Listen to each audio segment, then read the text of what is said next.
mic is on. Okay, perfect. Well, I think most of the people are in the other stage, but we have to begin here. My name is Nacho Villoc, and I have the privilege, the honor to be the master of ceremony, the MC of this stage, of the discovery stage of this gap in between. Welcome to Gap in Between, the event when innovation meets sustainability, innovation meets impact. We are going to be here. We have put together entrepreneurs, we are corporates, institutions, all change makers that want to make an impact. We are going to be discussing about the most pressing issues on social, on transformation, on environmental issues, and seeking for solutions, co-creating solutions. The Gap in Between is an event powered by Social Net Foundation. Again, focus on making impact. Anyway, my duty is to try to keep this on track, keep all the agenda timely, flowing, but a couple of announcements. First of all, ABC, always be connected. The purpose of this is networking. So try to take as many opportunities as possible to conversate, to talk, to visit all those entrepreneurs over there. Just for navigating the event, to have this is the discovery stage where the contest, the pitching contest is going to happen. We are going to be having also fireside chat. We're going to be having enlightening keynote presentations, but most of the startup pitches. There is another enlightenment stage, 3 blocks over there. And we have another rocket stage over there, made all of wood by one of our partners, Woodea.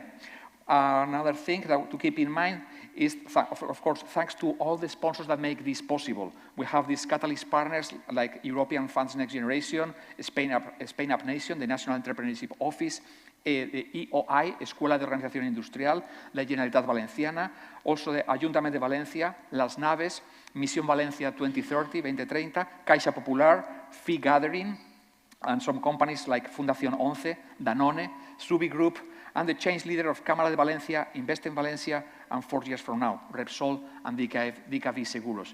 Thanks to them, all this gathering is possible. And now, without any further delay, but just another thing, I have covered most of the points. Put your hands together, give a welcome and a very powerful welcoming to our first content this morning. It is going to be a fireside chat with the title of Mother Earth's Vital Hue, Embracing Green to Achieve Net Zero. So I welcome to the stage to my very good friend, Gustavo Vinacua, co-founder and CEO of Net Positive Labs, and Luis Felipe Adaime, founder and CEO of Moss.Earth. Welcome on the stage. Come on. Yes, thank you. Great. They are going to be talking about tech for good, investment, reforestation, and the transition to net zero economy. What amazing way, what an awesome way to begin this morning. So now the show is on, all yours. Thank you, Nacho. Morning, everyone. I guess fireside chats with this weather is not a compelling proposition, but in any case, it's exciting to see people coming from different places today here to discuss and to figure out ways to solve some of the most pressing issues we have, environmental and social. We at Net Positive Labs are on a mission to accelerate the transformation towards a more sustainable world, a more sustainable system, and we have chosen to do this using venture building, so creating the businesses out there that would give optionality to consumers and companies to behave in a more sustainable way, right? And consumers and companies are already on a path to behave in a more, I would say, responsible way. And some are aware of where they stand. Some have already started taking action and reducing their carbon footprint. And of course, offsetting the remaining, it's of course another option. And that's where Moss, I guess, takes a role. So we're going to be having a chat so that Luis Felipe here, CEO of Moss, can share his insights and details on that, on what Moss is doing. So maybe first we can start. Would you please share where did this journey started? So when was that you realized that there was something needed to be done and that Moss needed to exist. Thank you, Gustavo. Good morning, everyone. Moss began a kind of career in the financial markets, and I got somewhat disillusioned with, making rich people richer. The Bolsonaro government came in. As we all know, it was a disaster for the environment, and especially for the Amazon forest.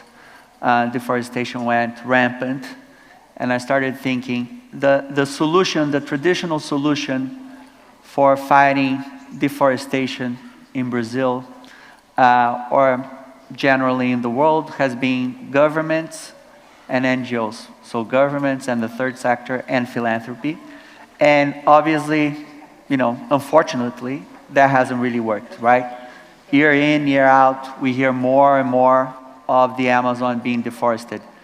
And the deforestation of the Amazon is a huge, huge disaster. I cannot emphasize enough of how much of an existential threat it is to us as humankind. The Amazon holds 1/3 of all species in the world, and the Amazon holds about 1 in every 4, so 25% of all trees in the world are in the Brazilian Amazon.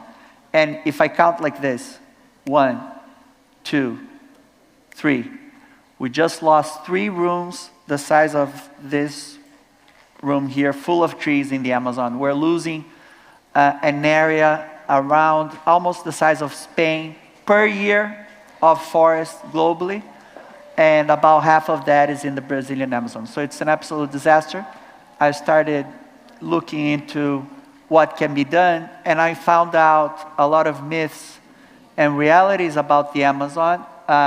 First is that we have this image that the Amazon is being deforested because of logging, right? People with chainsaws cutting down trees and stuff, and it's not. It's being burnt down for agribusiness. 90% of Amazon forests burning or deforestation comes from burning for cattle and for soy.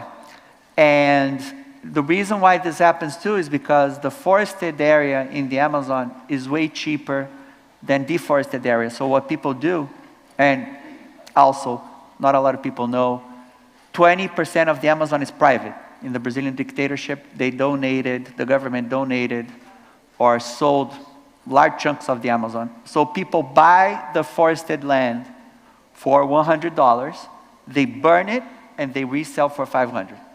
And the only way, in spite of the fact that carbon credits are criticized, that it's relatively new, not a lot of people know about it, the only way that we can generate a remuneration for, that hectare, that football field worth of forest, to become more expensive than the deforested area, to drive the value up to $1,000, is via carbon credits. When you have a carbon credit project, and this is what Moss does using technology, I'm going to talk about that. It generates a hectare, so a football field worth of forest will generate $100 per year for 30 years of remuneration for conservation work.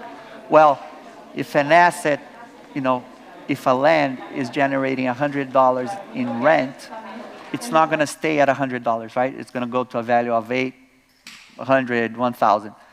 When the forested land value is higher than the deforested, people stop deforesting, right? Because they want to protect their cash cow, their chicken of the golden eggs. And the employment of technology comes from the fact that I started thinking, well, how come nobody knows about this? How come whenever I talk about this, it always comes across as, as news, as people are in shock. Really? So people can really make that much money? And the reason is that the carbon credit system is still very analogic. Think very analog. Think taxis before Uber. Think, hotels before Airbnb. It's the same sort of dynamic. The auditing, the verification process for carbon credit generation is still very manual, very presential.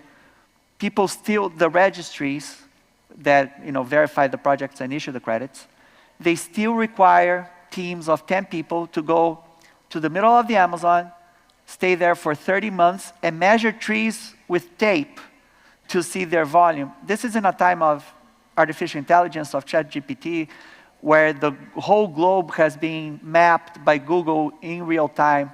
And this is what we're trying to do via automation of processes, artificial intelligence, big data strategies to add technology so that this process becomes cheaper and more accessible.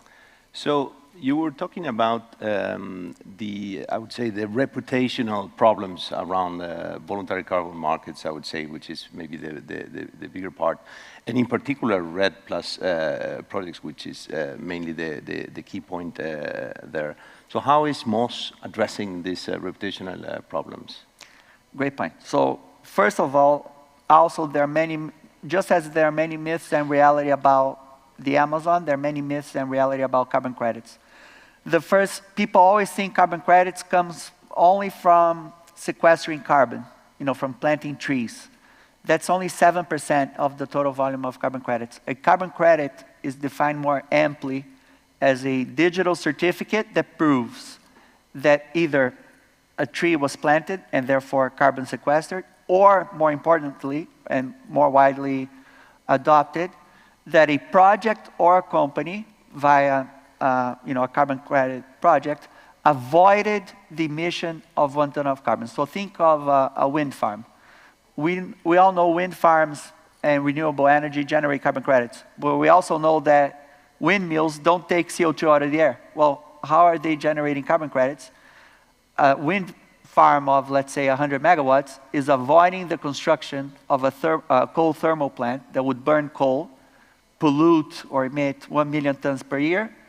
Each avoided ton is 1 carbon credit, so this wind farm will generate 1 million carbon credits per year. Forests or forestry projects and the famous or infamous RED+ projects, they work the same way. When 2/3 of Brazil's emissions comes from us, we're the 5th largest polluter in the world. 2/3 of our emissions, of our pollution, comes from us burning trees. So when you conserve a forest, half of the weight of a tree is made of carbon. So you avoid that the carbon stored in that tree goes to the air as CO2 and CH4 when it's burnt. Now, all this is complex. It's not as intuitive. So part of the problem is, getting these complex, issues or definitions across to people. On the credibility side, there have been, some bad apples, let's say, some bad projects, but the media is cherry-picking projects where it didn't really benefit the communities, where it overcredited, but percentage-wise, it's very low. And RED works. When you compare countries that have RED or conservation, RED stands for reduction in emissions from degradation and deforestation. So countries that have RED projects, they deforest, their deforestation rates are higher than countries that don't have it. So it works.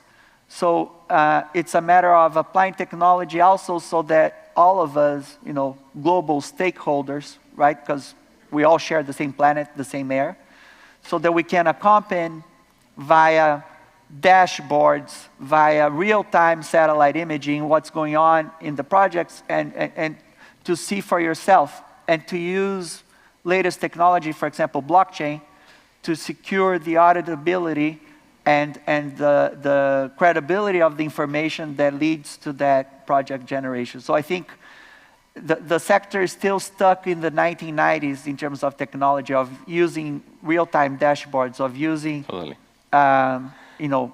Tools like Google Maps and stuff to create that accountability.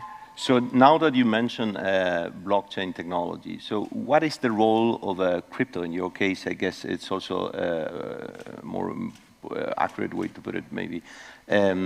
What is the role of crypto in your business, in your value prop?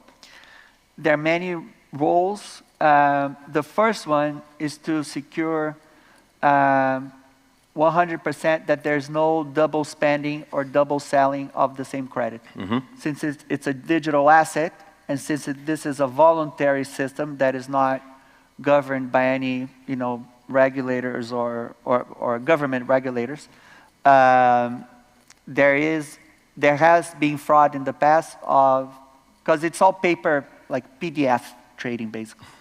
And as you can imagine, emailing PDFs here and there, someone can claim to have 10 credits and sell 20, right?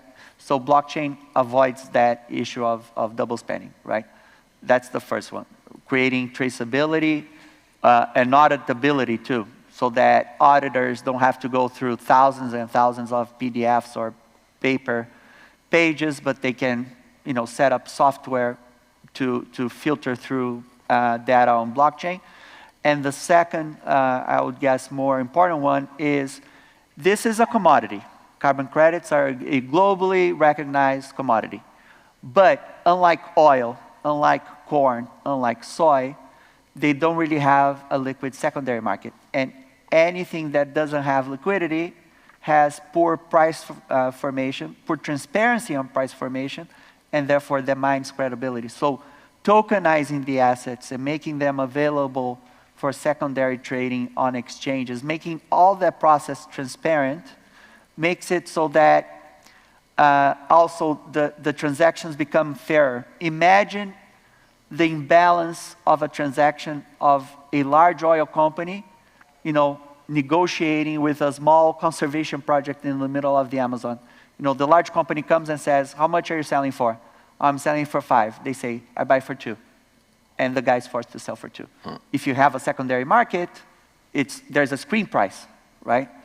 And with tokenization and the use of blockchain, we can create that transparency on price formation. Okay. So, watching this from a different angle, so the voluntary carbon markets need to scale pretty fast. Every forecast out there is saying that it's around 100 times, right? In around 10 years. So how is Moss contributing to that process of scaling the voluntary carbon markets? Let me make a very bold statement to maybe make it worth you coming here. You remember this in years to come. This market will multiply by 100 times. It is the highest growth market out there that nobody's still talking about, like very few people are talking about. The voluntary carbon market globally has already multiplied by 10 times in dollar terms in the past 3 years. It went from $300 million globally, which is nothing, to $3 billion. McKinsey estimates $30 billion by 2030. Barclays estimates $200 billion. And it needs to grow because carbon credits are the way for us to internalize the externality of pollution or emissions. There's another fact too that favors the growth of voluntary carbon markets, which is we tend to think of the global climate change problem only in terms of fossil fuels, right? Oh, we're using oil, we're using coal, and once we stop using that and we're all driving Teslas and have wind farms, it'll be solved. Wrong. That's 76% of the problem. 24% of the problem will remain, which is places like Indonesia, Africa, Latin America, especially Brazil, burning forests to produce food. That has nothing to do with oil. That has nothing to do with coal. That has nothing to do with fossil fuels. So there's a concept in carbon credits that is called additionality. It means that a carbon credit is generated only when it's not economically viable, feasible for a project to exist. As we know, the cheapest, most economic way to generate energy nowadays is solar and wind. So renewable energy credits, other types of credits are dwindling, they're ceasing to exist. And forestry credits will always exist because this problem of burning the forest to produce food will always exist. So there's a gigantic tailwind, and supporting forces here for voluntary carbon market growth. And the way we're helping is by applying technology to make it easier. So by automating processes, we make the process to certify a carbon credit project since it's all very manual, it costs $500,000. By automating processes and using artificial intelligence and machine learning to produce all the technical documentation that is needed, we have already reduced that cost to $100,000. Imagine a pyramid. In Brazil, with this cost of $500,000, we're only accessing 4% of the rural properties. When we reduce it to 100,000, we increase the target achievable or market or the TAM market, yeah. by quite a bit, by around, it goes from 4% to 30%. So by using technology, we're decreasing costs as much as possible. By reducing costs, we're promoting the growth of the voluntary carbon market globally. So what would be the value prop for landowners then, or for developers? So are developers also part of your business model in a way? Yeah, the business model works this way. We use our system, we have consolidated. Brazil has some really amazing databases. Brazil has 6 million rural properties, and all of them are forced by legislation to upload, to submit what are called shape files or vectorial polygons, maps that are readable in any sort of geospatial software. Brazil is really the only large forested country or large country, like the United States doesn't have this, European countries don't have this, Brazil does. But these databases, Brazil being a federation and a bureaucratic country, the databases don't really talk to each other. So we have built this system that monitors the 6 million properties in real time for the veracity and accuracy of their documentation, of their standing of the forest, and et cetera. And the value prop is we approach outbound, we filter, we do the sourcing of the areas that will generate carbon credits. We go up to a guy that owns, let's say, 100,000 hectares. 100,000 hectares is like 2 Valencias. And that's very common to have private individuals owning 2 Valencias worth of forest in the Amazon. We go up to the guy. For him, the forest is a liability, right? It's a source of cost. Because he needs to spend around $100,000 per year in vigilance, in patrolling, kicking people out, invaders, etc. We go up to this guy and say, look, why don't you enter into a JV with us? You don't need to do anything. Just, you sign, you grant us the right to develop the project, and we share, we split. It's like a revenue sharing model. We split the carbon credits later. On 100,000 hectares, this guy will make $5 million per year for 30 years. So the value proposition is absurd. Instead of spending $100,000 per year forever, he's going to be making $5 million per year forever, and we get the other half. And are you financing that operation for them? Excellent question. So this is capital intensive because of the high certification costs, as I mentioned. So what we do is we sell equity in the projects to large companies that want to have their own carbon credit flow. Or as a financial proposition, the returns are quite high. As an example, this a 100,000 hectare area, which abound in the Amazon, there are many, many, will generate 10 credits at $10 per year. So it will generate $100 per hectare. So 100,000 hectares times 100, $10 million in revenues of carbon credits per year. What we do is we sell equity in the project, let's say $1 million worth. For 10%, it's a 1-year payback. So, and the IRRs are off the charts. That's another challenge for growth, that people don't know about this. So our challenge is getting the word out there, coming to events like this and saying, look into investing. This is impact investing at its most, right? We're protecting the largest forests. You're making a lot of money, and we're protecting also the local communities and the local biodiversity. And maybe using the last few minutes there to also to touch one other part that is around consumers. So you're also facilitating, as I was saying, the more responsible behavior from consumers. There's an API there, and would you mind explaining that a bit more? Sure. We have seen that companies, they want to do something about it. Millennials have become the largest demographic group in the world, surpassing baby boomers in 2019. And millennials care about the environment. So companies are seeing more and more this demand from their consumers and their investors who are younger and younger to do something about their emissions, their pollution, about their environmental actions. But they don't know how to, right? And the first, quote unquote, easy step is to calculate their emissions and to offer offsetting along with their products. Like, for example, when you fly, whatever, British Airlines or Iberia, they offer you, right? Do you want to offset your flight? Well, but the challenge for the companies is they need to usually invest, IT time, financial resources, time to learn about this, and they don't have the time, they don't have the resources, they don't have the budget. So we have built APIs that calculate what we call the carbon inventory of the companies, how much they emit, and the carbon footprint of their products. We have a plug-and-play system that offers this, as a white label solution for anything, for banks, for sandals, for running shoes, whatever product. And we implement it in days instead of months or sometimes years of implementation internally at a large company. Great. And maybe the last one, what are the challenges for you at Moss going forward? What are not the challenges?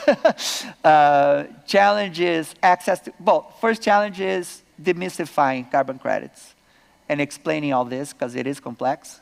Access to capital. Unfortunately, the forests, it's just the way it is. The forests of the world are in the global south, in places like Indonesia, Africa, Southeast Asia, Africa, Latin America, which are places that are not obvious to Europeans, right, to invest. So surpassing that, resistance, to invest in a place like Brazil, and also demystifying, the macro and political risks, because they're really lower or smaller than people usually think. Okay, thank you. So we have just run out of time. So maybe, yeah. Do we have a question there? Perfect. Well,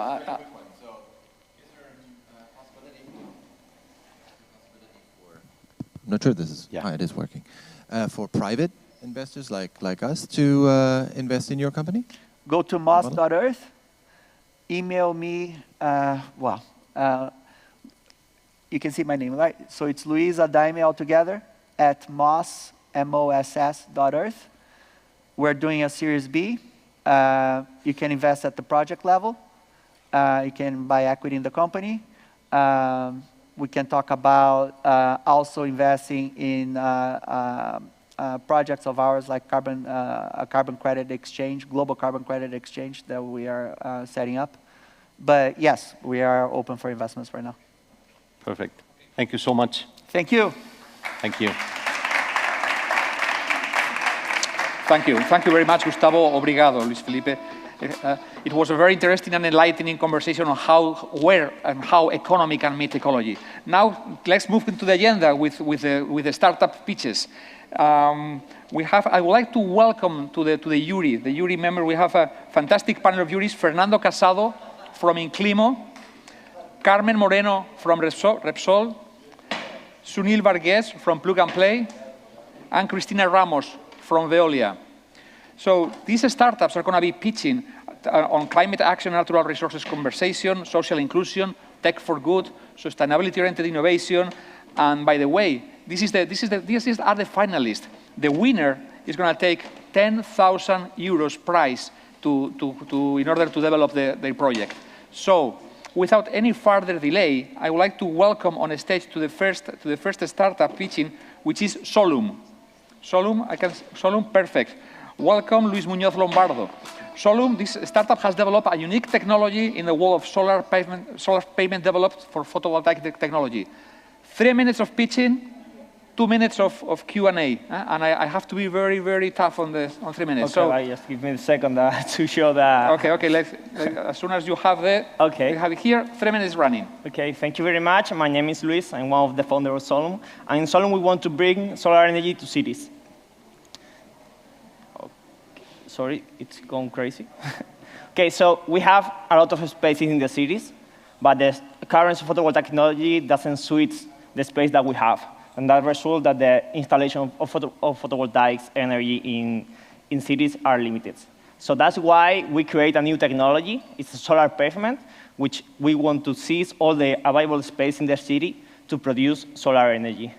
Our solar energy is 100% workable, it's resistant, it's very easy to install, and has more or less the same efficiency that a regular solar panel. The market here is huge worldwide. Just in Spain, last year, it was invested more than 600 million in photovoltaic installation, taking into account the limitation that I said before. And this technology also opens other possibilities like cycling paths and smart city solution. We have the technology, but we didn't have the capability to industrialize and manufacturing that technology. So we built another product in order to use this technology. We built and developed solar charging stations for e-scooter and e-bikes. These charging stations are 100% autonomous. We generate solar energy thanks to our pavement. We store it in a battery, and from that point, we charge the vehicles. Thanks to this technology and this product, last year we make a revenue of more than 600,000 euros. We are present in 9 countries. And our period or our system has been very short. We have been 3 years developing this technology. Last year, we launched this product to the market, and we achieved the numbers that you've seen before. We raised our first investment round in 2021, and now we are with the second one. What we are looking for in this second one? We want to enter the first market that I mentioned before, the solar energy market. We want to achieve break-even in next year or the next year after that, and we want, of course, to scale the sales in mobility. Thank you very much.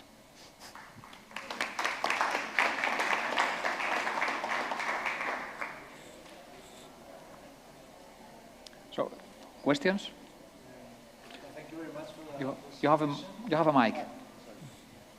Thank you very much. Thank you very much for the presentation. Can you tell us a little more about the go-to-market? I see from that you're using public space. This would be a B2G, or are you considering also B2C? And in the deployment of the process from the platform to the station, how that has changed your clients, and how do you foresee the future in this sense? Okay, the first thing, we are B2B, sometimes B2B2G, but our focus is B2B. Our main clients are education centers, shopping centers, offices, and municipalities, but we always work through partners, which are at the end who install the product. That's also a very scalable strategic or method, because that's why we are in 9 countries right now, because we have different partners in different countries. Regarding the second question about how this changed our current customer, the customers are more or less the same, because we are focused on real estate developers in order to sell the solar pavement for mainly rooftop and surroundings of the buildings. So this has a lot of synergies with the products.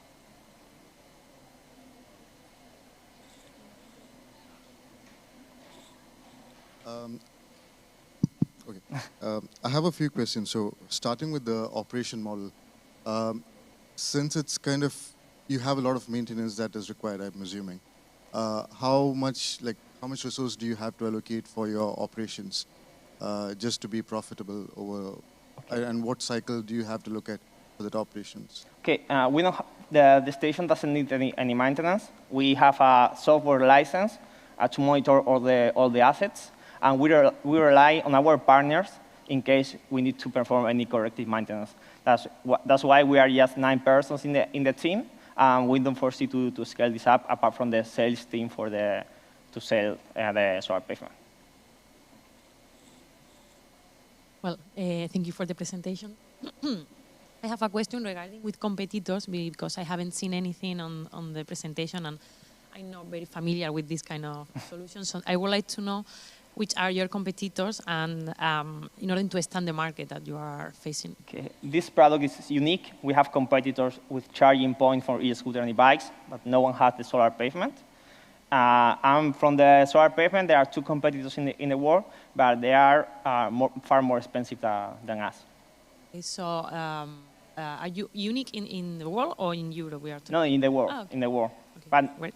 with this product, the pavement, there are all 2 competitors, but they are more expensive. Okay, thank you. You're welcome.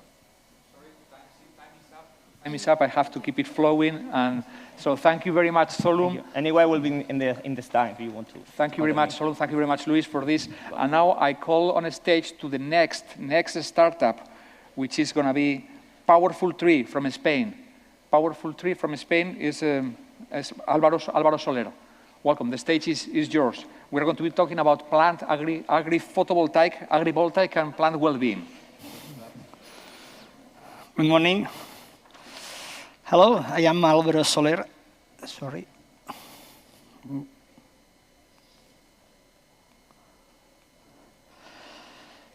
I am an entrepreneur and co-founder of PowerfulTree. The idea of our startup is born in Colombia in 2019. The coffee trees are now in solar exposition, and the coffee trees love the shadow. And the beneficial consumers need energy. But with now agrivoltaic solutions, and searching in more details, the agrivoltaic solutions bring not only shadow, but also climate control and energy over the same plot of land. But here in Europe, the problem is the climate change and the poor rains, and the crops are in stress mode and at high risk of disappearing. Energy is necessary for the industry, and the agriculture can offer a win-win solution to produce both energy and food. If we solve in 2050 the carbon emissions problems on energy production, then the agriculture will be around on 90% of the carbon emissions, and this is a good problem. Nowadays, agrivoltaic is a powerful solution. But if we work to reduce the 90% of carbon emissions, we need to decarbonize it. But how? With PowerfulTree, it's simple. Technology that uses the energy produced over the crop with the goal of improving the quality of the quantity of food production. We have 1 patent to work on this and 3 R&D projects with a budget of 690,000 euros, of which 460,000 are subsidies to develop these solutions. We are sure that in the near future, the incomes due to food productions will be more higher than the energy incomes, and we work in this. But by doing this alone is so boring and many times complicated. So we are happy to have a strong capital partners and a strategical partner, Repsol. Wow. And a highly involved team. The total investment, seed capital plus partners loans now is about 400,000 euros. Se me salta una. Oh, esta.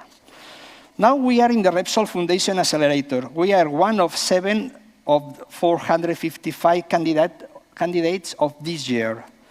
We have 3 R&D projects to develop and deploy our technology. We must accelerate now our Neotech project to develop a new mechanical structure to reduce the cost of agrivoltaic solutions in more than 30%. That is the gap now about the photovoltaic solution, the conventional photovoltaic solutions. And we generate also 2 new patents to protect our IP. Next year, we open a capital round to fund the company and invest in product solutions production. Thank you. Thank you. Thank you very much for keeping it on time. Now it's time for the jury. Thank you for the applause. Time for Q&A, 2 minutes. I'm sorry to be the bad guy, but I have to keep it flowing. Any question? Could you, thank you for the presentation. Could you explain what's the cost of your unit? Like how much does it cost for implementing a solution for a farm? For hectare is about 1,400,000 euros. Is practically 40% higher than a normal solution, than photovoltaic normal solution. Because this is very important to decrease the gap between both technologies. Sorry, I don't know if I understood well. So it's 40% more than the conventional cost? Yes. Okay. And how are you seeing the traction? Because I saw a number, your first year was 9,000, and the second year projection was 630,000. Could you explain that leap in that number? Wow, sorry. My English is not so good. En el proyecto. Sí, yo tenía la misma pregunta. De hecho, en el 2022 ponía que facturaba unos 9.000 euros y en el 2023 unos 600.000. ¿Era si esa cifra es proyectada o real? ¿Y cómo explicas ese salto de ingresos? El salto de ingresos se producirá si finalmente los proyectos que estamos llevando, por ejemplo, con Repsol, que son ahora 3 parques agrivoltaicos, se llegan a materializar. Estamos con la campana al cuello.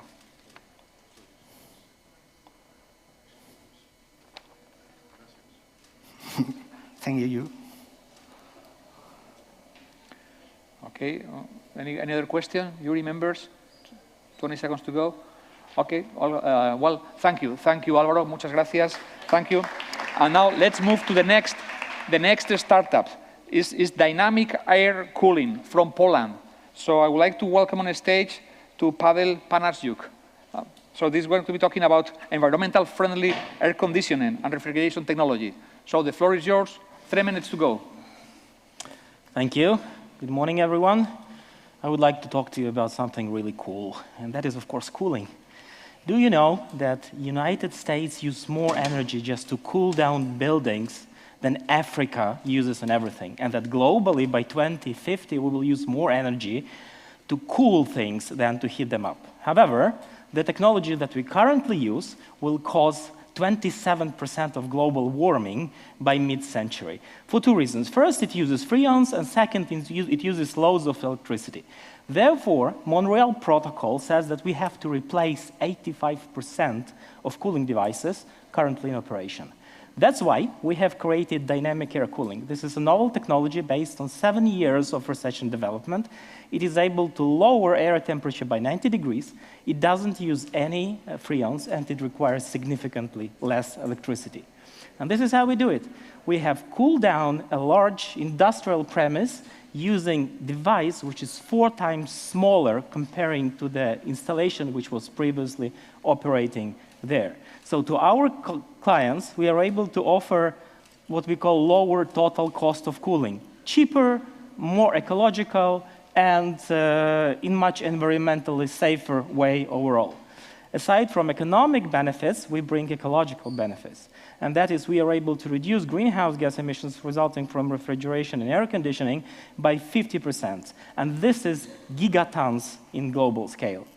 In terms of competition, we have 2 groups, one with freons, another with without freons. And what I can say that none of them can deliver such versatility of operation and cost of cooling as dynamic air cooling. We are focusing on industrial refrigeration. So that is, first of all, food storage and transportation. That is a segment worth nearly $94 billion. And we aim to capture our share of the market. To get to this market, we have planned 3 go-to-market steps. First, we validate our technology with selected customers through pilots, through commercial pilots. Then we replicate the technology and outsource the production. And finally, we sell licenses to scale globally. Currently, we are in the middle of R&D process. We still have 12 months to go. Most of these costs are covered by the European Union, but I'm happy to say that we have already signed an investment agreement. Our team consists of 13 employees. We are also proud to be supported by top advisors. In less than 3 years, we have achieved traction in the market, built a full-size prototype, won numerous innovation awards, and we are ready to go on the market, and together with you, hopefully, make things even cooler. Thank you. Really amazing. It sounds almost too good to be true, but it really looks like magic to me. So anyway, 2 minutes for Q&A.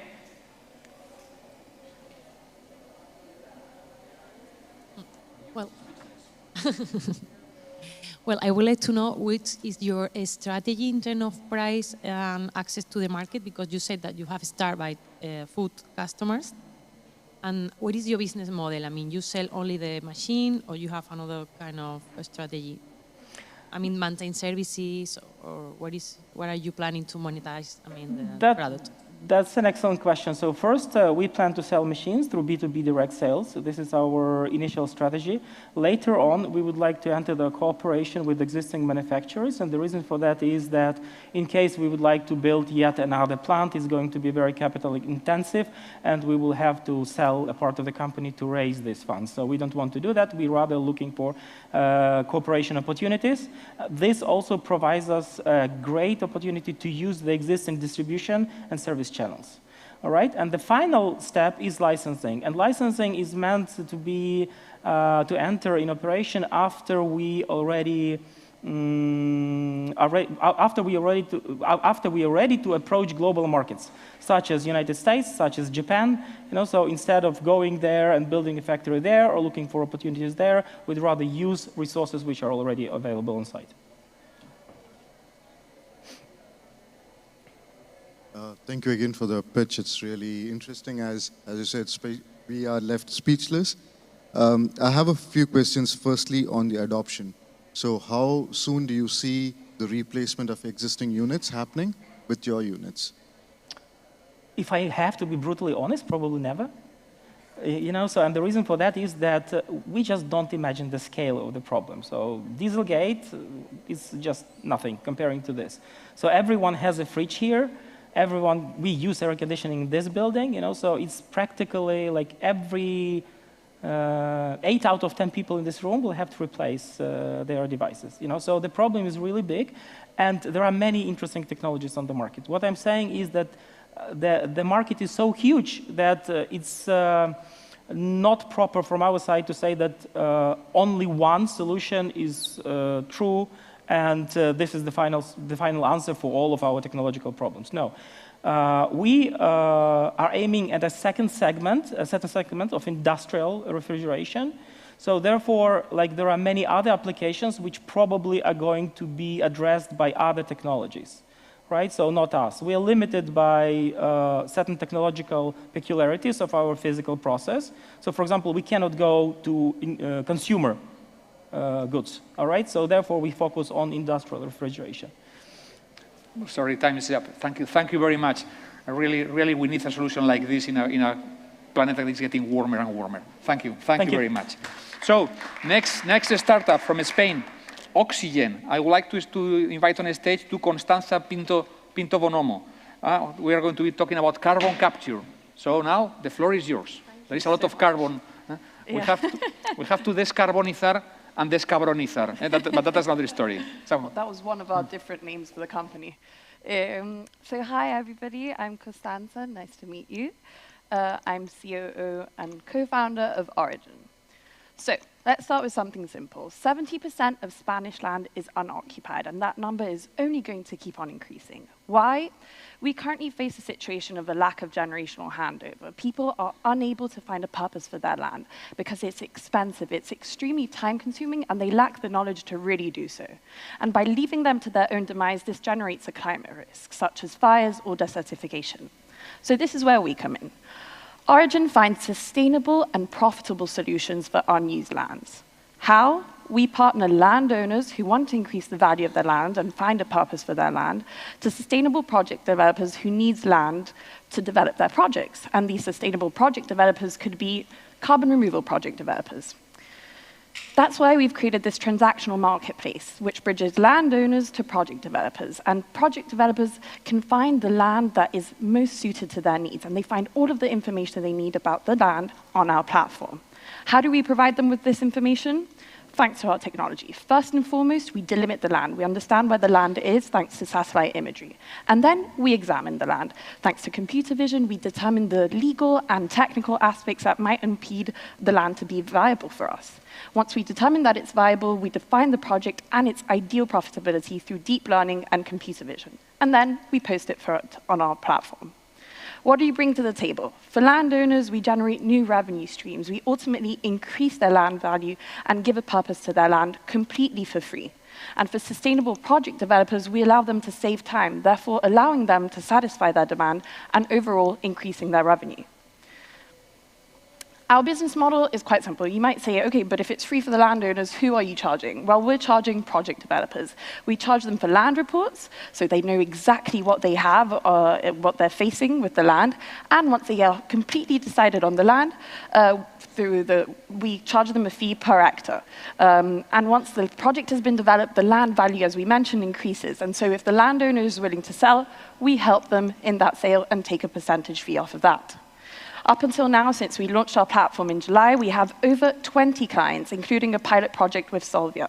We've analyzed over 8,000 hectares of land with 35 lands already on our platform and have partnered with incredible companies in order to better the service we can offer both our clients and our landowners. In terms of competition, it's quite important that you guys understand that we operate both in prop tech and in climate tech, and that's why we face two different types of competition. But prop tech, the companies we see here, what they do is they focus on the commercialization, and that's not what we do. And in terms of climate tech, they focus on on responsibilizing the landowner, and that's also not what we do. So ultimately, our competition is traditional methods. And finally, our wonderful team. To make your Q&A for 2 minutes. Thank you.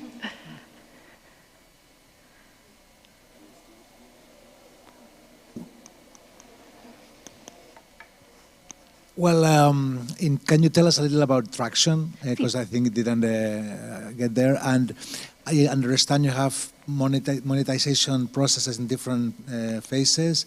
How do you validate that credit carbon acquisition? And who do you share it with? I imagine with landowners, but can you explain a little the monetization process? Thank you. So basically, what we do is, since we find these lands that don't have any purpose, we try to understand how much of it is reforestable, right? So we charge the project developer who will develop the carbon removal project, so plant the trees, per hectare, per reforestable hectare, which means they go on and quantify the amount of carbon credits they want to with another section. We don't really deal with that. We really deal with the intermediation between the landowner and the person that wants to develop a project. So this could also be a company that has timber production or a company that has biodiversity production. So it's finding the land, determining its purpose, and connecting it to the company. Carbon credits is another process, and so when we talk, because we kind of assume that we're kind of the lawyer of the landowner, right? So we try to understand what they're looking for. Is it a specific species? Is the land big enough to ask for rent? Are they looking for exactly a percentage of carbon credits? And then going to the developer and saying, hey, this is what they want. Are you able to match it? And we also help in that match and in creating this partnership between two people who are pursuing their own interests, so the landowner figuring out a purpose for their land and the project developer finding a land, but also ultimately helping achieve carbon neutrality. So the monetization there is truly between the reforestable hectare. That's where we charge the most. We've already completed 4 transactions. We've allocated 4 lands. We've sold a couple of reports. So we know there's obviously a lot of demand on the side of project developers because they need to develop all of these projects. And we know also landowners, they don't know what to do with these lands. So we've validated the market. So in terms of traction, See. What is your ARR and what will be a medium ticket size of transaction? So basically, up until now, since we launched the platform in July, we've averaged around 1,300 euros per month.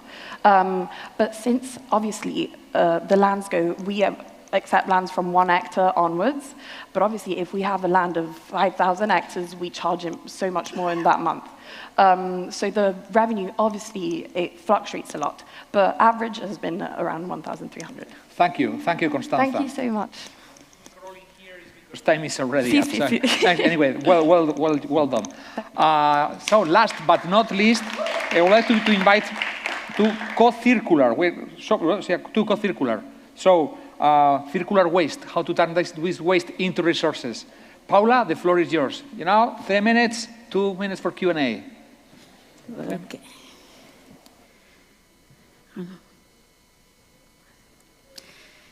Don't be mindless. World landfills are not infinite. We are CoCircular, the technology that turns waste into opportunity.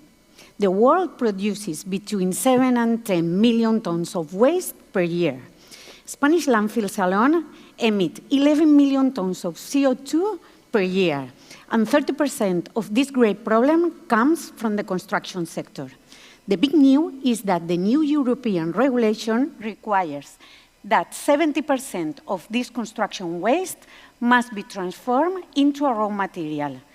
The good news is that we are achieving 88%. Our SaaS technology is the first business intelligence of waste based on intelligence artificial.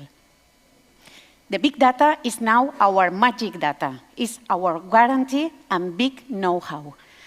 And the value proposition is a fully digitalized process, transparent traceability, optimize waste management costs, and all the environmental impact metrics you may need just in one click. This is why more and more medium and big companies trust us. And this year, our sales will increase to 1,003,000 euros, and also this month, we reach a positive EBITDA. Why us? Because we are the only one in the market with a complete solution, a market of more than 1 million euros in Europe, just in the construction sector, but we are ready to jump to other sectors. Ecology and economy go hand in hand. It's very important. We recover waste more than 1 million tons and more than 45% CO2 avoid in the process. Without it, none of this will be possible. We start in Octavi Labs, the venture builder from Iker Markaide, and this is our year of growth towards scalability. We are looking for a new contracts with big companies. We are closing this round, and at last but not least, let me remember that any recovered material is no longer taken from nature, doesn't return as waste. Thank you very, very much. Thanks to you for keeping it on track, and it's really, really amazing. 2 minutes to go. En Spanish, please. Así me puedo explicar mejor. Bueno, gracias. Voy rápido. Muy interesante porque en Repsol estamos buscando este tipo de tecnologías, pero me gustaría saber, primero, qué hay detrás de la tecnología que te permita seguir esa trazabilidad del waste y qué tipo de waste estamos hablando. La tecnología que hay, bueno, lo primero es que SAP First se integra con cualquier otra tecnología y lo que hacemos es, en nuestro back office, todo un mapeo con toda esa parte de inteligencia artificial y know-how que tenemos de todos los stakeholders que hay a nivel nacional, cuáles son los transformadores de todos los residuos y de tipologías. Y con la inteligencia artificial, además, lo que hacemos es cualquier movimiento y cualquier track de contenedor, automáticamente leemos todos los DIs, el de ida y el de vuelta, lo cual también se puede conectar a nivel de administración pública. Y la inteligencia artificial lo que hace es desgranar todos los datos. Tú tienes toda la trazabilidad transparente para que el residuo termine en un fabricante final pasando por los transformadores oportunos y que se convierta en materia prima reciclada hasta el fabricante. Y la otra pregunta era, o sea, y el tipo de waste. Ahora estamos con los RCDs, cualquier cosa que se construya en cualquier vertical. Estamos con parques fotovoltaicos, parques eólicos, residencial, dotacional, obra civil, que es donde hemos empezado nuestro sector principal. Y cuando decía que ya estamos preparados para otros sectores es porque ya hemos empezado en el sector industrial a trazar, porque poniendo en el eje el residuo, la cadena de valor es la misma. Nuestra tecnología es la misma, es cuestión de cambiar los códigos LERS y es una transversalidad muy automática a otros sectores a nivel nacional, coordinando toda la cadena de valor, que es lo que tenemos. Yo sí que tengo... Bueno, enhorabuena. Mi pregunta va un poco por la misma línea. Nosotros desde Veolia estamos trabajando en el tema del feedstock, ¿vale? Para garantizar esa materia prima dentro de las plantas de reciclaje, diferentes tipos de reciclaje. Pero me genera curiosidad, o sea, en vuestro caso, a ver, o sea, porque la principal problemática que nosotros encontramos es el valor real, la cantidad real. Sí. ¿Sabes lo que te quiero decir? Porque las empresas lo declaran todo. ¿Cuántas empresas declaran? Claro, de ahí va la trazabilidad transparente, porque es súper necesario.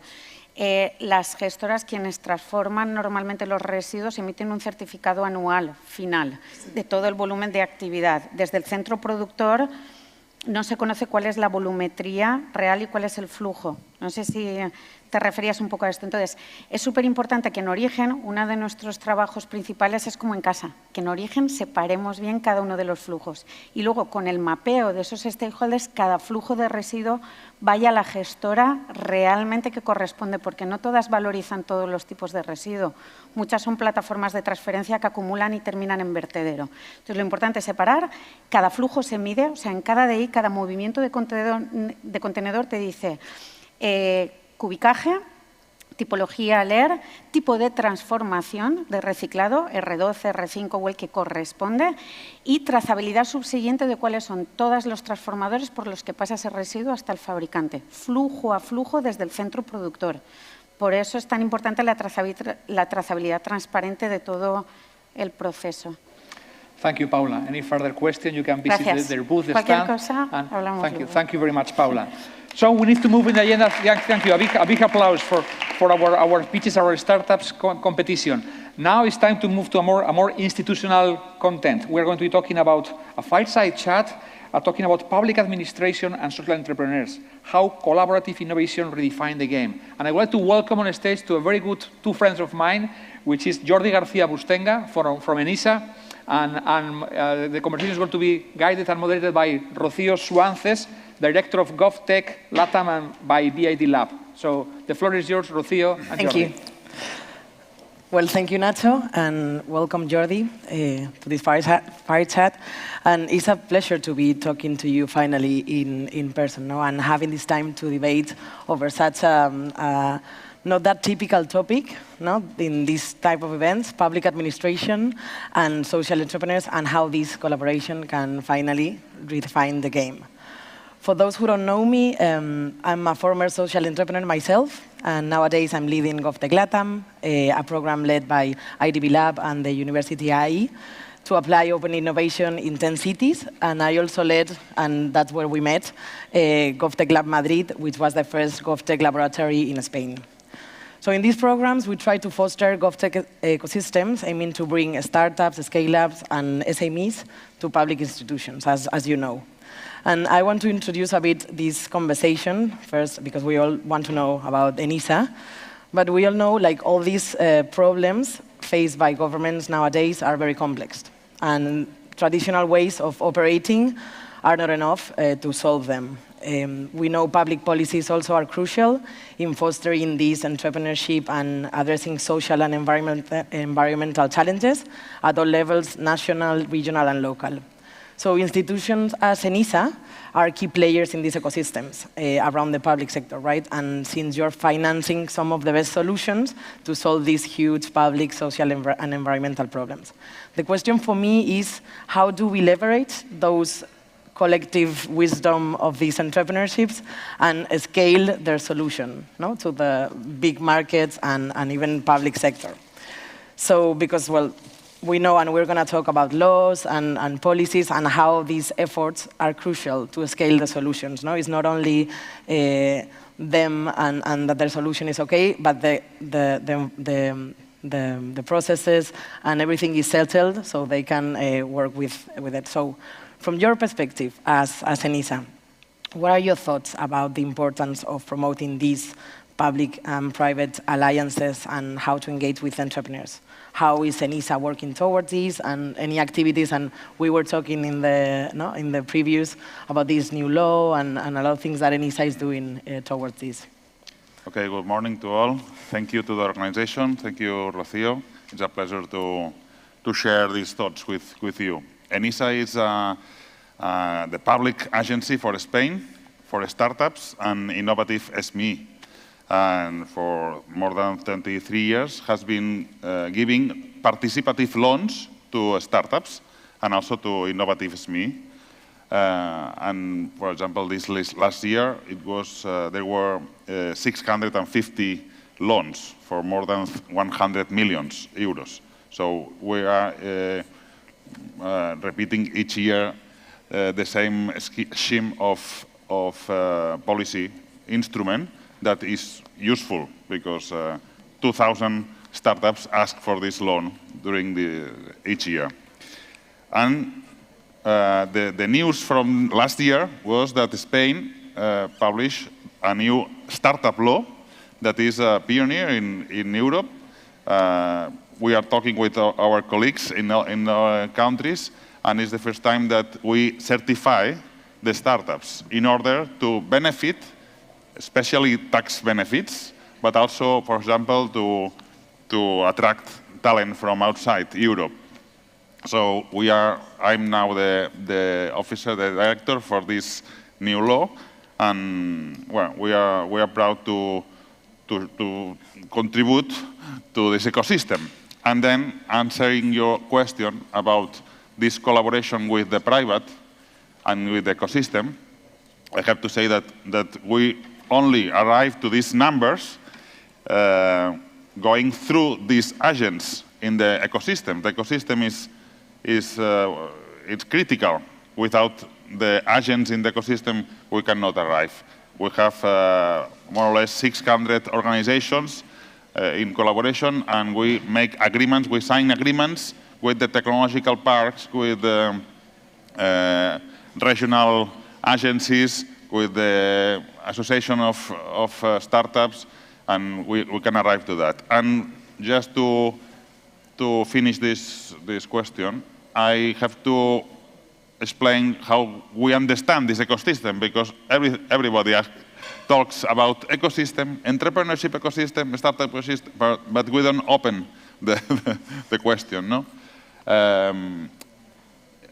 It's very different from the innovation system. The innovation system is top-down, is based on public money, because are the R&D projects that are financed. And this is very well organized, and I think that for a lot of years has worked well. The startup ecosystem is very different. It's based on persons and people, not in projects. It's based in local relationships, not national relationships. It's private money. It's led by business, by teams of people like this that we have seen. So it's very, very difficult or impossible to manage. This ecosystem it runs alone with a lot of interest, no? So we have to understand and to balance or to help, for example, national networks of parks to share their knowledge, to share the rounds, the capital rounds. So just to put some light on that, we have identified 36 kinds of agents working in the ecosystems, 36 different. So we are now arriving to each of them because we know them for a lot of years, and we try to increase the quality and the network of them. And those agents, I mean, because maybe we have here around some agents that might not be connected with ENISA. So what do they have to do if they want to connect with you? No, in order to show their startups, or even if they are a startup, no, and propose maybe to ENISA. ENISA, well, after the meeting, we can. Okay, they can talk to you. We can go to and send me a mail. I am the director of startup ecosystem, so I am the one doing these agreements with the agents, and also with the certification of startups, and also giving the visa to entrepreneurs, to international agents. So I'm the one here. But I have been, during 4 years, the operations manager for the loans. So it's easy to access to the website where the The data is there. Basic data is, and then we can share questions without any problem. Okay, so startups, Jordi is the person, and he knows everybody in the ecosystem, right? Because you said, and I had here written down that you've given 80,000 loans to startups, to 70,000 companies, and invested 1.2 million euros. So that's like everybody, no? You've contacted everybody in the ecosystem, so you know everyone. And you're such a connected player. So how do you think social entrepreneurs or social initiatives reinforce the Spanish position on the global scene as a new stakeholder solving common human challenges? Because startups are startups, but social startups, no, are other kind of animal. Yeah, I have to say, my opinion is that there is not a clear frontier between social entrepreneur and the normal entrepreneur. Okay. Because for me, any legal entrepreneur is impactful, has the impact in the ecosystem. So is giving employment, is giving wealth, activity in a territory, no? So for me, is this. Another thing that we have seen from 10 years ago to now is that before the entrepreneur was the one launching new things. The new things were coming from these entrepreneurs. Now, they are coming with the good things. So they are selling, you are selling. I'm the one with the more healthy or more sustainable. So they are selling this goodness, not the newness. Okay. I think it's, I think in general, not only social, okay? And the last thing that I want to say is that from the public, we were used to work, especially in fixing markets. When the market does not give, the private sector does not give solutions to the entrepreneurs, here comes the public to cover this market failure. For example, the first capital you need for starting. The banks don't give you the capital funds, and then the public sector gives you the first loan. For example, ENISA. This is our function. No? But apart from that, the new thing that has come with all this social entrepreneurship policy is that we also put direction.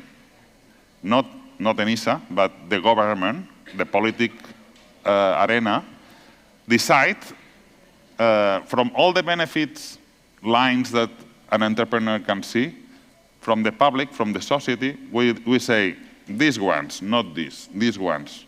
There's the greener, the better, the best ones for the majority, for example. So we decide directions. And this is a function that the public sector has to do as a representative of everybody. So not only market failure and then let the private and the society decide. No, decide and say, this is what the country says that we're going to go to transform. We are transforming the way of life through you. So let's decide between everybody that is this the direction. Yeah, as I was saying, how to leverage all this collective social knowledge and bring it to the public sector and as a strategic, to the public servants or whatever. And my last question goes on that side. ENISA is such an important, as you said, public initiative, and you are financing specific verticals or type of startups. And that, as you said, is a signal to the market. No? It's like, hey, this is important, so all the private sector might follow you because you are sending that signal. So you have to be very cautious, no, with what do you finance and where do you put the eye and the money on. No, because since you have that responsibility of sending that signal, so what kind of solutions are you currently supporting and financing, and what are the key sectors that you are financing, and do you have a social or sustainability vertical? What is your investment thesis, if you want to say? Okay, I have to say that we are balancing two things. One thing is that I have said, and you also say, that we want direction. So we want some kind of sectors or new activities that are greener, more sustainable, better for all. But at the same time, we depend on the SME policy of the Ministry of Industry. So we have to give loans to any entrepreneur or startup that is okay with the parameters and requirements that we have in the website, no? Okay. So we have a generic policy of financing and certifying startups. All the sectors except the ones that are not regulated. Okay. Or not, for example, crypto coins or, for example, currency. Now we are waiting for the European regulation to accept this activity. Or, for example, cannabis without any homologation, certification of health agency, no? So apart from that, we give in a generic scope of sectors. Apart from that, we started 3 years ago to launch new participative loans lines with a vertical orientation.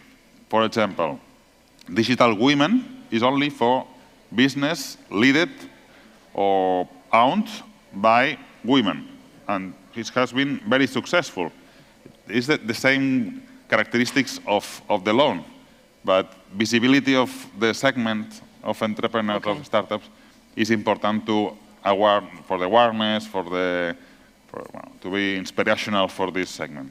The other, agri-food sector.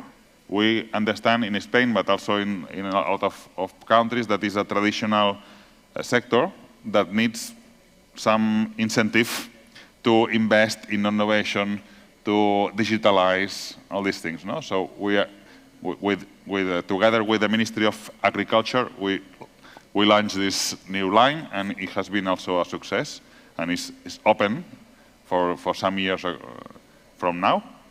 And the third one is for cultural and creative industries. It's another important sector that is based on traditional in the most part of it.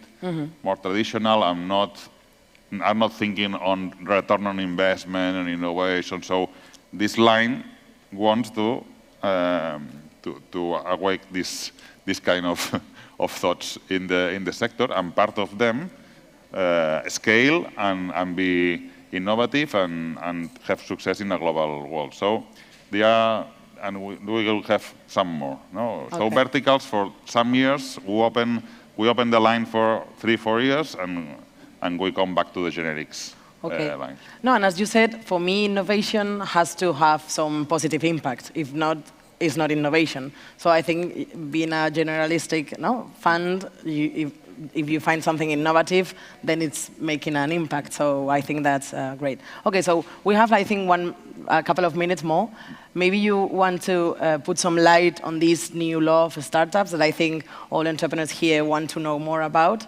A bit of what are the highlights of the law, or the most, because you mentioned a bit, but to be more detailed.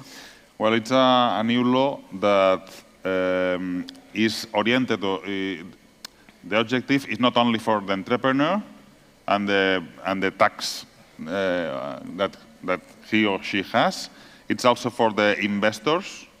For example, international investors had very quick acceptation of the investment, and also very good tax deduction. It's 50% until 100,000. So it's good.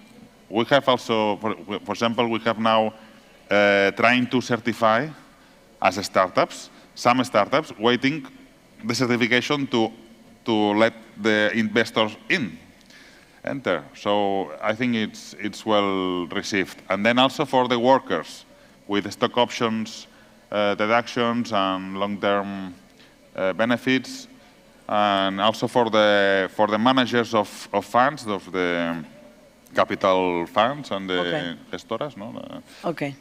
So this is good. The social aspect in the law is not very deep in the law. in the initial words of the law, it says that startups are here to solve the challenge of the world. So it's there. Okay. But there is not a concrete deeper article that say. Okay. But it's in place already, this law. Okay. And we are, for finishing, ENISA, together with the 17 regions of Spain, we are working in a recognition, like a prize, for the top 101 social entrepreneurs. Okay. We will start this next year. Wow, that's interesting for the entrepreneurs here. For the first time, we have developed an instrument, not only to evaluate innovation and scalability, but also social impact. And it's objective. So we have to work together with the Spain NAP. Spain NAP, yes. There's the Spanish social investors organization. Okay. So and try to map those initiatives. Yeah. So we not, in this case, not through the law, but we are working in this line. Okay. Well, thank you so much, Jordi. It was a pleasure to talk to you. Right. And well, let's keep trying to construct a more solid ecosystem around the startups in Spain. Thank you so much. Thank you. Thank you. Thank you, Jordi. Merci. No, Rocío, you don't leave. You can stay here. So Jordi, you can go. Rocío is going to stay because she's going to be part of the next panel. So next panel is going to be about urgency for planet survival. Invest and solve. It's going to be a discussion. And I would like to invite on stage to Octavi, CEO of Woodea. Are you? Okay, welcome on stage. Woodea, by the way, is the builder of that amazing stage we have over there made out of wood. And Fernando Casado. You were a jury before, now you are part of the panel. So now the floor is yours. There is urgency. I always talk about SOS, sustainability. Okay. Sustainability, so because of that urgency. Wow. So let's make the best out of that. Thank you, Nacho. And well, hello, Octavi and Fernando. It's a pleasure to meet you both. First of all, I would like to introduce myself another time because this is being recorded and people might see the video and haven't not seen the prior one. So I'm a former social entrepreneur myself, and nowadays I'm leading Govtech LATAM in Latin America, a program led by IDB Lab and I University to apply open innovation in methodology intensities. And prior to start this conversation with Octavi and Fernando, I want to just tackle that the majority of public problems that we face as a society are related with social and environmental topics. And we are seeing that traditional ways of operating are not enough to solve those challenges. So I'm going to here quote Bill Gates. It's not me saying so, it's Bill Gates. And he recently said that getting to zero emissions will be the hardest things humans have ever done, that we need to change the entire physical economy, how we make things, how we move around, how we produce electricity, grow food, and stay warm and cool in less than 3 decades. And he's optimist and believes in humans, so do I. But how do we do that, right? That's the main question. So in this panel, we have these two experts and speakers that will let us know how climate tech solutions can be these enablers to achieve a greener and more sustainable economy. So we will explore with Octavi and Fernando these enabling technologies that are helping to tackle the challenges presented by climate change and outline the considerable potential of the Spanish climate tech ecosystem. So let's start. I would like to know more about what you're doing from your different ends as an investor, as a startup, addressing this climate crisis. So I might start with you, Octavi. How can you tell us more about Woodea? We've all seen the stage there, and it's great. But how are you transforming the construction sector from Woodea? Okay, thank you. I don't know if... I don't know. It's okay? Sorry? Okay. The construction sector, it's huge. Only the residential construction accounts for 6% of the GDP at any country. But it has some challenges in front. Basically, 3. We have the climate emergency, the housing crisis, and we need houses to be affordable for the people. Mm-hmm. Solving 2 of these 3 challenges it's quite easy. You can do only a few of houses, you can do it expensive, or you can make it super pollutant. But solving the three of them at the same time, it's super hard, and this is our challenge. So how we are facing it, basically with 4 pillars. Okay. One is digitalization, another one is industrialized construction, another is lean methodologies, and technical good. What we are doing is eliminating a relevant part of concrete in the buildings.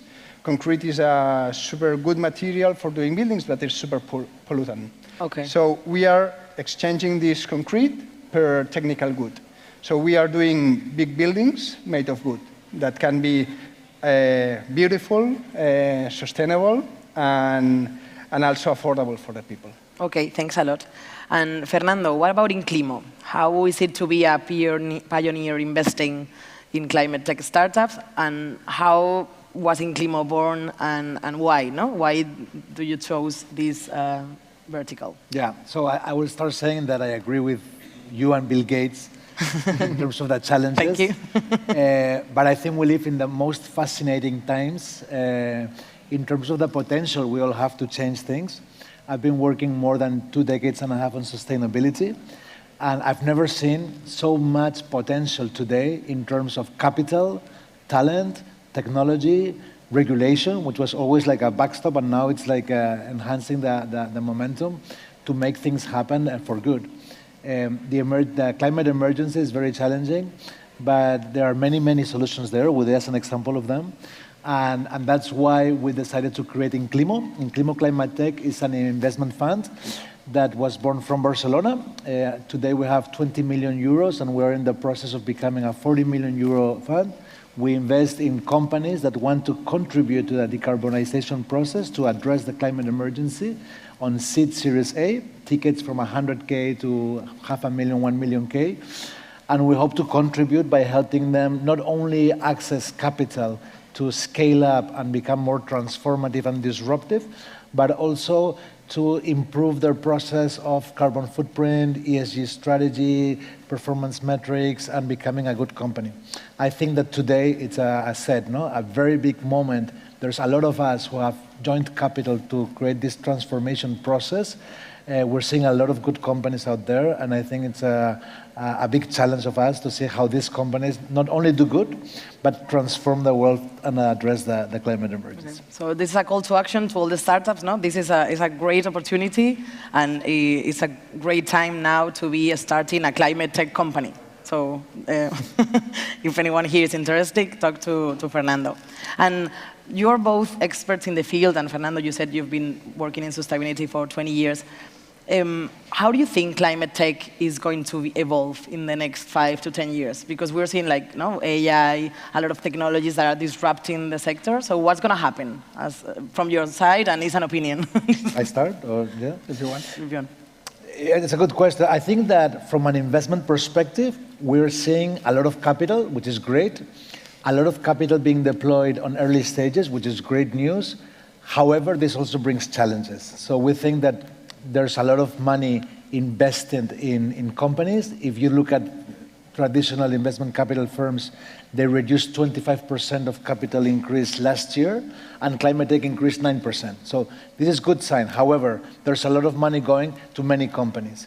What we will see is that not all those companies are good. Access to capital is easier in this sense for climate tech. And we will see more challenges closing Series B or Series Cs, because at the end you're facing a disruptive of making a product that is useful and a good product.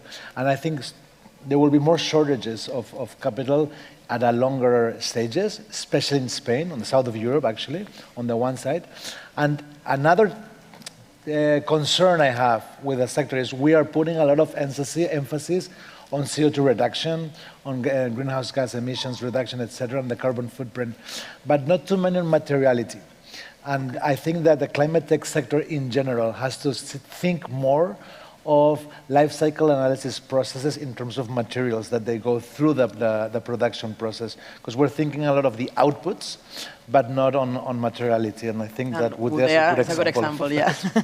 So, Octavi, what do you think? Yeah, in my opinion, it will change dramatically. As you said, it's the bigger challenge that we as humanity probably we are facing. The European Union has set an objective for 2030 to reduce by 55% the carbon emissions, and for 2050 to reduce it to 0.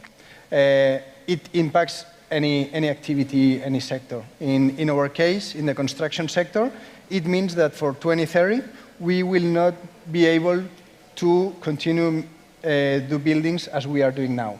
Okay. We will need to change a lot. We will need to do buildings that are 0 emissions, and also we will need to reduce probably by 50% the carbon footprint in the construction phase. So it will change all the sector. Okay, so we need a lot of startups on the construction sector. So more Woodeas, please. Yeah, please more Woodeas. I will say in any sector. In any sector, okay, yeah. And well, talking about the startups, why do you think startups, or do you think startups are key in the transformation of the planet and the climate crisis? And why are they important if you think they are? Yeah, I think that you mentioned it before. There's a lot to be done. We have to change so many things in terms of our traditional way of doing things, how we move, how we live in buildings, how we use clothes, how we eat.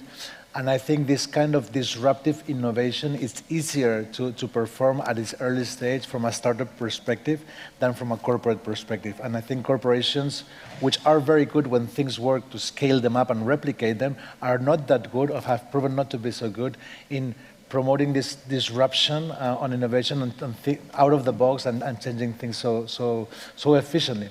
So I think the whole ecosystem of startups is crucial to propose things in a more crazy way, in a more courageous way, and provocative way to challenge the way we do things. At the end, we're fighting against habits, human habits, which is always very challenging. And I think a startup is a good way to start that battle. Yeah, to shake, the system and say, hey, here we are, and we are doing different things and they work. So yeah, that's a good reflection. I think there is an additional element. I completely agree with that. But also, the corporates, of course, has to take profit of what they have done, and they have to scale. And they will not be so innovative in some elements because they have the code in another side. No? But also, when you want to really change things, you need to make a cultural change. Okay. And this is not easy in any company. I remember talking with the CEO of one of the bigger builders in Spain. He has 360 people in his company. And I said, how about the digitalization? And he said, wow, we are going at full about that. And I asked, how many people do you have in digitalization from these 360 people? And he said 3. Yeah, so now... So it's not only that they have to put wood in the buildings or put some software or whatever, it's changing your mind if you want to really transform a sector. Yeah, it's, as they said, walking the talk. Yeah. I mean, it's putting the resources on the area that you're saying that you want to change. If you only have 3 people, then it's not going to happen, right? Exactly. Yeah, and so, okay, and I think we have here a lot of ideas to think about them. And why, and maybe Fernando and maybe Octavi, also startups. That a couple of startups, or name 3 or 4 startups that you think we all need to know, and that do you think are changing or are going to change the game? And apart from the Woodea, also obviously Woodea is one of them. and maybe tell us a bit, what do they do? Yeah, you always ask this question to VCs, and we hate it because at the end you're in the dilemma of promoting your portfolio or saying startups that you're currently negotiating, which are the ones that are more enthusiastic. But anyway, I will. No sé if wet myself, but me mojaré, and I will reply. I know it was not an easy question, but I think I had to bring it to the table. You always, it's okay. It's fair. It's fair. Okay. I think the Spanish ecosystem is great. We've seen a lot of talent, a lot of young people doing great things. And on the different verticals that we're exploring, I'm not going to say companies we've invested, because you can find them on our website if you want, or later. But companies that we've seen that I think are going to be disruptive, for example, in mobility. We have Cleta or Hoop, who are changing the way transportation is conceived from a subscription approach or transportation of employees. In the energy sector, companies like Clevergy, like Lumio, like Isotech 360, who are applying fintech techniques through SaaS platforms, reducing energy consumption of buildings in a very intelligent way.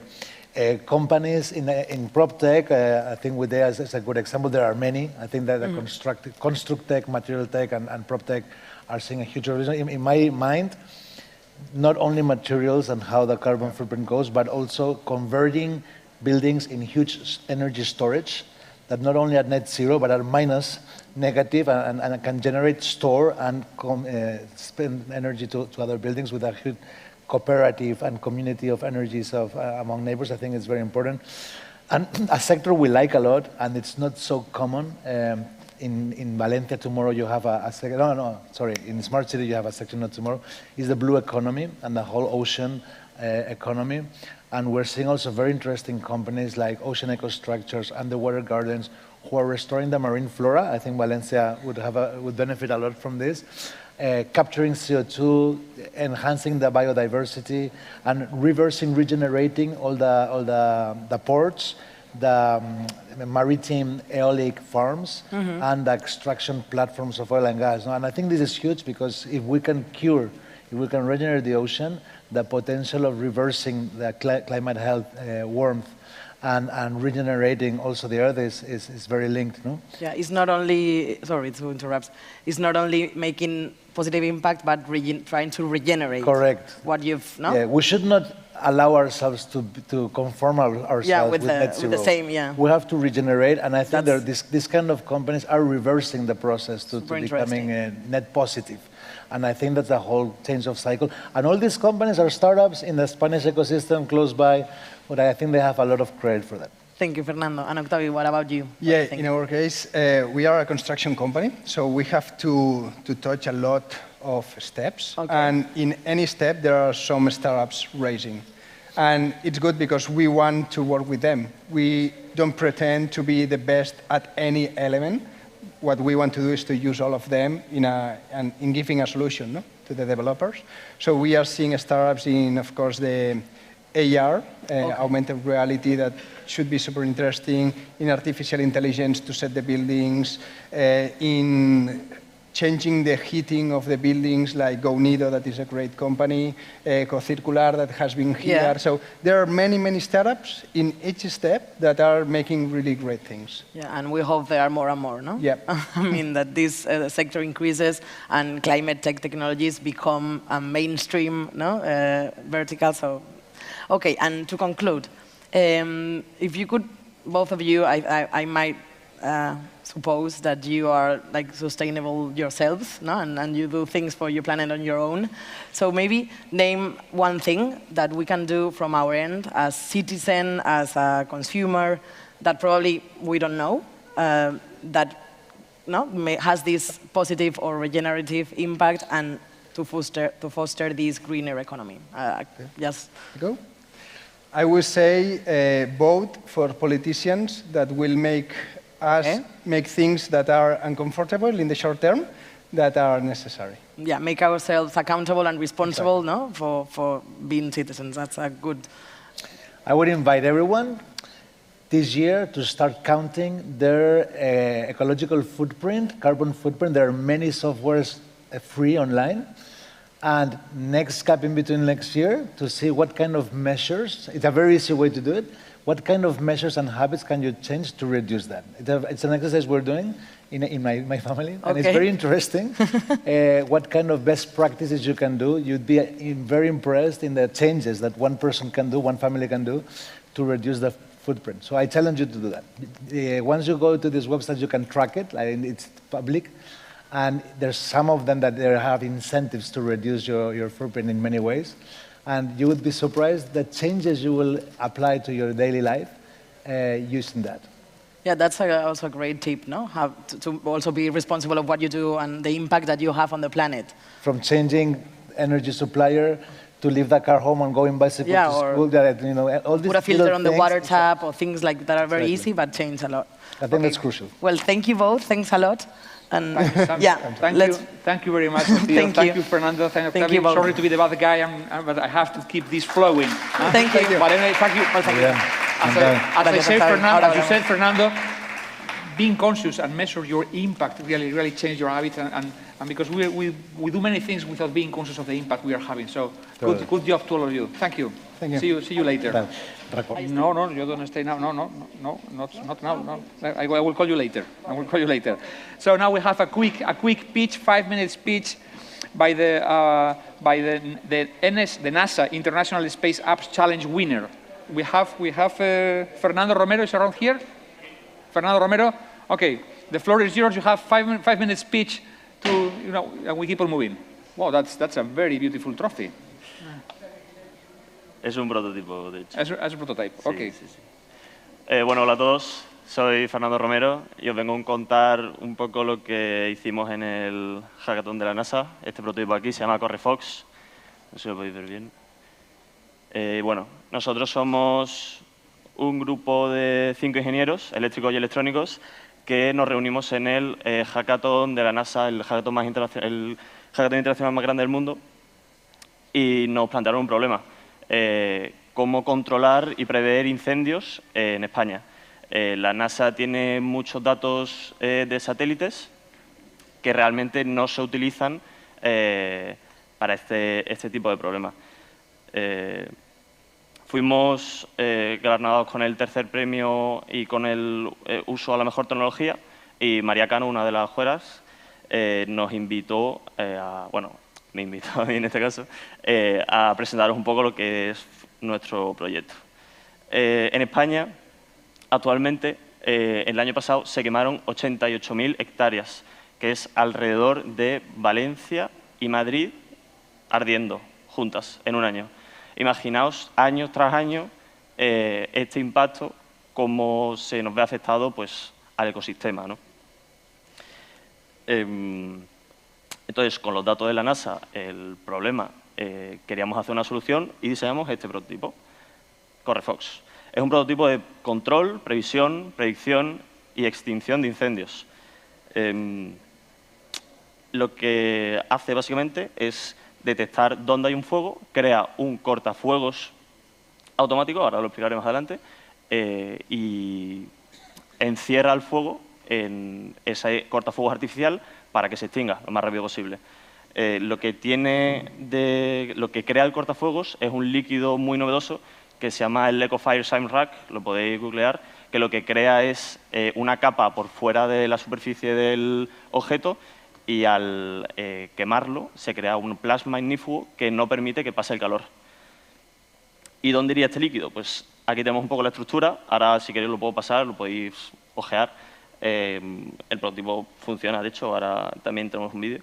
Y entonces el líquido iría dentro de esa esfera, como podéis ver, que accionada por un accionamiento mecánico en la parte superior, abriría el compartimento del cilindro que podéis ver y expulsaría el líquido a través de unas membranas de la esfera. En la parte superior estaría el microcontrolador, los sensores, vamos, está todo ahí dentro, baterías y demás que controlarían el accionamiento. Y os voy a explicar un poquito cómo funciona. Los sensores, tiene dos sensores, como podéis ver aquí, de sensor de temperatura, humedad y CO2. Entonces, cuando detecta un pico de temperatura, se activa expulsando el líquido hacia afuera, como he comentado antes, y se comunica con los otros dispositivos.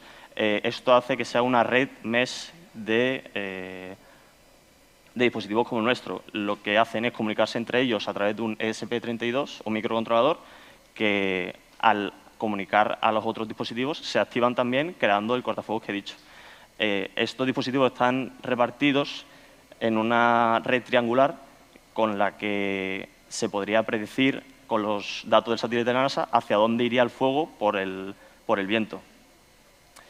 Entonces formaríamos más protección en la dirección del fuego y también tiene aviso vía SMS, vía satélite, el propio microcontrolador. Bueno, aquí sería un poco el hub de cómo sería la web. Esto está o sea, después os puedo pasar un vídeo, que no tenemos mucho tiempo. Está hecho, la web funciona, el prototipo funciona. Y un poco el presupuesto de los materiales. Todo material es biodegradable, ecológico y orgánico. El prototipo estaría hecho de fibra de cáñamo, una fibra que es, aparte, muy barata, que se puede consumir por los animales que les rodea o por, en caso de extrusión del dispositivo, no hay problema con el medio ambiente y con las leyes forestales. El único peligro sería la parte electrónica, que eso con un GPS y un localizador y un zumbido se podría detectar y se puede rellenar el dispositivo. Una vez expulsa el líquido, se rellena de nuevo y cambiaría. Y aquí, por último, os voy a dejar una comparación de para el incendio de Tenerife se quemaron 12.000 hectáreas. Esas 12.000 hectáreas provocaron 80 millones de pérdidas económicas. Con nuestros dispositivos necesitaríamos unas 300.000 dispositivos para cubrir esas 12.000 hectáreas, que nos costarían alrededor de 9 millones con un prototipo grande. Este es el prototipo pequeño, que serían 3,5 millones, y con un dispositivo del doble de tamaño, con 10 millones nos bastaría, que no llega a un 10%. Y un poco eso, si tenéis alguna duda o lo que sea, me podéis comentar. Thank you very much. A big applause. I mean, it always, for me, it always makes me be optimistic about the future when I meet young talent like you developing, thinking big, and being able to deliver solutions so creative. Thank you. Thank you very much. So now, before we move to the next round of pitches, just a couple of reminders. So please use the networking platform. This is a place for networking. You can do physical networking over there and talking to all the entrepreneurs, but you can also contact with all of them and keeping them online and look for them in LinkedIn and try this conversation moving. I don't want what happens in Vegas stay in Vegas. What happens in Valencia stay in Valencia, but can stay after this and make it longer. Again, for those that speaking English, speaking Spanish, speaking English, we have that app over there. You can have direct translation on your mobile. And a little reminder of this is happening thanks to our sponsors. We have a bunch of institutional sponsors. I don't want to miss anyone, and I have to mention those. These Catalyst partners, European Funds Next Generation, Spain Up Nation, EOI, Escuela de Organización Industrial, Generalitat Valenciana, Global Impact partners like Las Naves, Misión Valencia 2030, Ayuntamiento de Valencia, Caixa Popular, Sector Transformation partners like Zubi Group, Fundación 11, Danone, and change leaders like Cámara de Valencia, Invest in Valencia, 4 years from now, Repsol, and DKV Seguros. So, next round of pitches. And I would like to call the jury that I know you're around here. Mariona González from Spain AB. Mariona, okay, great. Sara Alonso from Ashoka. Yes, perfect. Andrea Chao from Social Hub. Good. And Anilla Saha from Nero Ventures. Okay, Anilla. Okay, perfect. Okay, I was not looking I wasn't sure if it was a male or female. Okay, anyway. We have now 5 startups that are going to be pitching remember the rules, 3 minutes of pitching, 2 minutes of Q&A. And I have to be very strict on the agenda to keep this flowing. First one from Colombia is going to be Escalo. And I would like to invite to Luisa Vélez, founder of Sion Escalo. And you're going to be talking about management of learning diversity and inclusion in the classroom. So the floor is yours.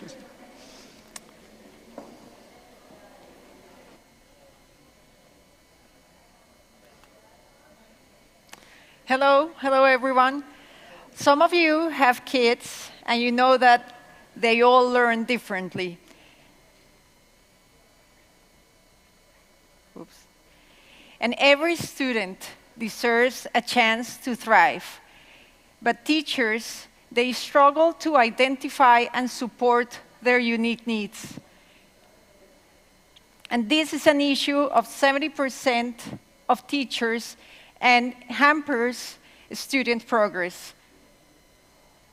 So Scalo is our solution. It is an AI platform designed for K-12 educators to manage learning diversity, featuring 3 main components. So first, we analyze student data, and with machine learning, we anticipate students' risks. And that could be stemmed from emotional factors, socioeconomic conditions, learning barriers, and disabilities. Second, with generative AI, we generate tailored content for teachers to plan their class according to their classroom diversity. And then, for those students that need an additional support, we calculate individualized educational plans for students with special needs, such as my son, Matthias, who inspired Scalo. We operate on a B2B software as a service model with schools paying an annual fee. And we have a strategic partner that for the last 2 years, we have impacted 14,000 students in 68 schools, public schools in Colombia and Peru. We offer emerging countries an affordable and adaptable solution compared to Panorama Education in the US. And by 2027, we will impact 2 million students in a 49 million students market just in Latin America. Our passionate team is focused on making an impact with technology and ensuring that every student thrives. Thank you very much. Thanks to you. 2 minutes time for Q&A from the jury. You can use the mic if you are going to use it.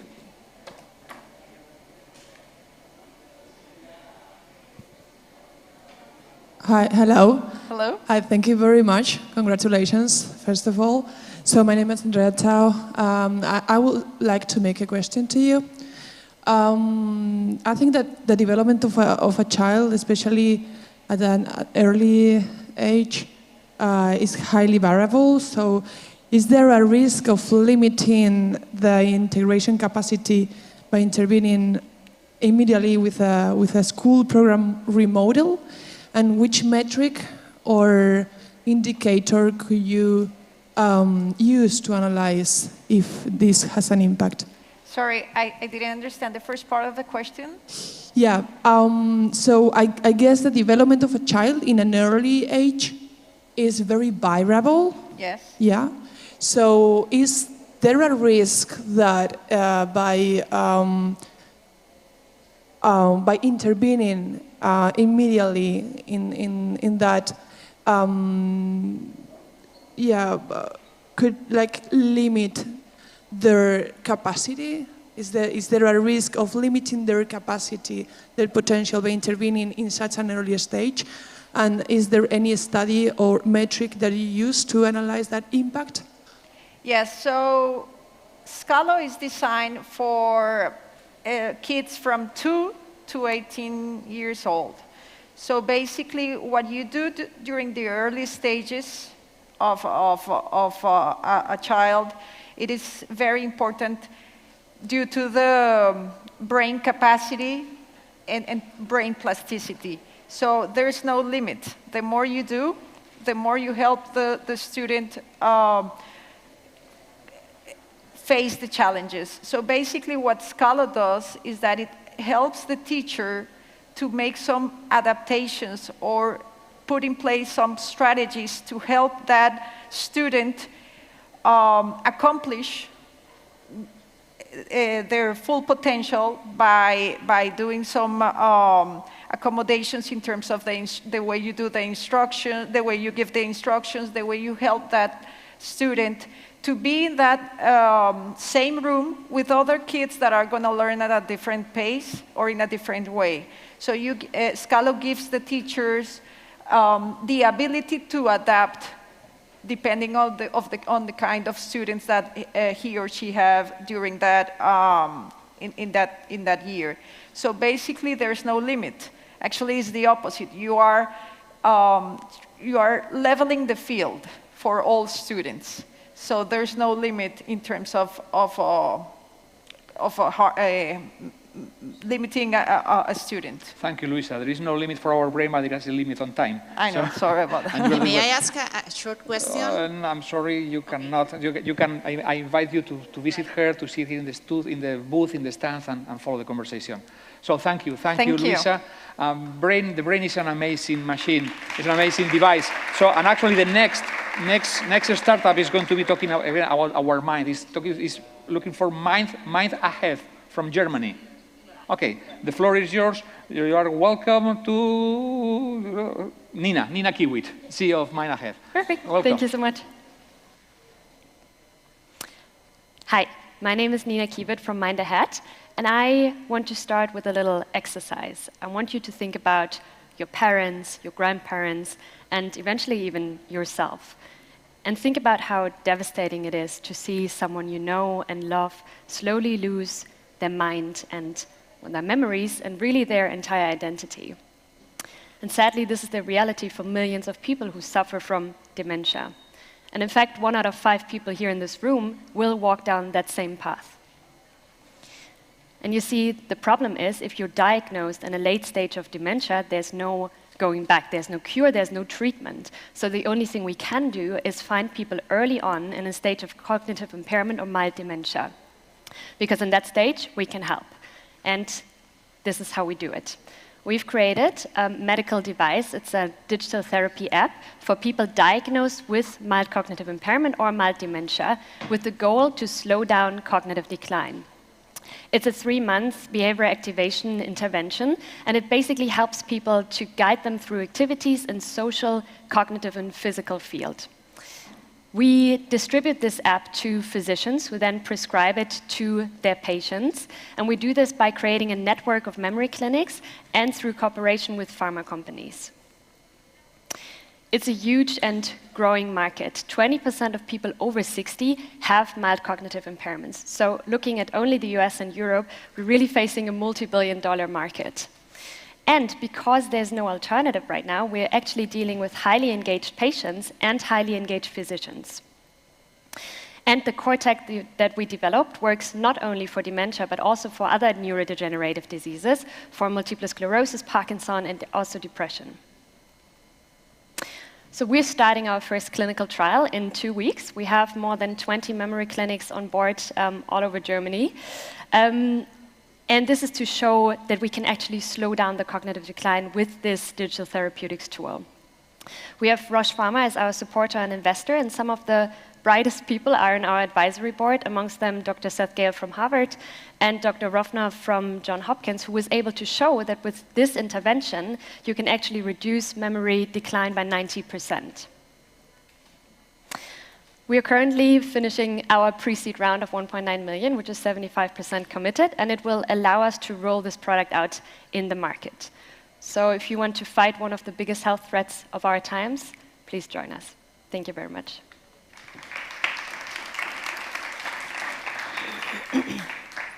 This is German discipline with time. Well. So 2 minutes, try to get the most out of that. You remember?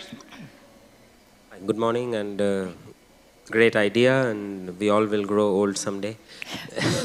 So right. A quick question, how do you make money? What is your business model? Just explain, because when you say, you know, I have a pharma backup, my alarm bells start ringing. They're not the most angelic companies, please explain to us the business model. Thank you. Pharma is basically to distribute it together. There's new medication now coming to the market, and the idea is really combining therapy with medication. Kind of, you know, when you have a depression, you can get antidepressants and therapy at the same time. The business model is reimbursement by health insurances. So in Germany, we're entering this digital therapeutics market where every time a physician prescribes it, the health insurance reimburses it automatically. One further question is about, are you aiming also marginalized population, vulnerable population, or only in general population? Sorry, only what? So I mean, are you aiming vulnerable population or mainstream population? No, everybody really. I mean, as said, we're all getting older, and 20% of people over 60 have cognitive impairments, and it's really for everybody who has a diagnosis can then get it prescribed by their physician, but they do need this access to the physician. Thank you for that. I really like the design of the app. Thank you. How was that validated with the physicians that you were saying, or with the patients? Yeah, so we are starting this clinical trial now for us in 2 weeks, but what we base it on is already clinically validated, for example, from one of our advisory board members. And he had such great results, and now we're trying to roll this out for everybody because it's remarkable what he was able to show, and we're trying to do the same. So, time is up. Again, thank you. Danke schön. Danke schön, Nina, for your presence here by the head. And now it's time to call the next one. We are going to talk about social inclusion and food security. So, Naria Tech. So, you are Kilian Zaragoza. So, the floor is yours, Kilian. Welcome. Remember, 3 minutes. You have that red light here. Okay. Okay. Perfect. Hi, everyone. I'm Kilian, CEO and co-founder of Naria. Naria is a social purpose company dedicated to develop technological solutions to digitalize and interconnect the social aid stakeholders, achieving triple impact, environmental sustainability with food security. We aim to link the ability to generate impact and transformation from an investable and scalable project. The problem we solve is the lack of digitalization and interconnection among social aid stakeholders, along with common serious issues like the lack of innovation, optimization, and traceability in the process of managing social public aids, the problems of food waste figures, and the problem of collection and distribution of social aid avoiding hunger queues. The technical solution for these problems is our platform, Naria. We digitalize operations, processes of social entities and foundations, connecting with food industry and private companies that want to help society. We use blockchain data traceability, impact metrics, and it's possible to transact any type of asset. This technical solution is represented in 3 different verticals as follows. Our platform has a business model B2B, software as a service. Firstly, with Nadia's Insurración Diaria, no one without the daily food ration, we digitalize food donations system, allowing users to donate anywhere and distribute these donations with prepaid cards. Then the second one, the surplus food management system, we connect the food surplus from food industry to social entities with blockchain data traceability end-to-end. And the third one, the red box, we digitalize projects of foundations, social entities, public, ad hoc, and private projects by public grants or contracts with public administration. Now, I want to share you the impacts our company and our platform had so far. It's important to remark, and it's necessary to generate economical impact in order to generate environmental and social impact. About funding, Naria is a company that is funded by both and public resources. And about the roadmap, we are working now to achieve a revenue near 1 million euros this year, achieving a positive EBITDA. We are actively working on obtaining B Corp certification. Nowadays, we are in a verification phase. And we are actively working towards a national alliance to connect social sector and to transform food industry. At the end, I would like to conclude with the team, a team that brings together both social and empathic, human, and more sustainable reality. And we are grateful for our investor board for their interest and for believing in our mission and for his trust that business profitability it's possible on impact projects, include especially during these challenging times. So thank you so much. Time for questions. Thank you very much. Thank you for the presentation. So I will be quick. You are aiming to have a positive EBITDA by the end of 2023, which is a good challenge. Could you mention like the big challenges for you that are impacting your P&L, your financial results? Yes, I answer in Spanish to do a quickest answer. Sí, por supuesto. O sea, al final, nosotros lo que hacemos es desarrollar tecnología que afecta directamente a los stakeholders, les vendemos nuestra tecnología como un servicio B2B SaaS y directamente nosotros lo que hacemos es, con nuestro modelo, o bien tener una ganancia directamente de los propios clientes del sector de la industria alimentaria a los cuales les digitalizamos procesos y luego de las entidades sociales a los cuales les ofrecemos nuestra tecnología. Y al final eso se ve afectado en nuestro rendimiento. O sea, somos al final un B2B, damos servicio y por ese servicio que prestamos de venta de nuestros proyectos y nuestra tecnología, nosotros generamos nuestros ingresos que, como os digo, este año rozaremos el 1.000.000 de euros y seremos ya EBITDA positivo. Gracias. Okay, so one question more. Yeah. Who are you seeing which will be your main customers? The industry, the public sector, or the NGOs? Both, porque nosotros los diferentes proyectos, como os mostraba en la diapositiva de soluciones, dependiendo del proyecto que estamos ejecutando, por ejemplo, Nadie sin su ración diaria se dedica a ayudar a los bancos de alimentos y entidades sociales a captar fondos. Entonces, el impacto económico va para ellos son nuestros clientes. En cambio, con la plataforma de la Caja Verde, que nos dedicamos a conectar la industria alimentaria, el excedente que tienen, la merma, el corto de fecha, con las entidades sociales, nuestro cliente es la industria alimentaria, que es a quien le digitalizamos, es decir, a quien nosotros le generamos el impacto económico es nuestro cliente. Y en cambio, en la última nos dedicamos a vender la tecnología o bien a fundaciones que están financiadas por subvenciones públicas o directamente, como tenemos ahora mismo, proyectos con la propia administración en base a subvenciones o proyectos contratados ad hoc.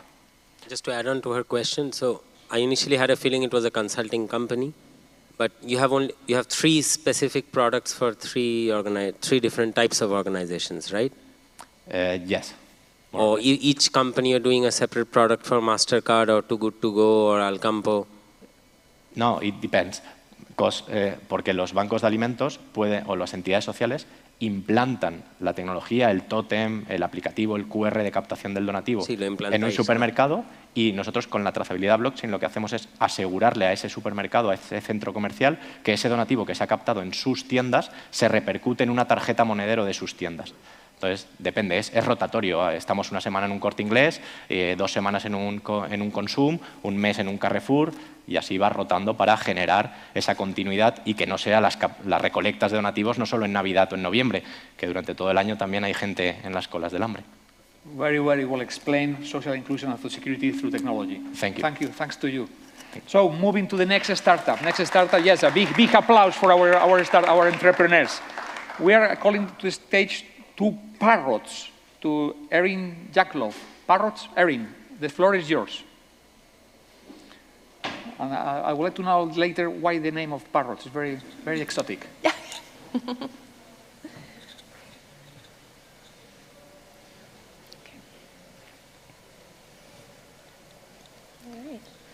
Brilliant, capable individuals just like us can quickly grow into patients with Parkinson's, multiple sclerosis, and other neurological disorders, arriving at a place in their life where they can not only not meet their needs independently, but can't reliably help others to do so either.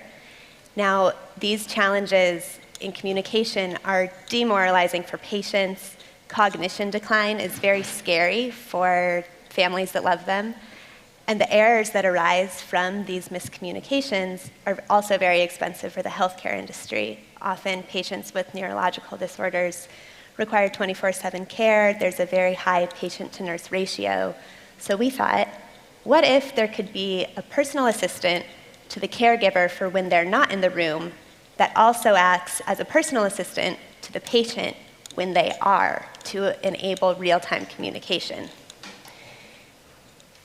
My name is Erin Janklow. I'm an internationally awarded social entrepreneur with an MBA from Babson, and I'm here to tell you about Polly, which is a generative personalized AI platform available on SaaS.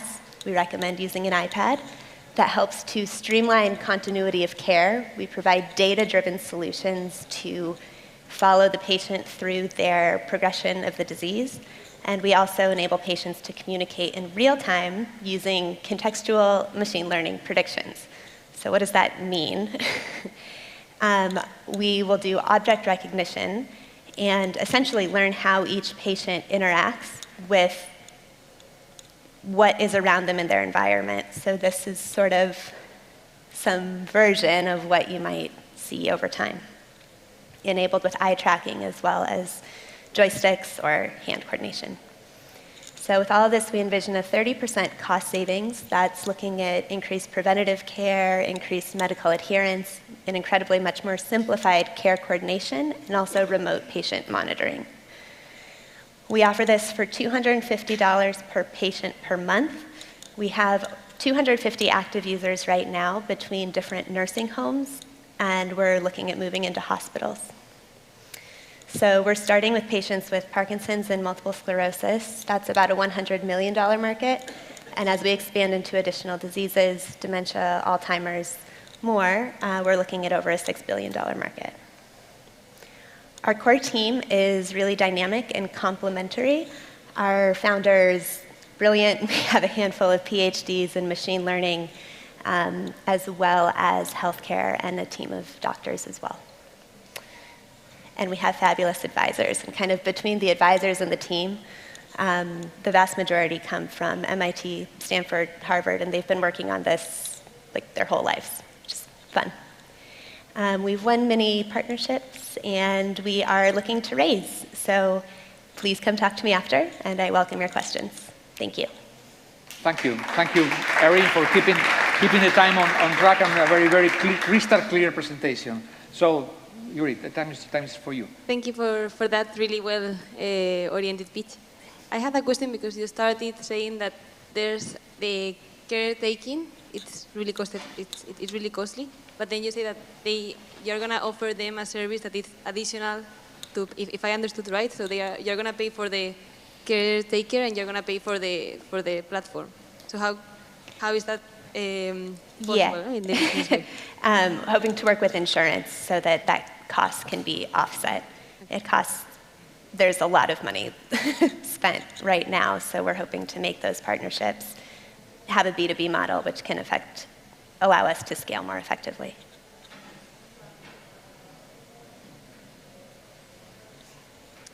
Yeah, so my question is regarding the cost, the monthly cost. Seems to be a bit like high for those houses with challenges, economic resources. Which kind of financial support is this targeted to? Well, I would say that is part of why we're here in Europe and invested in expanding, because your healthcare systems are far more functional than America's. As we're offering for B2B, we think that that's an acceptable pricing model. It can cost over $300,000 per patient per year. So offering it for $250 per month is pretty good. And as we expand into additional opportunities and working with probably individuals in their home as well, we would probably offer it for less. So that's down the line, but it's a great question. Thank you. So can you please explain, you did a quick move on the products. What kind of products do you have in the market, and what is in the, do you have two specific products in the market for specific patients? Yeah, it's a SaaS software, so we recommend using an iPad software, for it. Okay. Yeah, and it's already in active use with over 250 patients. We're getting positive feedback, like really positive actually, so it's fun. Thank you again. Thank you. Time is up. Thank you for having us. No, you are very much welcome. Eventually, we will need that kind of solutions to take care of our elders. So last but not least, the final startup is from Spain. Follow me with one L and two O's, and it will be Pablo Perez, the CEO, introducing how this highly accurate voice guidance. So go ahead. Okay. Okay, hello everyone. My name is Pablo. I'm going to talk to you about Follow Me. And before to start, I would like you to make a reflection. I'm sure that you have ever felt lost in, for example, in a public building, in a hospital, you didn't know where to go or how to proceed. And I would like you to think how the situation would be if you were people with cognitive problems. Only in Spain, there are more than 10 million people that suffer any conditions that create them problems on their autonomy or orientation. In addition, as the places are not adapted for these people, this causes them to suffer major barriers or be absolutely dependent when they need to go to some places as routine as the ones I mentioned before. Fortunately, in the last years, awareness has been growing, and innovation allows some foreign companies to start including specific solutions for specific problems. But this is not enough, and that's why we create Follow Me. Follow Me is a voice assistant powered by free app that guides the people through the spaces, adapting the instructions to the user's need. And how it works. We offer business the opportunity to be part of our list of accessible places with their own messages through a subscription plan. We have a basic plan for a small business and a premium plan for big business in which we use beacons to be more accuracy on the indications. With this product, we allow all business to be accessible to help these people on their spaces regardless of the financial resources or the size of the company. And the best part is that this opens for us a big market with a lot of opportunities and more than 100,000 installable places only in Spain. In our go-to-market strategy, we include a collaborative version where everybody can give a message or indication for another people in outdoors. And we also have a partnership strategy with, for example, associations who provide us feedback to be sure that we are useful and we are really solving a problem, which is the most important thing for us. About competition, there are some companies that are trying to solve this problem in different ways. There are some success cases, but we are the only one that are not focused on blind people, and we also develop our product to evolve it with AI. About the team, the most important thing, we have a great team of engineers, full-stack developers, experts in marketing, business, all of us with a lot of experience in our areas, and also with experience before in another startups. And finally, the steps that we made to stay here in just a few months with an MVP, we've been able to close these amazing customers. We create the first audio guide accessible with our technology in Palacio de Conde Duque, and we have more than 500 users in iOS with Metro Ciego. And that's all. As you can see, this product has the potential to help a lot of people right now, and that's why we invite you to follow us and leave no one behind. Thank you.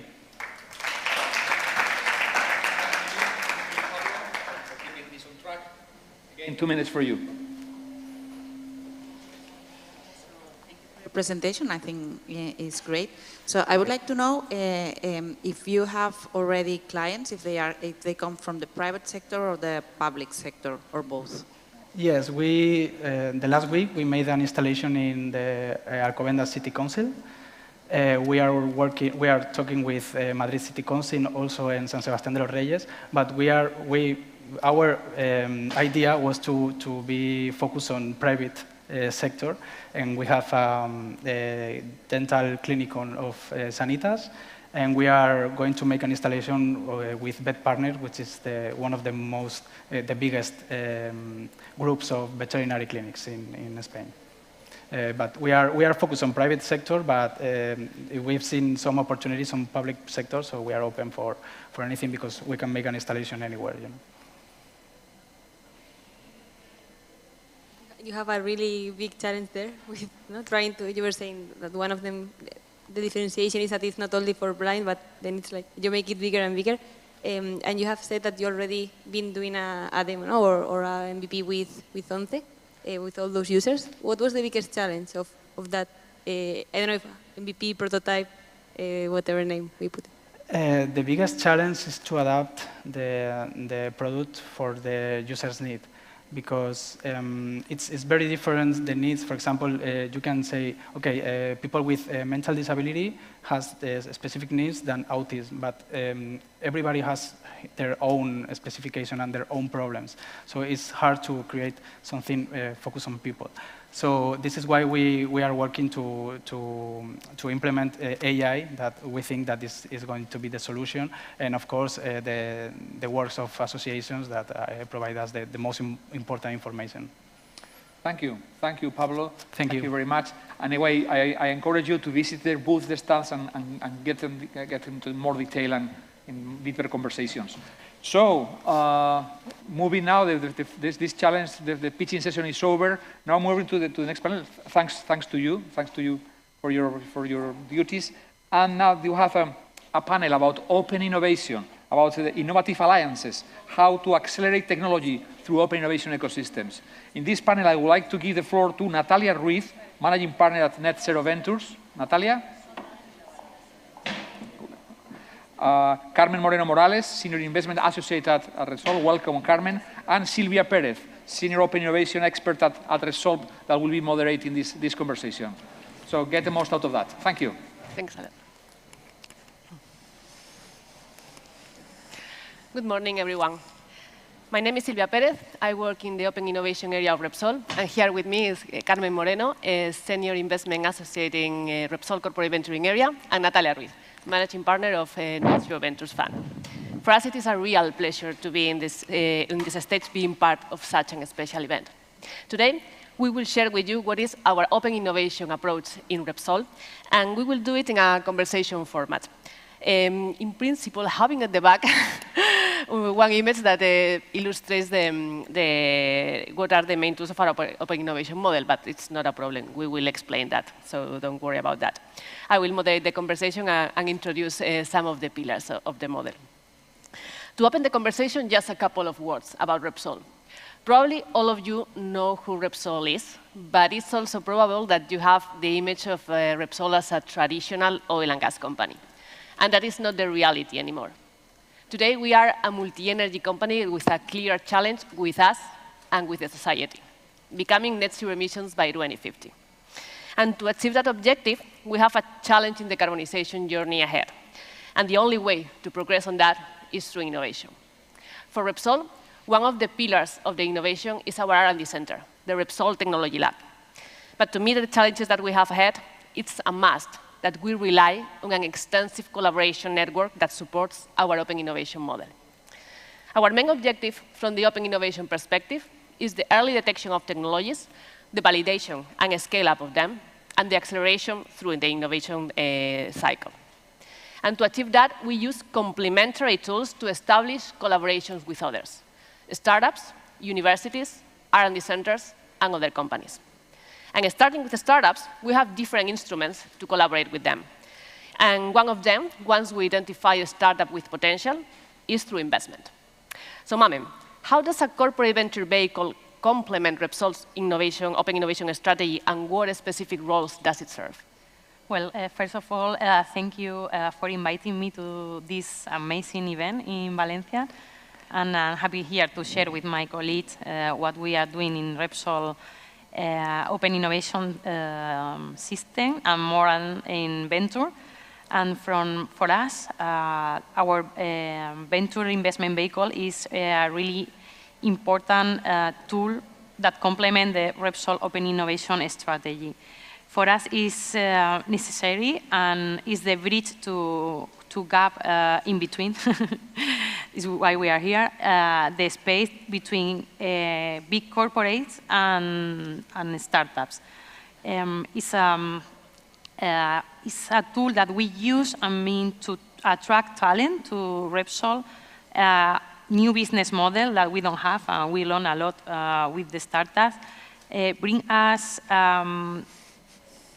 positioning in innovation, because for us it's really important and is something that the company needs in to maintain its competitiveness in the energy sector that is changing a lot now. And also help us to know companies and technologies from the very close perspective. We also work like as a venture client, because we are in this ecosystem and we invest, but we also detect innovating solutions that we can bring to our customers and our businesses. And the role that we have, we are a corporate fund, a 50 million fund. We closed the last year the first fund of 85, and we have an average ticket of 1.5, and we are looking for all these solutions that can help us, as you said before. The goal of the company is to be a net zero in 2050. And what advantages does a corporate venture vehicle offer in terms of accessing technologies and startups compared to traditional innovation approaches? Well, there are many things that brings to compare to traditional approaches.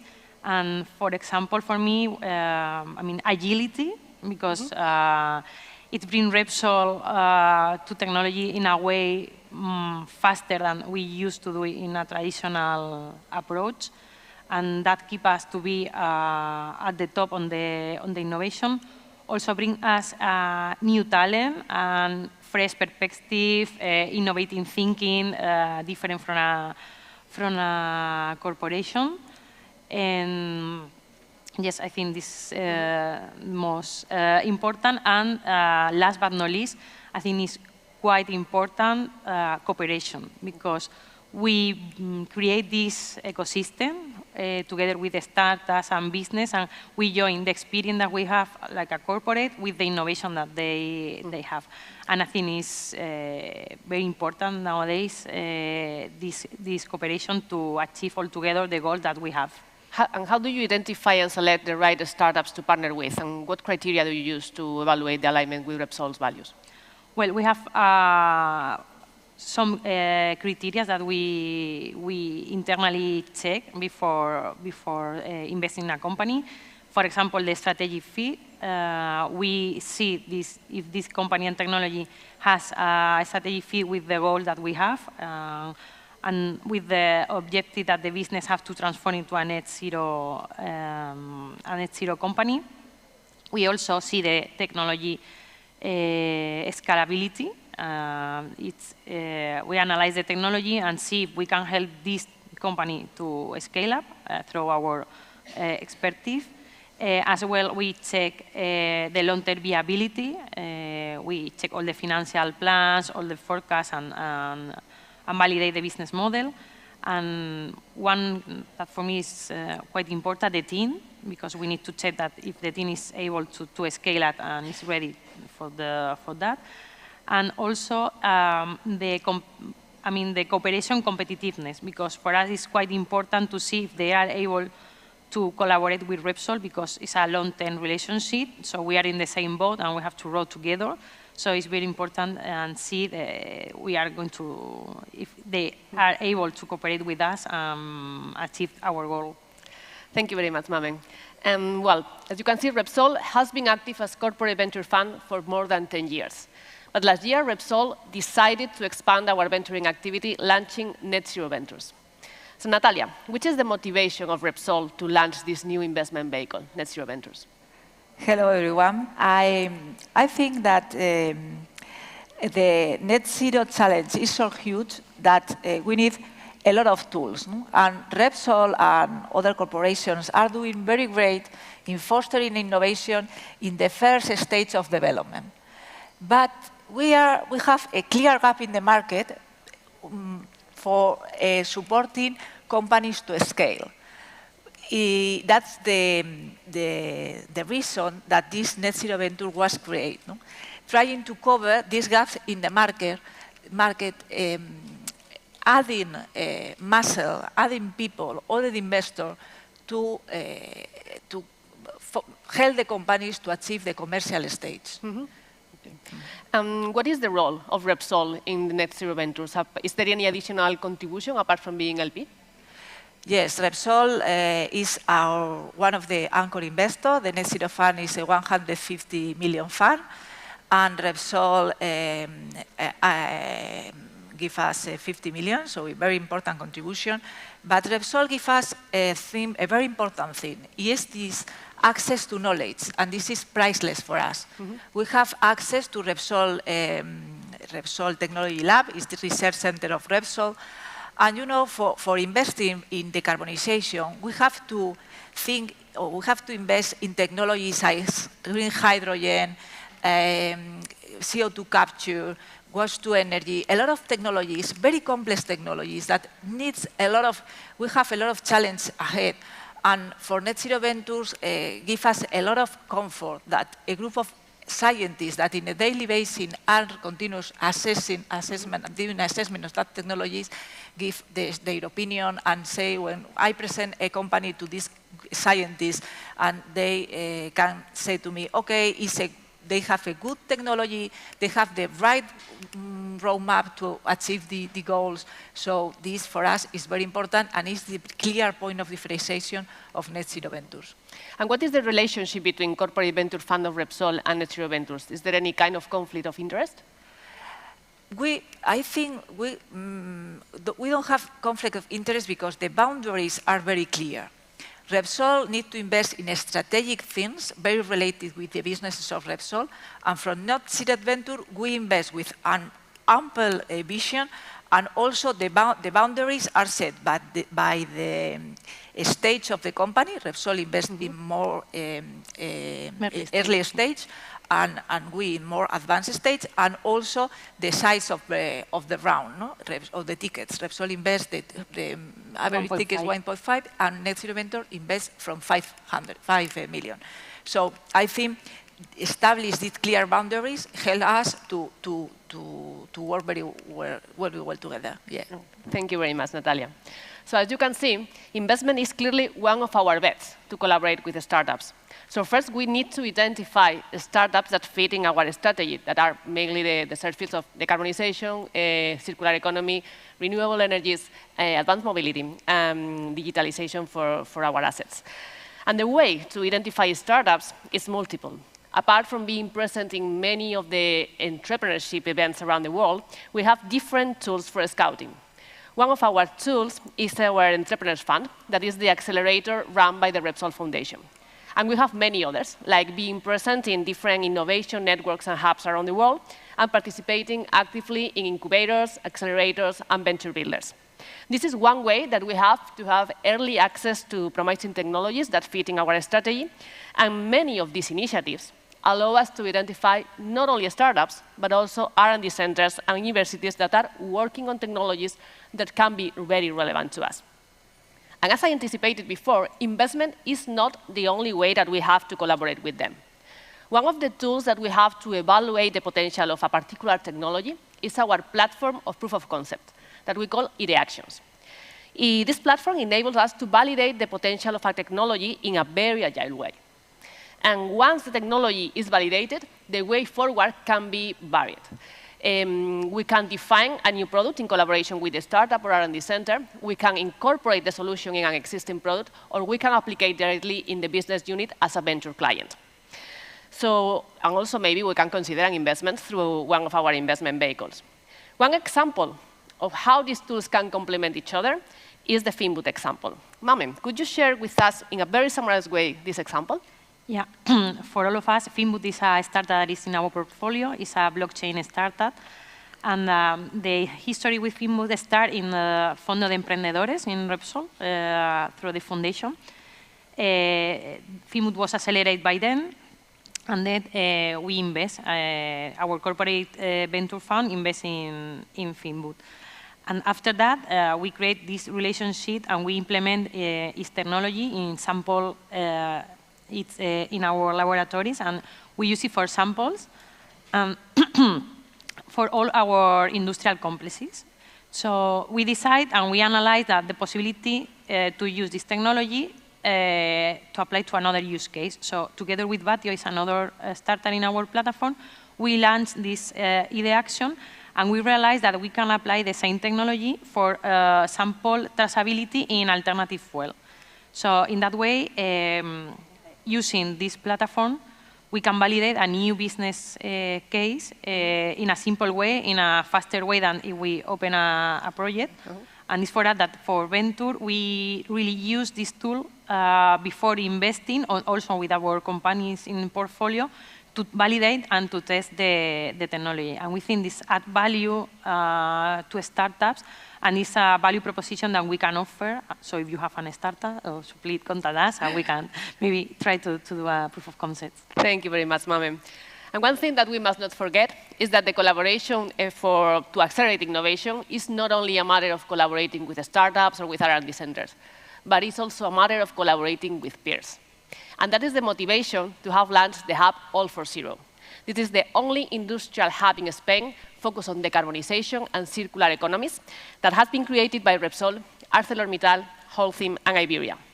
In the hub, we will work to accelerate the scale-up of technologies for decarbonization, making use of the industrial facilities and R&D centers of the hub members.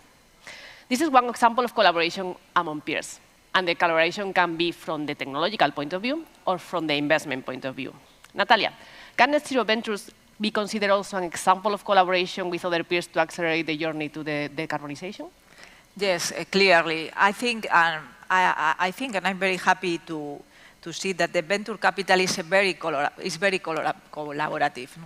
So it's very important to find the right partners. I think investing in a company is like a marriage. You have to be there for, in some cases, 5, 7, 8 years. No? So it's very important to have the right partners. So one of the main works that we have is trying to find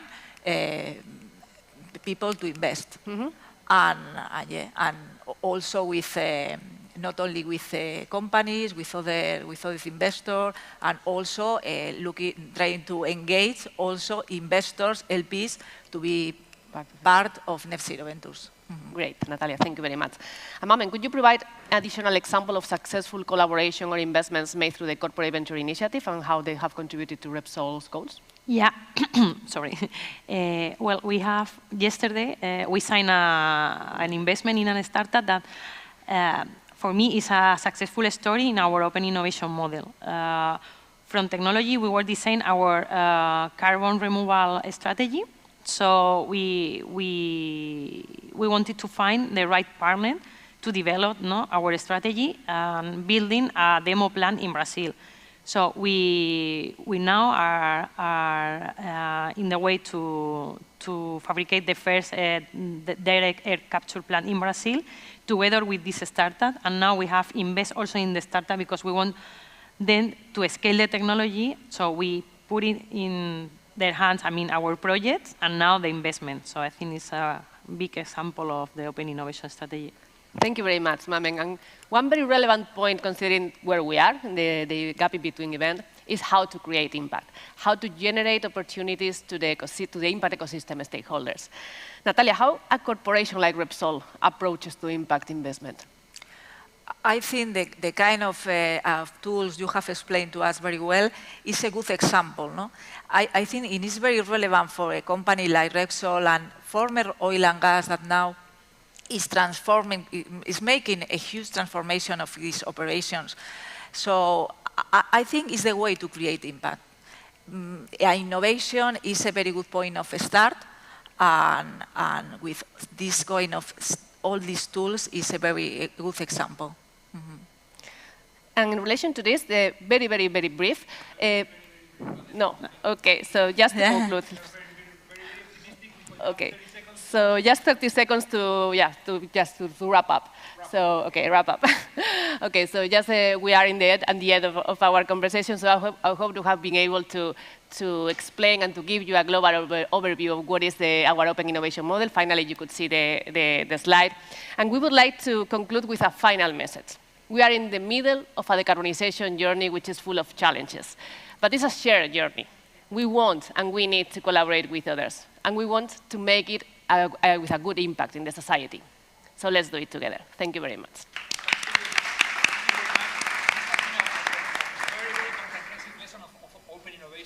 A demonstration of how a big corporation and IBEX 35 can innovate. Many people think that big companies cannot do. You can do that through partnerships, through venture building, through investment, through all your companies. So congratulations, really, really enlightening. Thank you. Thank you very much. So we keep on moving with the Repsol gasoline in our engine.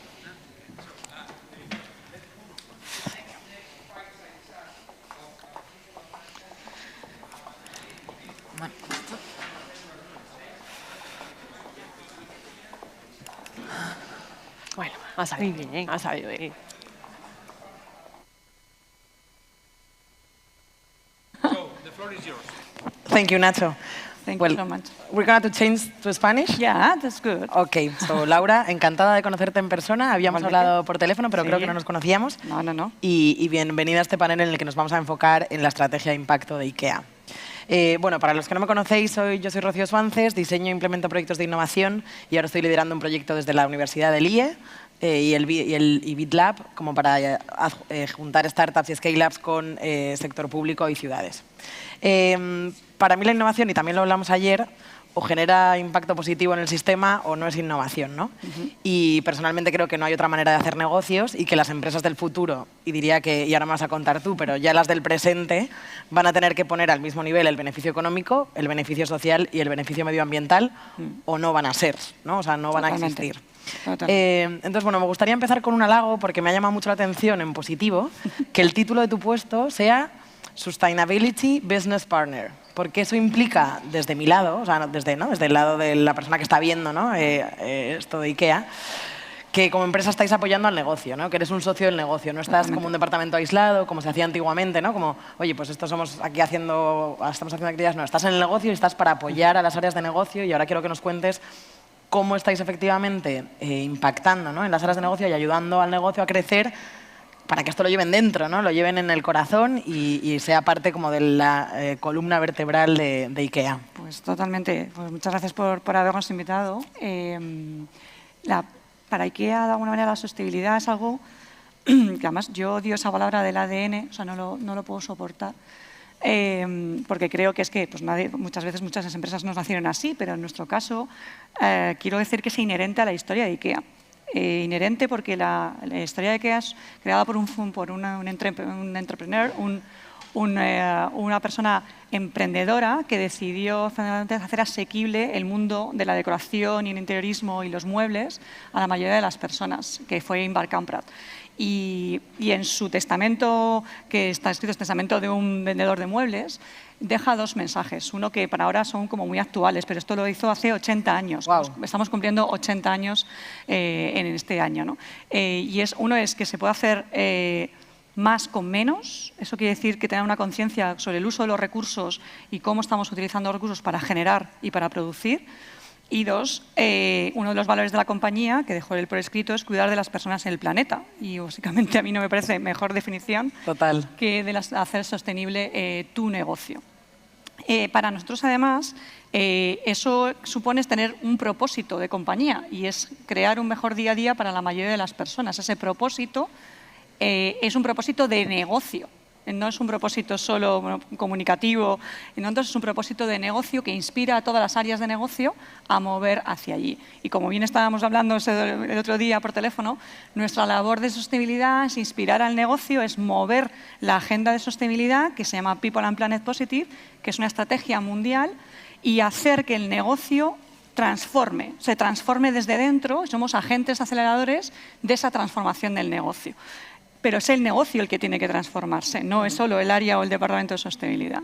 Entonces, esa transformación sostenible es absolutamente nuestra hoja de ruta. Y ahí es donde tenemos un objetivo a 2030 ambicioso para, uno, facilitar una vida más sostenible en el hogar a la mayoría de las personas, reducir nuestra huella climática, como todas las compañías, pero repensando nuestro negocio hacia una economía más circular. Y por último, porque es el que yo lidero, de alguna manera, todo esto generando o de alguna manera luchando contra la desigualdad en el mundo, en este caso en España, ¿no? Básicamente es cómo la desigualdad puede ser también una oportunidad de negocio, una oportunidad desde el negocio a generar impacto social o impacto en la comunidad. Sí, me gusta mucho, ¿no? Como el reto de IKEA y de las empresas actualmente en materia de sostenibilidad es transformar lo que dices tú, ¿no? Los retos sociales y medioambientales que todos estamos enfrentando como sociedad en oportunidades para mejorar el negocio, ¿no? Y poder impactar efectivamente de manera positiva, y hablábamos en un anterior panel incluso de regenerar, o sea, de dejar el mundo mejor de lo que nos lo hemos encontrado, ¿no? Ojalá sea y ojalá vaya hacia allí también la estrategia para generar valor a los usuarios, ciudadanos y también a los clientes, ¿no? En el caso de IKEA. Y cuéntanos, ¿no? Como qué retos os habéis encontrado en todo este camino hacia, bueno, en esta estrategia que nos estás contando. Entiendo que esto no es fácil, que convencer a los equipos no es fácil, que convencer al cliente de que además de contarlo lo estás haciendo tampoco es fácil. Entonces, ¿qué retos os habéis encontrado en este camino? Eso es bastante curioso. Los clientes, o los consumidores, básicamente lo que nos dicen es que efectivamente quieren tener un estilo de vida mucho más sostenible, más saludable en sus hogares, pero no saben cómo hacerlo. Y nuestra labor como compañía, como retail, ¿no? Creemos que uno de los grandes retos que tenemos básicamente es facilitar esto, es decir, generar o de alguna manera, cómo podemos a través de nuestros productos, facilitar en los hogares una vida más sostenible y más saludable. Y eso es un retazo que tiene que ver con cómo garantizar la trazabilidad de la sostenibilidad de nuestros productos, cómo nuestros productos puede un consumidor saber cómo y dónde se han fabricado y cómo y dónde o con qué materias primas se han realizado, ¿no? Y por qué estamos utilizando las materias primas y no otras, o por qué estamos cambiando las materias primas hacia modelos más reciclados, o sea, materiales más reciclables o reciclados.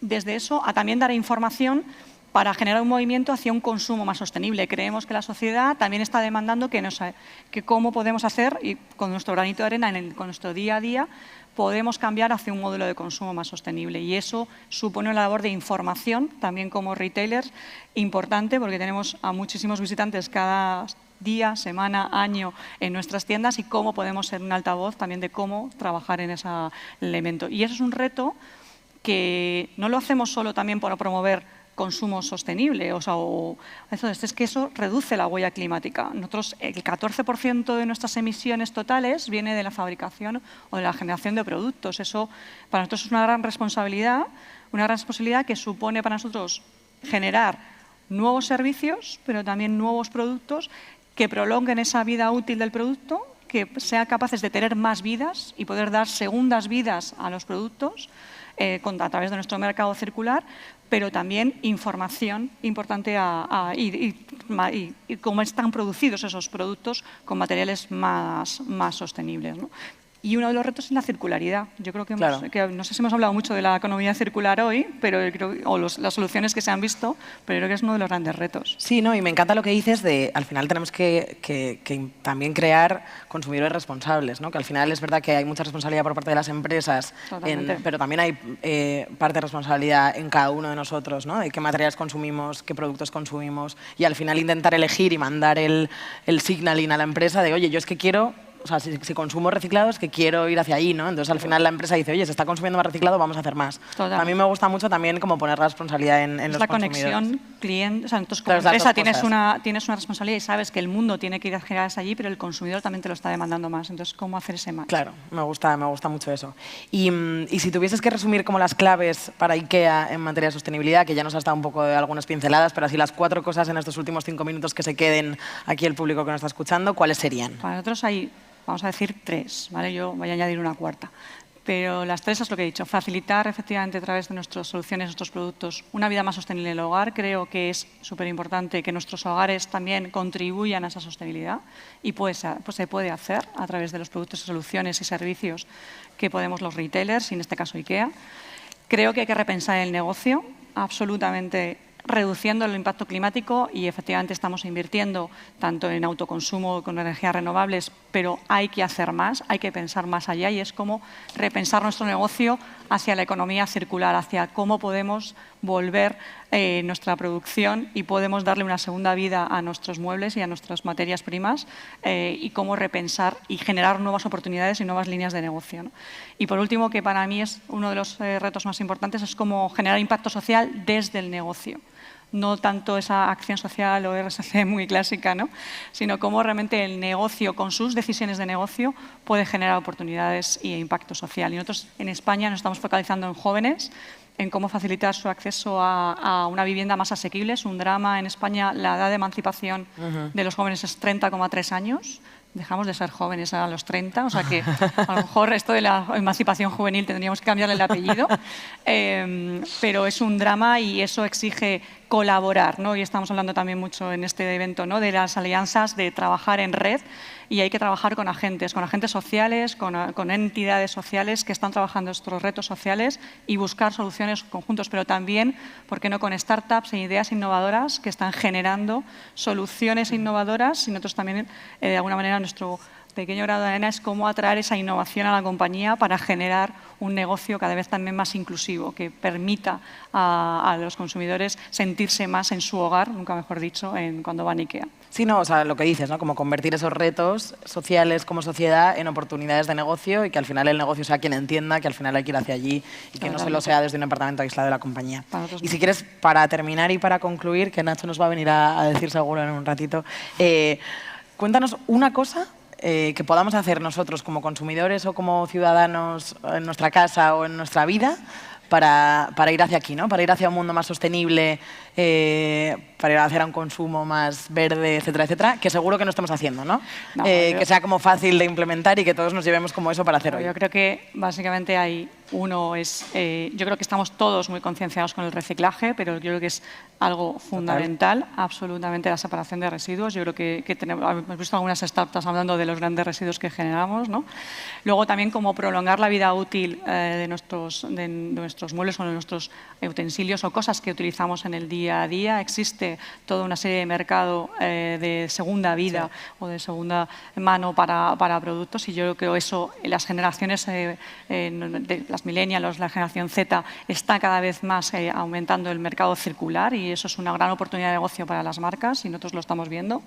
Y yo creo que también es ver un poco qué hay detrás de la fabricación de un producto, ¿no? La gente cada vez es más consciente de que ese impacto social, donde se están fabricando las cosas, cómo se están haciendo, hacernos preocupar un poco por dónde, cómo y cómo se fabrican las cosas que estamos utilizando en nuestro día a día, sabiendo que no estamos dañando al medio ambiente, pero a mí me gusta mucho más también que estamos generando oportunidades para las personas. Entonces, es súper importante.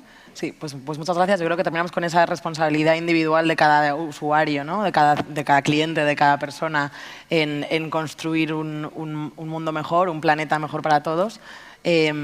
Y además, ¿no? También la importancia que tenéis las empresas en, oye, pues también impulsar y guiarnos, ¿no? hacia ese consumo y hacernoslo fácil, porque también hay que es hacerlo un poco fácil. El papel, porque si luego es de verdad que es difícil, Básicamente, esto es hacérselo más fácil al consumidor. Si no, para nosotros la sostenibilidad tiene que ser democrática, tiene que ser asequible a un precio bajo. Totalmente. Si no, la sostenibilidad será algo inasequible y por lo tanto es inabordable y no se puede hacer esa revolución. No puede ser un privilegio, tiene que para ser nosotros tiene que ser democrático. Qué bien, pues nada, pues muchas gracias Laura, un placer. Nada, y nada, seguimos construyendo ese mundo más verde. Perfecto, muchas gracias. Thank you, Rocío. Thank you, Laura. Thank you, Laura, Nacho. not only the millennials are taking the planet. Some baby boomers were using an Allen key to make it simple and to make it.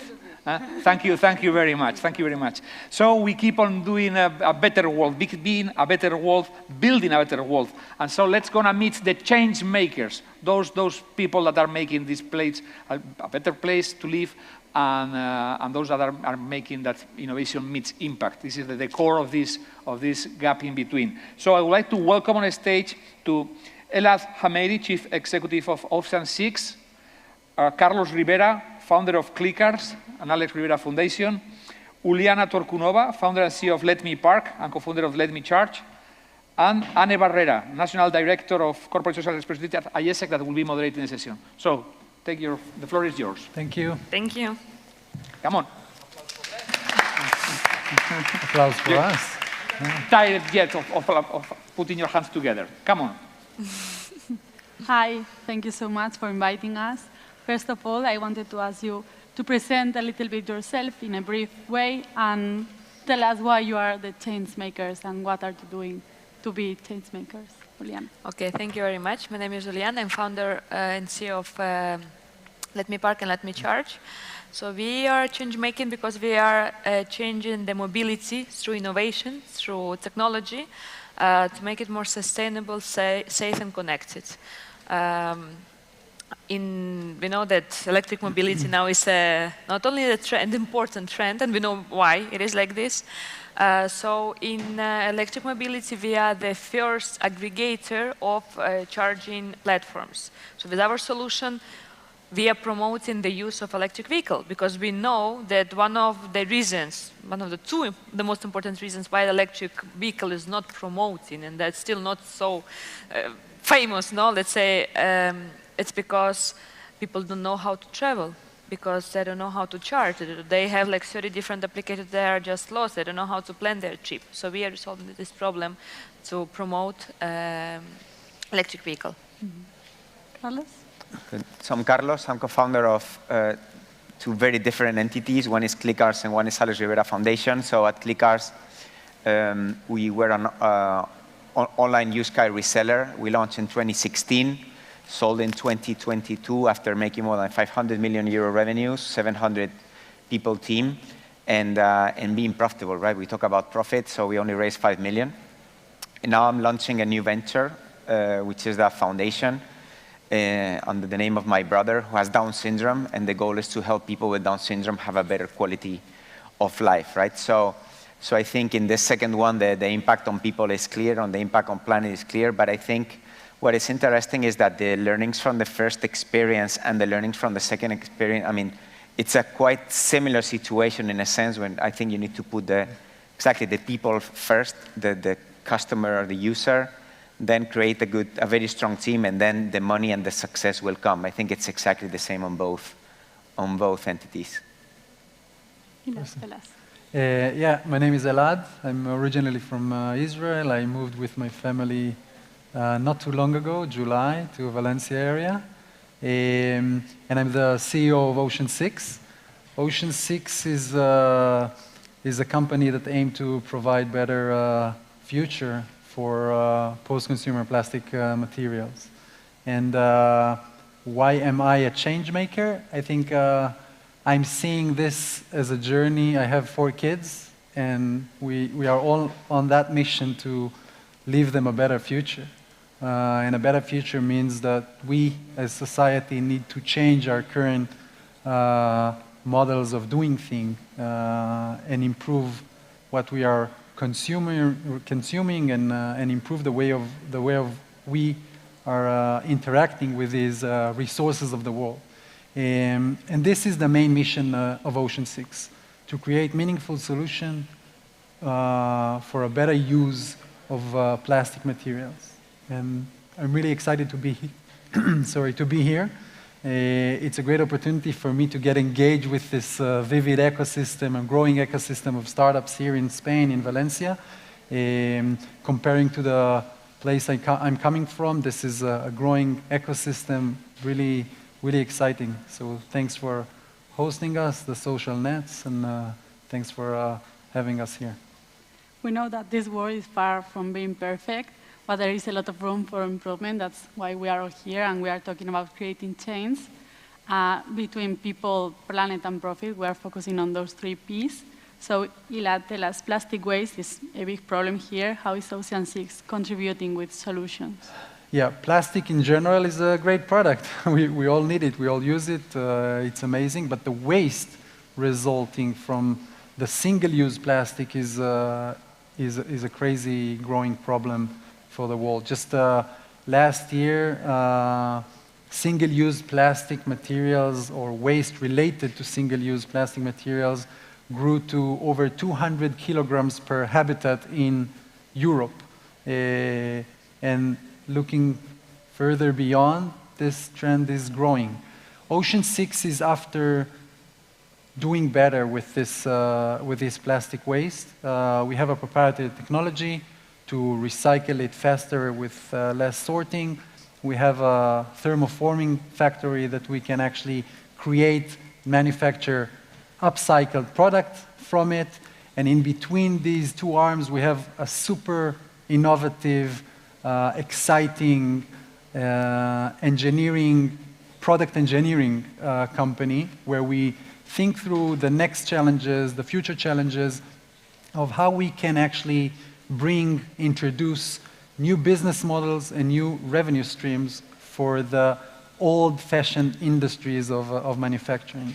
And this is why I felt like, long years in previous roles, in comfort zones, growing great businesses, I felt like this is a good time to do something different, to contribute better to the world. And Ocean 6 and the mission is super inspiring and passionate.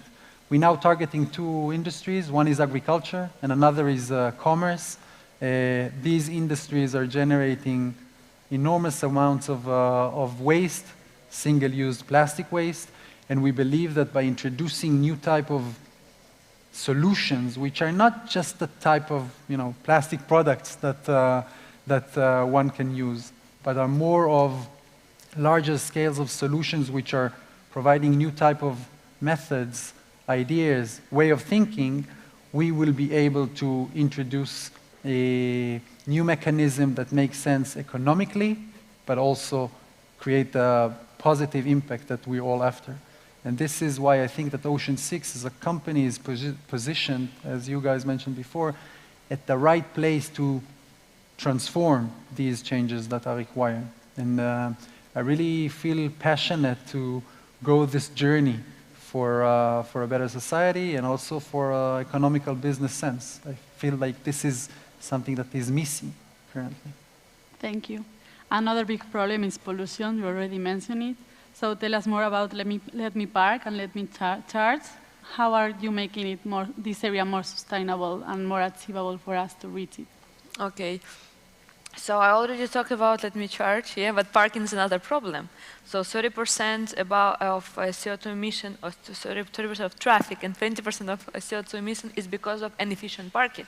Because like every third car almost in the center of the city is the car that already arrived to the final destination, but still looking for parking, driving around, and like creating traffic for other people and creating this CO2 emission. So in this case, we are also trying to make the parking more efficient in the cities. Through our platform, that also aggregate different parking platforms, databases, and also we created a predictive and proactive parking. So with the data, because we are like data-oriented company, we use the data, we create algorithms to be able to predict the parking need or parking event, and before the person starts driving around looking for parking, we will say, hey, looking for parking, it is here. Or just knowing the plans of this person, we can say, go directly there because the traffic is heavy, the parking is heavy, so you go directly there. And then also if you want to charge your electric car, you can easily enter into the parking and plug it from the same place without having 30 or even more charging or parking apps. So we're really making the mobility easier and also connecting also these services to the mobility ecosystem. Because, for example, we work with a company in park and ride. Because sometimes you don't have to go to the city center with your car. It will be more expensive parking in the city center. It will be more time because you're going to be 30 minutes in the traffic. You can just park. If you, for example, live outside, like I live outside the city, it's very difficult for me not to use car because the bus goes just once in 2 hours. So I would go somewhere, I would park my car, and I would continue my trip in a metro or train. So also we connect this very important service to the rest of mobility. And I always say cars is not a problem. The problem is the pollution. So we need to have a better and more efficient use of the cars. Sometimes it's really needed. So we have to think twice. If we use the car, when we use the car, until what moment we use the car, and this should be very integrated into the whole mobility. But to be able to do it, the mobility has to be integrated. It shouldn't be like 30 different parking, charging apps, or different transport system and apps. Everything should be very smooth and very integrated. So we are taking care of integrated into the mobility and the cars, parking and charging solutions. Amazing, thank you so much. You are also contributing in this sector with ClickCars, but you are also having Alex Rivera Foundation. So how these two projects are connected in providing to the 3 Ps? Mm-hmm. So I'll start doing it separately, like for ClickCars. The customer proposition is quite clear, right? So buying a car is the second biggest investment in the life of a person, the second or the first. And what should be a magical and transparent and trustful experience turned out to be a very uncomfortable experience for people. Actually, there's a survey in the US that says that 30% of Americans prefer to go to the dentist than to a car dealership, right? So with all our respect for dentists, we found that kind of unacceptable, right? So we brought transparency, trust, and digitization to that process, right? The market is huge, 10 billion euro only in Spain, trillions in the world, so it's a clear customer need. But for Down syndrome, it's the same. So you have 6 million people with Down syndrome in the world, with all the families associated. And to launch the foundation, we did more than 100 interviews to Down syndrome entities all over the world to really understand what are the true needs, right?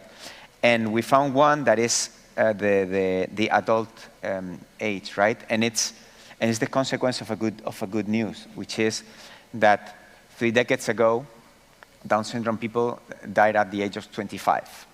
Now they live until 60, 62, right? So my brother is 37. He would have passed away already had he been born in the 50s or the 60s.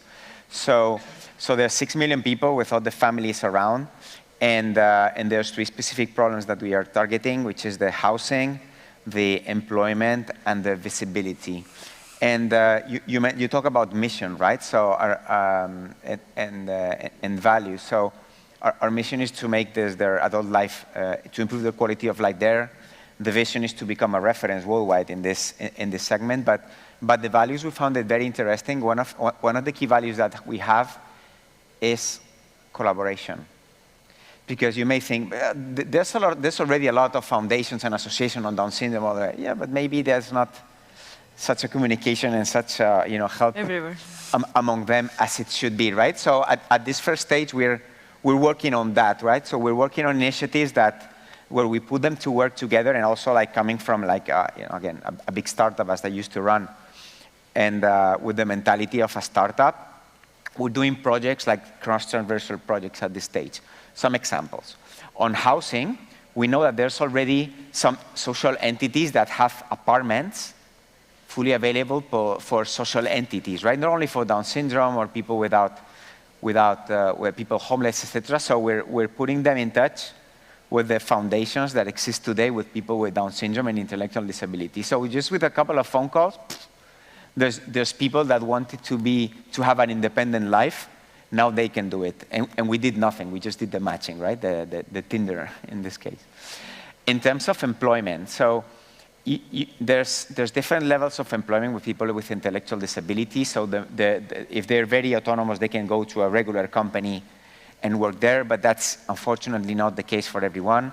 So you have like special employment centers and even other parts. So after visiting a few of them, also as an engineer, I saw some inefficiencies in the processes that they run. Sometimes they complain that their space is too low, too little, they need more space, and I say like, no, it's not a matter of space, it's a matter of optimizing your process and space, right? So what we did is very simple.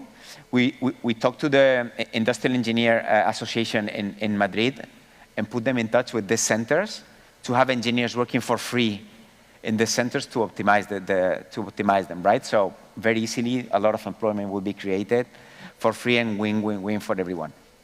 And in terms of visibility, which I think it's always good to show visibility of intellectual disability, and especially, I'm fully convinced that the world is better with people with Down syndrome and other intellectual disabilities. The world is better, really. So one of the last things that we did at ClickArts is to do the biggest human steering wheel in the world, right? So 400 people with different colors, so that you can see from a picture above, like a perfect steering wheel, right? And then Guinness Records came and they said, okay, you have Guinness Records. So what we're going to do is similar to that, with people with intellectual disability, doing a human like, at the very city center of Madrid, doing the highest noise, right? So again, it's something that, well, the Guinness people record are not cheap to negotiate, but for the rest it's cheap, and it's a very good experience for them and to give visibility. So I want to put some, to incentivize this topic about the collaboration, where at least in our sector, in the intellectual disabilities, not always as it should be. There's some competition that sometimes is healthy, but sometimes is not healthy, usually due to egos. And because we have no ego, we collaborate with everyone, but just with putting it together, everything that everybody's doing, but not only in Madrid, but also in Spain, also in Europe, and all over the world, to export all these best practices that we are launching, to export them in other places where they even have less resources. Amazing. Just as a last message, in ISEC, we believe that young leaders are the ones that are going to create the changes and are going to keep managing these changes that you all started. So as a last message for everyone, what are your companies and organizations and foundations doing towards young leaders to help them grow in their ideas and help them create these changes? Juliana. Okay, this is really very, very good and very important question. I do it on the personal level, and also I do it as a company. For example, we work with several organizations that help young leaders, not only young leaders, to change their lives through the education. So we hired already like 4 people in IT who came from the from different situations, family and financial situation. They had a bootcamp of 6 months in IT, and then they come to do an internship, and then we hire them in our company. This is one of the best employees that we have, because the people are so motivated, because they had the chance to change their life. And sometimes it's like people say, it's easy to say you have this and this. No, like we all have resources to change the life, our lives, and also of other people. But you have to try to get this chance. So these people are taking this chance and changing their lives through education, and we support them with internship and also employment. I also have several social initiatives on the personal level. Also, I have it's called Ayudar Más, Help More, which is ayudar, give more, basically not only give more, also helps people on the social level. And also it's very important to give and to give example and help people.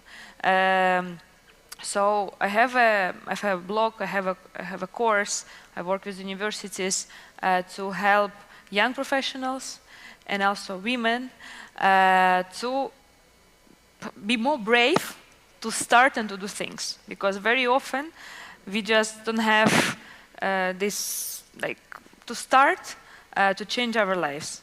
And I'm really very happy to be in this group of people who are doing a lot of good professional stuff, but we are all like responsible, you know, on the personal level and professional level, doing the social things. And I think every single company, not only company, but the person has to do it on the personal and professional level.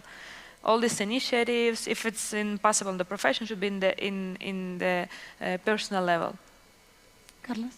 Yeah. I think there's more and more responsibility from everyone on the social sector, on the social issues. I would say that talent has no age, right? Because if we focus too much on young people, then people 50 and above will not be employed, right? And still, it's a matter of energy. But I think things are changing a lot. For example, like when I finished business school 13 years ago in the US, people wanted to do consulting, private equity, or investment banking. 5 years later, they wanted to, well, why not this Amazon, Google, and this stuff? And now they're looking at other sectors, which is truly great. And even I remember like 3 years ago when interviewing a person to be just a mechanic at ClickUp, right? They were just doing oil change, etc. Or for purchases or sales, they asked like, but you guys sell used cars, right? Doesn't that pollute a lot, right? So, which is a question that 20 years ago I think it would not be relevant. But then the answer is like reconditioning a used car like emits 300 times less than a new car, right? But to your point, young talent for sure, I think we need to coach them. But I would say it's not a matter of age, it's a matter of energy. And at 30 years old, there's some people that are old, and at 60 years old, there's people that are young there. 100% agree with the age part. Yeah, we need to look into, let's say, curiosity and creativity. The complex challenges that we are facing are too complex for one to solve alone. Maybe a company, a corporate, an individual, or anyone else. So we need to do these collaborations, as Carlos mentioned, not only for the sector that you are dealing with, but anyway in terms of business. And this requires curiosity and creativity. If we culturally educate our young generations, ourselves, it could be elderly people, to stay curious about finding new alternatives for what we constantly doing without thinking of doing, on the reasons why we're doing it, and we develop this creativity of solving things or doing things differently, we will achieve the complex challenges of our required planet. The planet call us to improve. And again, this cannot be done alone. I'm very happy to be a part of a great team that is doing this together with a great partnerships. And at the end of the day, you know, curiosity and creativity are the main essence and engine for innovation. And this requires new way of thinking about the problems of the world. So this is my main message. I really like those messages. I'm really hoping that all the sectors, even though they are super different, can still collaborate with foundations, organizations. So let's hope for collaboration. Yeah. Thank you.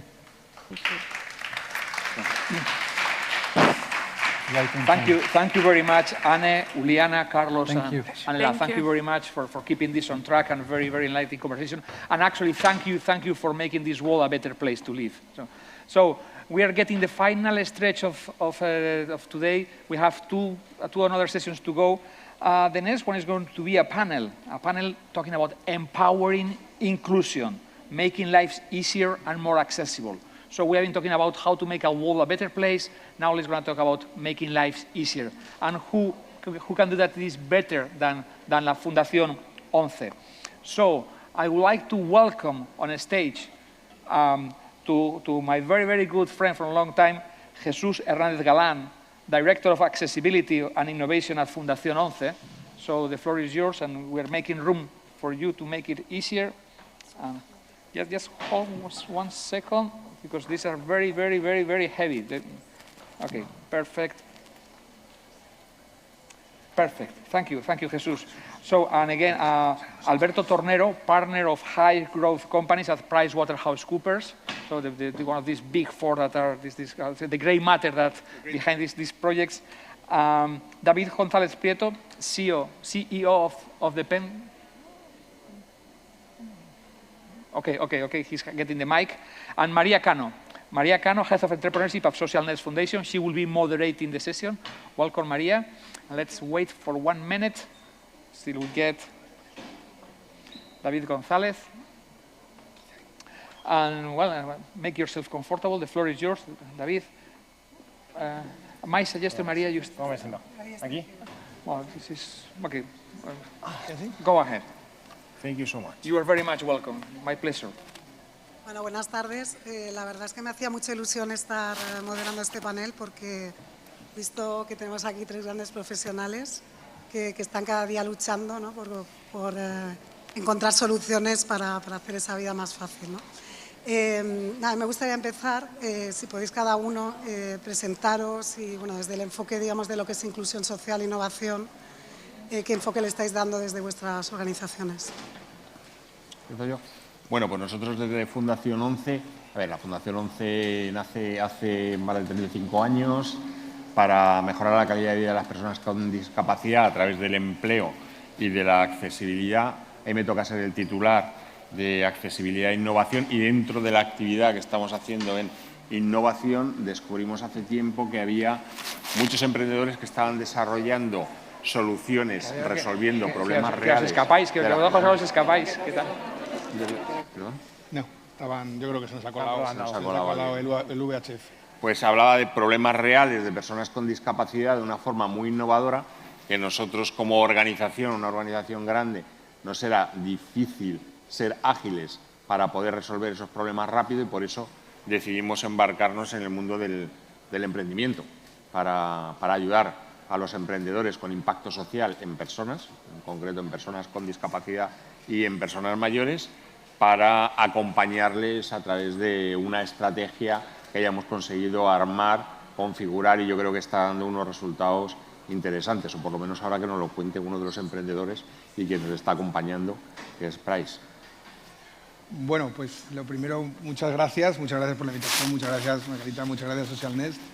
Yo me llamo Alberto Tornero, yo dirijo en Price, en PwC, un área que llamamos empresas de alto crecimiento, que son compañías por debajo de 80, de ahí a cero, 80 millones de euros hasta cero, que crecen rápido. Que la verdad es que fue bastante transformador en su día en la firma en la que yo estoy, porque no son nuestro target habitual y nadie nos espera ahí. Llevamos ya unos añitos, llevamos ya 10 años y estamos muy contentos. Es verdad que nuestro foco suelen ser las compañías, pero en casos muy puntuales trabajamos también con corporates, echando una mano, o lo que podemos hacer, y este es el caso de Fundación 11, que es con quien nosotros tenemos sobre todo nuestro foco, o con quien hemos sido capaces de ver lo que es el emprendimiento social en el terreno. O sea, remangándote, más allá de viendo cosas. y a lo que estamos agradecidísimos y bueno, ese es un poco nuestro enfoque. Nuestro enfoque es ayudar a las compañías que crecen muy rápido en lo que no es su negocio, que eso se lo dejamos a los empresarios y a las empresarias, sino en la parte de estructura, personas, tax and legal, estrategia y operaciones, ¿no? Ese es el enfoque que nosotros tenemos. Genial, muchas gracias. Bueno, muchas gracias. Es un placer estar con vosotros. Nosotros somos de Penker, yo soy el CEO, el fundador de Penker, y de Penker es un proyecto muy personal que surgió a principios del 2018, en el cual básicamente nos planteamos que queríamos dar una solución a las personas mayores, dependientes, con discapacidad, que quieren vivir una vida plena en su propio domicilio, ¿no? Partiendo de esa semilla, pues hemos ido evolucionando mucho hacia un servicio en el que a través de Penker lo tengas todo, si necesitas estar en tu casa bien atendido, ¿no? Y bueno, de la mano de Price y de Fundación 11, pues vamos a hacer muchas cosas interesantes en los próximos meses, /años seguramente. Me alegro. Bueno, yo tenía una pregunta para Jesús, ¿no? Porque tengo entendido que vuestro programa de aceleración es diferente, ¿no?, a lo que solemos estar acostumbrados, ¿no? No sé si diferente o único, ¿no? Único. ¿Qué es lo que le hace único? Lo hace único, lo hace diferente. A ver, nosotros, no solo por la actividad en la que nos está ayudando Price, ¿no?, sino nosotros como fundación, nosotros somos usuarios, no somos personas con discapacidad, somos expertos en soluciones, o sea que llevamos trabajando en el ámbito de la accesibilidad y de resolver problemas desde hace muchísimo tiempo. Hemos tenido programas de intraemprendimiento, con lo cual nosotros como organización podemos aportar mucho a un emprendedor social.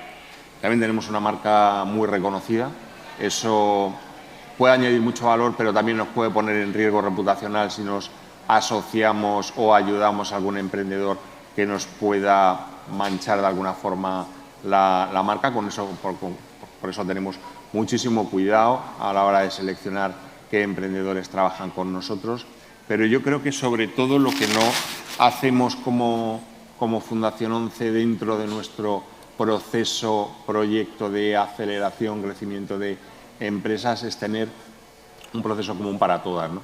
Nosotros, me atrevería a decir que somos una boutique del emprendimiento, ¿no? O sea, nosotros nos adaptamos a las necesidades del emprendedor.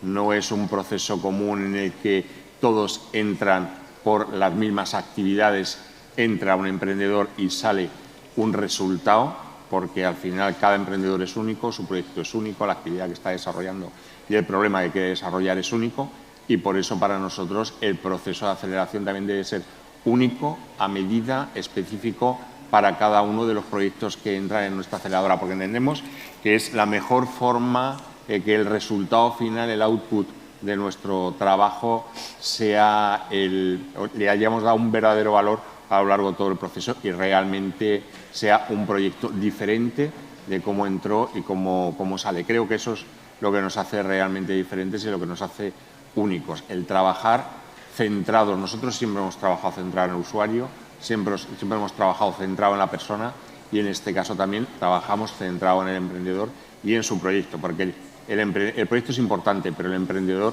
yo creo que es más importante que el proyecto, porque si el emprendedor no funciona, el proyecto no va a funcionar. Ideas hay muchísimas, pero lo verdaderamente importante es el equipo. Muy bien, muchas gracias. Bueno, aprovechando que tenemos un emprendedor que además está dentro del programa de aceleración en este momento, ¿qué es lo que te está aportando este programa de aceleración? Pues nos está aportando pues muchísimo. Desde retar ideas que nosotros teníamos preestablecidas y retar el status quo mediante conversaciones tanto con 11 como con Price, etcétera, hasta ponernos en contacto con personas y entidades que son interesantes para nosotros, hasta, por ejemplo, nos llevaron de la mano a Startup Ole en Salamanca. Fue un momento muy bonito porque nos llevaron a pitchear y además ganamos la competición de pitching de impacto social, lo cual para mí a nivel personal fue fantástico porque el proyecto de Penker empezó con mis abuelos y entonces acabamos poniendo en el Palacio de Congresos la foto de mis abuelos y encima ganamos el pitching, ¿no?, el concurso de pitch. Ahora mismo estamos con un reto para tratar de ayudar a más personas en algunas circunstancias a las que no se está prestando todavía suficiente atención en España, No puedo dar mucha más información, porque todavía lo estamos trabajando, pero lo estamos trabajando junto con 11, con Fundación 11 y con el equipo de Price, que dirigido por Alberto Tornero, pero que estamos bueno, pues enfocando a través de brainstorming, a través de marcos de acción, etcétera, pues una nueva propuesta de acción para ayudar a personas a las que hoy por hoy no se está llegando. O sea, que fantástico. Pues enhorabuena, me alegro mucho. Bueno, Alberto, entonces, ¿a qué retos os tenéis que enfrentar desde Price hacer este... Perdona.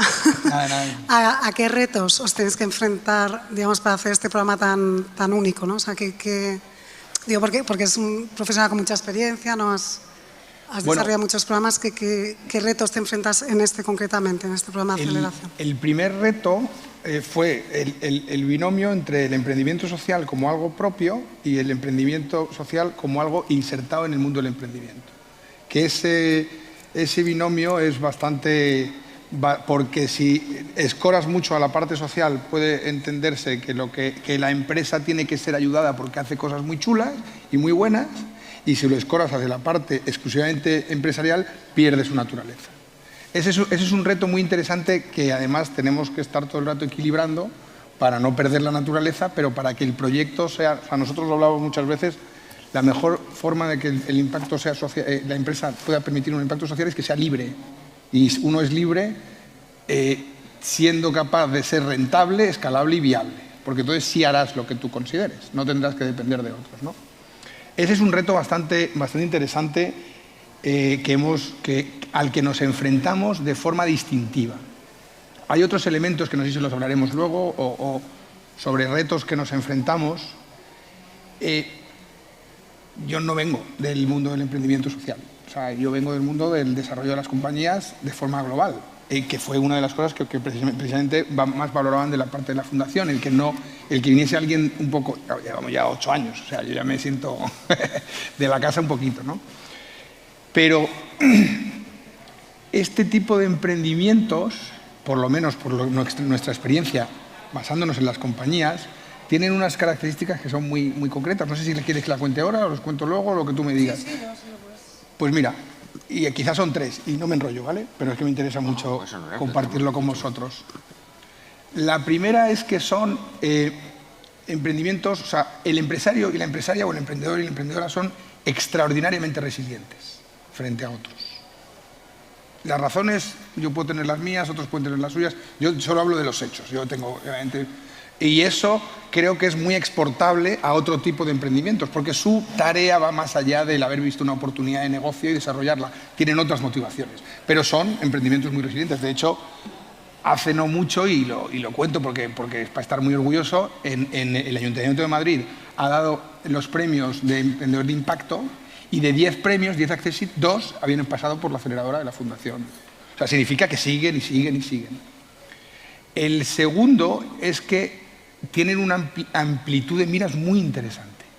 Y quizás Jesús luego contará algún ejemplo de esto. Es decir, si lo que yo hago ayuda a las personas con discapacidad y mayores a vivir mejor, pero soluciona otras necesidades que no estén relacionadas con las personas con discapacidad o que sean mayores, lo que me hace es, me abre el foco, sigo cumpliendo con mi objetivo y además me hace más viable y más escalable, ¿no? Esto es muy interesante. Y luego el tercero, que a mí es el que más me gusta, es que es un modelo de emprendimiento increíblemente motor. Nosotros hablamos del por 4. Por cada persona con discapacidad, nosotros estimamos que hay 4 personas pensando en cómo ayudar, que es el caso de tus abuelos, personas con discapacidad mayores, cómo ayudar a solucionar ese problema.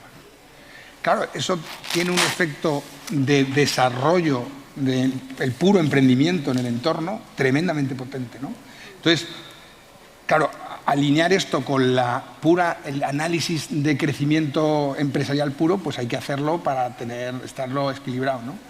Pero a mí es una cosa que yo estoy muy agradecido, a Jesús se lo digo muchas veces, de poder trabajar en esto porque yo lo utilizo para otro tipo de proyectos o de empresas que no están aquí focalizadas, ¿no? Muy interesante. Yo, Jesús, quería preguntarte, porque aquí tenemos un caso de éxito, ¿no? de un proyecto o empresa que ha pasado por vuestro programa de aceleración. ¿Nos podrías hablar de otros casos de éxito? Sí, te puedo hablar de algunos casos de éxito, pero te voy a contar el proceso que hemos tenido para llegar a esos casos de éxito, ¿no? Porque Nosotros lo que más nos costó al principio era que los emprendedores sociales tuvieran en cuenta el modelo de negocio. Venían emprendedores sociales con una idea maravillosa para resolver un problema acuciante en la sociedad, pero sin modelo de negocio por debajo, ¿no? Entonces, el dar ese giro al emprendedor nos costó. Sí. Y al principio estuvimos apoyando algunos proyectos que entraban con certificado de función a la aceleradora directamente, porque teníamos claro que no iban a llegar muy lejos precisamente por esa falta de espíritu emprendedor. Mira, voy a actuar a nivel social, pero no tengo interiorizado ese modelo de negocio que me va a hacer escalable y sobre todo sostenible la compañía. A partir de ahí dimos el giro y empezamos allá a seleccionar emprendedores que sí tenían claro que el dinero no era malo, sino que era muy bueno para la compañía, para hacerla sostenible y para que en un futuro esa compañía pudiera crecer y su impacto social fuera real, ¿no? Y a partir de ahí empezamos a tener casos de éxito. Y podemos hablar de una compañía que es una spin-off del CSIC, que ha tenido, bueno, pues yo creo que se ha llevado todos los premios que se podía llevar y que está resolviendo problemas de niños con discapacidad, con graves problemas de movilidad a través de exoesqueletos, ¿no? O por poner un ejemplo de una compañía que ha resuelto un problema de accesibilidad en las aulas. Un padre catedrático de la Universidad de Cartagena que tenía una hija con discapacidad visual y que el grave problema era que la niña en el aula se sentía completamente aislada porque no podía captar la información que había ahí, ¿no? Él ha desarrollado una solución tecnológica para poner todo lo que ocurre en el aula en formato completamente accesible en la tablet, en el PC o en el teléfono. Y el verdadero caso de éxito no es que haya llevado a los niños con discapacidad o a los estudiantes con discapacidad el conocimiento del aula, sino que él decía que había conseguido que sus alumnos, mecánica de fluidos, no es una asignatura especialmente fácil. Y además él es un hueso, ¿eh? Me han dicho. Sí, sí, pues haber dado un salto de, me parece que era de un 20 y tantos % de aprobados como a un 70 o un 80% de aprobados. Yo le preguntaba, ¿pero has cambiado los temarios? Y me decía, no, para nada, sigo, los exámenes siguen siendo los mismos, lo único que a través de esta tecnología los alumnos pueden captar mucho mejor la información o la formación que estamos impartiendo en el aula, ¿no? Que es cuando se demuestra que la accesibilidad es buena para todas las personas. No ayuda solo a las personas con discapacidad, que para nosotros es imprescindible, sin duda alguna, pero que ayuda a todas las personas. Podría estar un buen rato contando casos de éxito. Yo creo que Penque va a ser un caso de éxito de los buenos y de los de verdad, ¿no? Yo espero que sí. Espero que sí. Muy bien. Yo, David, te quería hacer una pregunta. Digo, como Alberto ha estado hablando de las características, ¿no?, del emprendedor social, ¿te identificas con esas características? Sí, o sea, yo creo que un tema muy relevante que... No me digas que no ahora. Sí, Alberto. Sí. Un tema muy relevante que se ha comentado es que al final tiene que haber impacto, pero con rentabilidad. O sea, tiene que ser un proyecto de impacto rentable, ¿no? Porque es que si no, al final, a la larga no es viable, no puede vivir, en fin, de la nada, ¿no? Nosotros, yo en mi caso, que venía de la parte de consultoría estratégica, es verdad que hubo una inquietud en su momento, había trabajado mucho con el sector asegurador, con compañías relacionadas con Silver Economy, pero desde el principio nos hemos planteado, oye, cómo la cadena de valor de los cuidados, ¿no?, la podemos ir troceando, si quieres, y sacando valor en diferentes partes con un modelo de negocio rentable, ¿no? Pero también hay un tema que comentabais antes, que es verdad, y es que tiene que haber algo más, ¿no? O sea, quiero decir, tiene que haber un instinto adicional, porque si no, en fin, emprender es muy duro. Se habla mucho de emprender, pero emprender es muy duro, es durísimo. Cuando las cosas van mal, siempre pueden ir peor. Y cuando van peor, pueden ir mucho peor. Es increíble lo peor que pueden llegar a ir las cosas, ¿no? O sea, quiero decir, pero cuando tú te planteas que quieres lanzar un proyecto de impacto, en mi caso, pues fue un tema personal, ¿no? O sea, yo quería hacer algo que realmente pues ayudara a las personas, que ayudara pues poner el granito de arena para que el mundo sea un poco mejor, ¿no? Porque si no vamos a ir mal, ¿no? Al final, lo que acumulamos en esta vida no te lo llevas a la siguiente. O sea, nunca vas a ver un camión de mudanzas detrás de un coche fúnebre. O sea, lo que creas en esta vida no te lo llevas a la siguiente. Pero lo que sí tienes que hacer es generar impacto, ¿no? Generar impacto en función de cuál sea tu negocio. Porque tu negocio puede ser la extracción, refinado de petróleo, y ese es tu fin social, pero puedes aportar una parte de los beneficios a repoblar el Amazonas, ¿no? Nuestra forma de aportar valor e impacto pues es ayudando a personas que lo necesitan y que están en situaciones vulnerables, combatir la soledad, que es una gran pandemia de la que se habla muy poco. El 56% de las personas que nosotros atendemos vivían solas antes de ser atendidas por Depenker. Mejorar las condiciones de trabajo de un segmento de población que generalmente ha estado muy castigado, el cuidado a domicilio. Un 92% de los cuidadores que nosotros tenemos en la red de Depenker han trabajado anteriormente en salario inferior al SMI. Entonces, bueno, le intentamos ayudar por ambas vías, ¿no? Pero yo creo que debería ser, o sea, honestamente, una labor de todos y de cualquier empresa. Hace poco se empezaba a hablar ya de que hemos entrado en el antropoceno, ¿no? Que ya hemos pasado el holoceno, la edad geológica tal, y ahora hemos entrado en una edad en la que las decisiones que tomemos, es el momento en el que las decisiones que tomemos van a tener un impacto real en la supervivencia de la humanidad. O sea, es así de claro y es real. Entonces, eso nos atañe a todos. Nosotros en Depenker, ahora mismo, si tú necesitas un cuidado para una persona o para un familiar, pues te lo ponemos todo, desde el cuidador que necesites interno o externo hasta fisioterapia a domicilio, podólogo. El tema de la podología es muy interesante y a veces dificulta mucho a determinadas personas. Ponemos farmacia a domicilio, tenemos una app que comunica cuidador-familia con el usuario y permite seguir todo el servicio. Tenemos fórmulas de atención continua 24 horas a través de videollamada con médicos 24 horas, psicólogo online, nutricionista online. En fin, en definitiva, lo que digo, por esa mentalidad de pensar también en lo que es un negocio y no solo en el impacto con ilusión, ¿no? Sino pensar más allá, pues hemos ido viendo dónde podemos ir aportando valor, ¿no? Bueno, y esa es nuestra misión, realmente. Bueno, enhorabuena. Yo tenía otra pregunta para Alberto, porque viendo el perfil de David me llama mucha atención que ha trabajado en banca, consultoría. Sí, trabajé en banca y consultoría. Me llama mucha atención, ¿no? O sea, como un emprendedor lo deja todo. En este sentido, quiero decir, una carrera, ¿no? Y decir, bueno, lo dejo todo, inicio de cero un proyecto. No sé si es un caso atípico, David, o os encontráis con este perfil. ¿Qué es lo que hace que un emprendedor decida no el complicarse la vida, ¿no? Porque estáis hablando de resiliencia, esto es complicarse la vida. Yo cuando hablo con mis socios me dicen, bueno, tú estarás con chavales jóvenes, ¿qué tal? Mis clientes tienen entre 35 y 50 años. Es decir, de hecho, los chicos más jóvenes son excepciones. O sea, yo creo que es muy importante darle un poco de upgrade, o sea, de entender que el emprendedor o el empresario o la emprendedora o la empresaria es alguien que ha dejado todo y que tiene que tener las capacidades suficientes para sacarlo adelante. Yo me encuentro ex-Baker, ex-Price, ex-Deloitte, ex-KPMGs, ex-BBVA, pero todos los días. Y gente con 40 años, con 35. Y luego en el equipo a veces hay gente más joven o o sea, de hecho es muy difícil establecer un patrón. Cuando la gente te pregunta cómo son los emprendedores, yo te puedo hablar de mi experiencia. Y no es que sean hombres, mujeres, de una edad o de otra. De hecho, te diré, la edad es bastante superior a lo que la gente se piensa.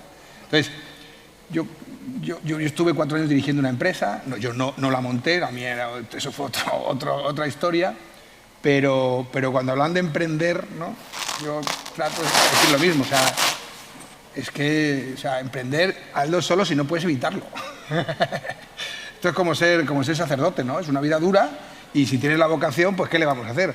Pero no es ni mucho menos una vida fácil, ni una vida... ni este momento en el que tú te expresas, no.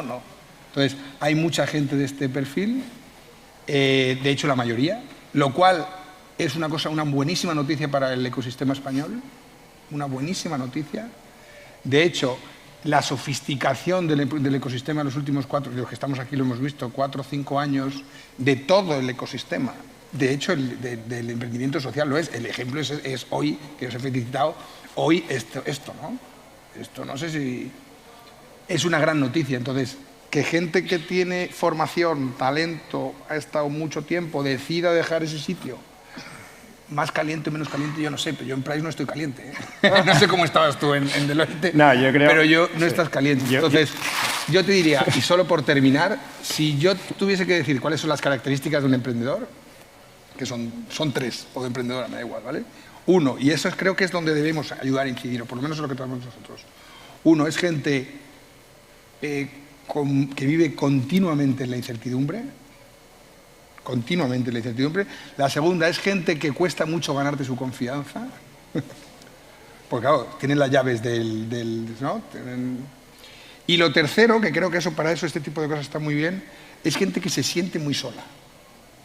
Eso creo que el liderazgo te lleva a eso, ¿no? Entonces, ese es el eje de las características. Pero gente de este perfil cada vez más, y eso es una grandísima noticia porque significa que hay oportunidades.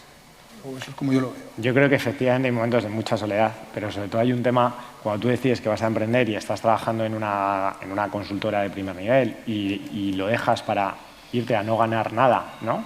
No se sabe durante cuánto tiempo, es tu entorno, ¿no? Cuando tú lo planteas en tu entorno es como cuando dices, quiero ser vegano, ¿sabes? Pues es que es mejor que te dediques a otra cosa que ser vegano o que ser emprendedor, porque tu entorno no lo va a entender, ¿no? Y es verdad que, como bien decía Alberto, hay momentos en los que te sientes muy solo, porque hay momentos, yo recuerdo cuando empezamos en Depenker, durante el primer año yo hacía selección de cuidadores, atención de cliente, parte financiera, ¿tal? O sea, son momentos muy duros, ¿no? Por eso digo que a veces es bueno que se emprenda y es bueno apoyar a los emprendedores desde muchos ámbitos, pero también hay que desmitificar el tema de emprendedor, porque parece que ahora es como un momento wow, ¿no? En el que no voy a emprender, ya, pero es que cuando sales el agua está muy fría. Entonces tienes que saber si estás preparado para estar en esa agua fría durante un tiempo determinado o no, ¿no? Y desde luego, bueno, cuando tienes apoyo como tenemos ahora con Price y con Fundación ACE, pues estás mucho menos solo, desde luego. Dos ejemplos que he puesto antes, ¿no? Marcy Bionics y Bima y Vega. Marcy Bionics, una funcionaria del CSIC, puede estar muy cómoda siguiendo investigando en el CSIC y además no le resulta sencillo el establecer una spin-off, ¿no? Porque no siempre es sencillo en una administración pública el hacerte empresario, emprendedor en definitiva, ¿no? Con lo cual no es sencillo. O un catedrático de mecánica de fluidos. Ninguno de los dos cumple los 45, creo. No, bueno, no vamos a hacer. No ahí, pero 40 seguro. No tenemos autorización, pero con lo cual ya son emprendedores que sí que lo han dejado todo por una causa, sabiendo que va a ser muy complicado sacarlo adelante y que le está costando muchas horas de insomnio, porque claro, cuando tienes problemas con el flujo de caja, te tienes que meter en una ronda de inversión, no acaban de entrar los inversores, empiezas a tener problemas que no llegas a pagar la nómina. Es decir, es un tema complejo. Equipo con unos egos, algunos de ellos complejos de gestionar. Cuando empiezas a crecer, ¿cómo gestionas y manejas aquello? Porque tú eras ingeniero, pero tú lo de manejar equipos, pues no lo tenías en tu día a día, ¿no? O sea que, y eso sí que a veces se le olvida a algunas de las aceleradoras, ¿no? O fondos de impacto también, ¿no? Que nos focalizamos en la cuenta de resultado, en el negocio, en la actividad, pero no nos enfocamos en la persona. El apoyar equipos de coaches que puedan ayudar al emprendedor, al equipo, a trabajar en ese ámbito, en el ámbito de la persona, del equipo, cómo conciliar con la familia, porque la familia también se queda muy sola. Yo oía a un emprendedor que decía, esto lo hice por mi hija y ahora no veo a mi hija. Con lo cual esto es muy duro, ¿no? El haber tomado esta decisión, porque al final son 24/7 lo que está dedicado al emprendimiento, con lo cual no es nada sencillo. Muchas gracias. Por último, nos queda casi 2 minutitos. Quería preguntarte, Jesús, queríamos hablar de cómo innovar, ¿no? Encontrar soluciones a problemas, ¿no? Sobre todo con personas que tienen problemas de movilidad, etc. O sea, desde la Fundación 11, ¿tenéis algunos problemas específicos que os preocupan más? Quiero decir, cuando estamos hablando de hacer la vida más Empieza fácil... a decirte los problemas que nos preocupan, no terminamos hoy, nos quedamos siempre. Con lo cual, lo que sí hacemos es tratar de detectar los problemas más acuciantes y para eso tenemos contacto directo, porque están en nuestro patronato y tenemos reuniones periódicas a través del Consejo Asesor de Accesibilidad, el contacto con todas las entidades del movimiento asociativo, es decir, con los usuarios. Y ahí ponemos en marcha, en la mayoría de los casos, proyectos de intraemprendimiento, proyectos de I+D que desarrollamos nosotros internamente con nuestro equipo de I+D, que ahora tenemos un equipo de unos 20 investigadores, desarrollando soluciones para este tipo de problemas. Ahora acabamos de iniciar un proyecto que se llama Walker Pisa, que es para trabajar en la Smart City y cómo mejorar los pavimentos inteligentes, accesibles y ayudar a las personas con discapacidad, sea cual sea su discapacidad, a moverse por una ciudad más compleja cada vez, ¿no? Ahora tenemos coches autónomos, no coches eléctricos que no se oyen, bicicletas que no se oyen, tenemos un desarrollo de una nueva configuración de la ciudad a través de supermanzanas, una cantidad de elementos que hacen cada vez más difícil la movilidad en una ciudad. Y hemos puesto en marcha este proyecto de I+D, acabamos de terminar uno de robótica asistencial para ayudar a las personas con discapacidad a moverse en grandes espacios. Bueno, vamos trabajando en esta línea, detectando los problemas reales de la mano de los usuarios. Pues muchísimas gracias, creo que nos quedan 4 segundos. Muchísimas gracias, yo he aprendido muchísimo hoy y espero que todos hayamos aprendido mucho. Muchísimas gracias por vuestro tiempo y nada, espero que disfrutéis hoy del evento. Seguro, un placer. Muchas gracias. Muchas gracias también por mantenerlo tan on time y apurar ya este último stretch. Thank you very much, Jesús. Alberto, you don't leave, you have to stay. You don't leave. You stay. And last but not least, we are getting to the last stretch of this morning at the discovery stage, and I have a truly joy of introducing Marisol, of welcoming Marisol Menéndez. Marisol Menéndez. Well, I have to say that she's founder of CEO with Vinacua, but she's a very good friend of mine. We have the privilege of working together for many years in developing truly open innovation ecosystems and fintech ecosystems. We traveled to Singapore, we traveled to Amsterdam, connecting and collaborating with the startups when nobody was doing that. She's probably one of the top minds in open innovation in Spain and beyond, and in Mexico and in Bilbao, which is the capital of the world. So anyway, Marisol, Alberto, the floor is yours. Get the most out of these last 20 minutes to talk about let me remember, with talks, new leadership models. English or Spanish? However you feel better, there is an app to... English or Spanish? Spanish? Sí. ¿Sí? Sí, ¿no? Well, Estamos entre there is amigos. an app to translate if you want, but anyway, okay, whatever is. Oye, qué alegría estar aquí entre amigos, Nacho, de verdad. ¿No sabéis el cariño y la alegría de estar juntos aquí? Que esto es parte de cómo se crea la historia, pero entre amigos, porque, oye, ¿qué se siente quedarse en el escenario? Nunca me había pasado. No, yo estoy habitual. ¿Sí? A mí es algo muy normal. Que bueno, vamos a tener, como ya esta es la última antes de la comida, somos lo único que la separa a la comida. ¿Qué te parece, Alberto? ¿Es un buen reto? Fantástico, o sea, es un reto desde luego porque vamos, a las 2 menos cuarto que haya alguien aquí y nos escuche es heroico. Está genial. Así que, mil gracias. Nosotros queríamos hacer ahora una conversación. La charla se llama With Talks y vamos a hablar de nuevo liderazgo. ¿Y por qué son talks? Porque nos gusta conversar. Vamos a hablar de los nuevos modelos de liderazgo, que esto es algo en lo que pensamos mucho juntos. Para aquellos que acaban de llegar, ¿qué te parece? Sí, a pesar de que has estado en el panel anterior, dedicamos un tiempo a presentarnos. Por favor. Alberto, ¿qué te parece? ¿Comienzo? Sí. Bueno, pues hola a todos. Yo soy Marisol Menéndez y pues si algo probablemente hay que saber de mí es que mi pasión es la innovación abierta y la creación de ecosistemas. Creación de ecosistemas que es innovar en colaboración con otros y encontrar cómo generar valor conjunto. Y yo he tenido la suerte de, bueno, no sé si a vosotros os pasará, pero yo nunca tuve clara mi vocación. Y la descubrí ya mayor. Cuando estaba trabajando en BBVA y me pidieron crear la unidad de innovación abierta y empecé a descubrir que lo que yo hacía me gustaba y que lo que me gustaba tenía un nombre y que eso además tiene una profesión detrás que me la estoy inventando, que ahora digo yo que es orquestadora de ecosistemas. Y uno de mis ecosistemas más importantes, bueno, tengo mi empresa que se llama WID, donde nos encargamos de trabajar en ecosistemas e innovación abierta. La empresa se llama Vinacua, perdona, y dentro de Vinacua el ecosistema más mono que tenemos y más powerful es el ecosistema de WID, que antes se llamaba Women in Tech Spain. y que hemos rebrandeado ahora en junio y que estamos hablando desde hace mucho tiempo en conversaciones con Alberto, que ahora os contaremos un poco más. ¿No, Alberto? ¿Y tú? ¿Y tú quién eres? Pues yo, Marisol decía, ¿qué es lo más interesante? Lo más interesante mío es que soy amigo de Marisol.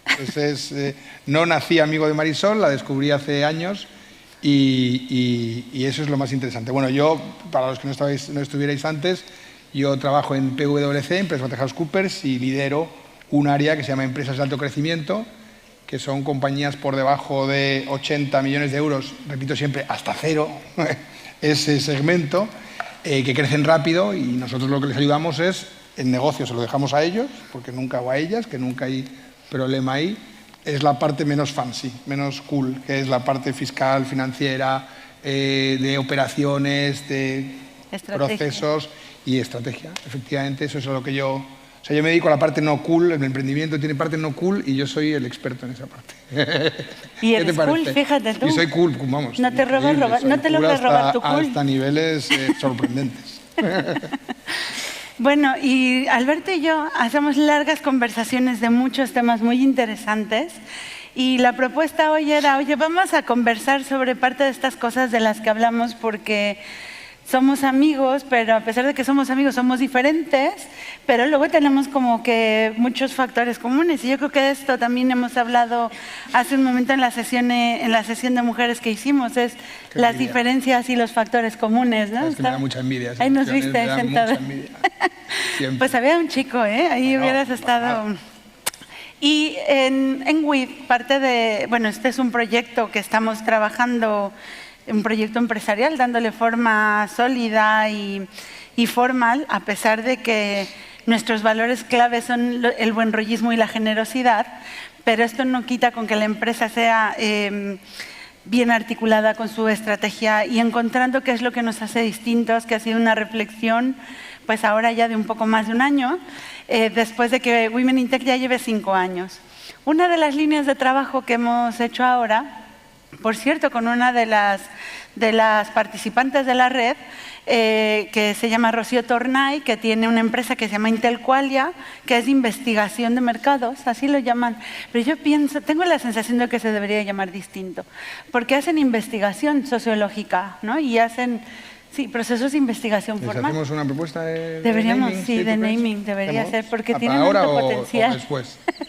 Ahora lo dejamos despachado, Okay. Mandamos un WhatsAppito.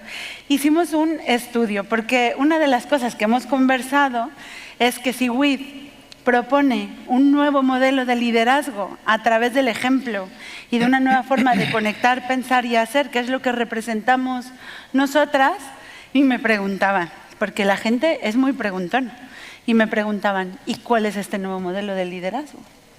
Y entonces hicimos un estudio entre las mujeres de la red para decir, a ver, chicas, ¿qué es este nuevo modelo de liderazgo? Y fue un estudio formal, un sociólogo y Rocío lo desarrollaron.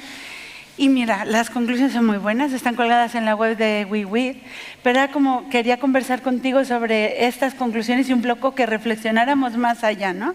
Digamos que la raíz de nuestra conclusión es que venimos de una era industrial, tenemos unos procedimientos establecidos pues, en nuestras vidas, en nuestra educación, en nuestra forma de hacer las cosas, que vienen de una época de gran expansión de la humanidad, donde pues, se necesitaban ejércitos de gente obediente que replicara procesos uno tras otro, ¿no? Y esto nos ha llevado al mundo en el que estamos hoy, que ya no vale, porque el mundo está cambiando, ¿no? Había unos factores que decíamos la velocidad, la conexión, la disrupción, la variabilidad, ¿no? Un montón de variables del entorno hacen que ese modelo antiguo ya no tenga sentido. Cuando decíamos qué es lo que no vale, por nuestra parte no solo es que tenga que haber mujeres y ya, es que tiene que cambiar algo, que esto quedó muy de relevancia con lo de las chicas del fútbol. Ellas abogaban no solo porque les dieran paga igual o lo que fuera, sino porque hay un cambio del sistema y de la organización.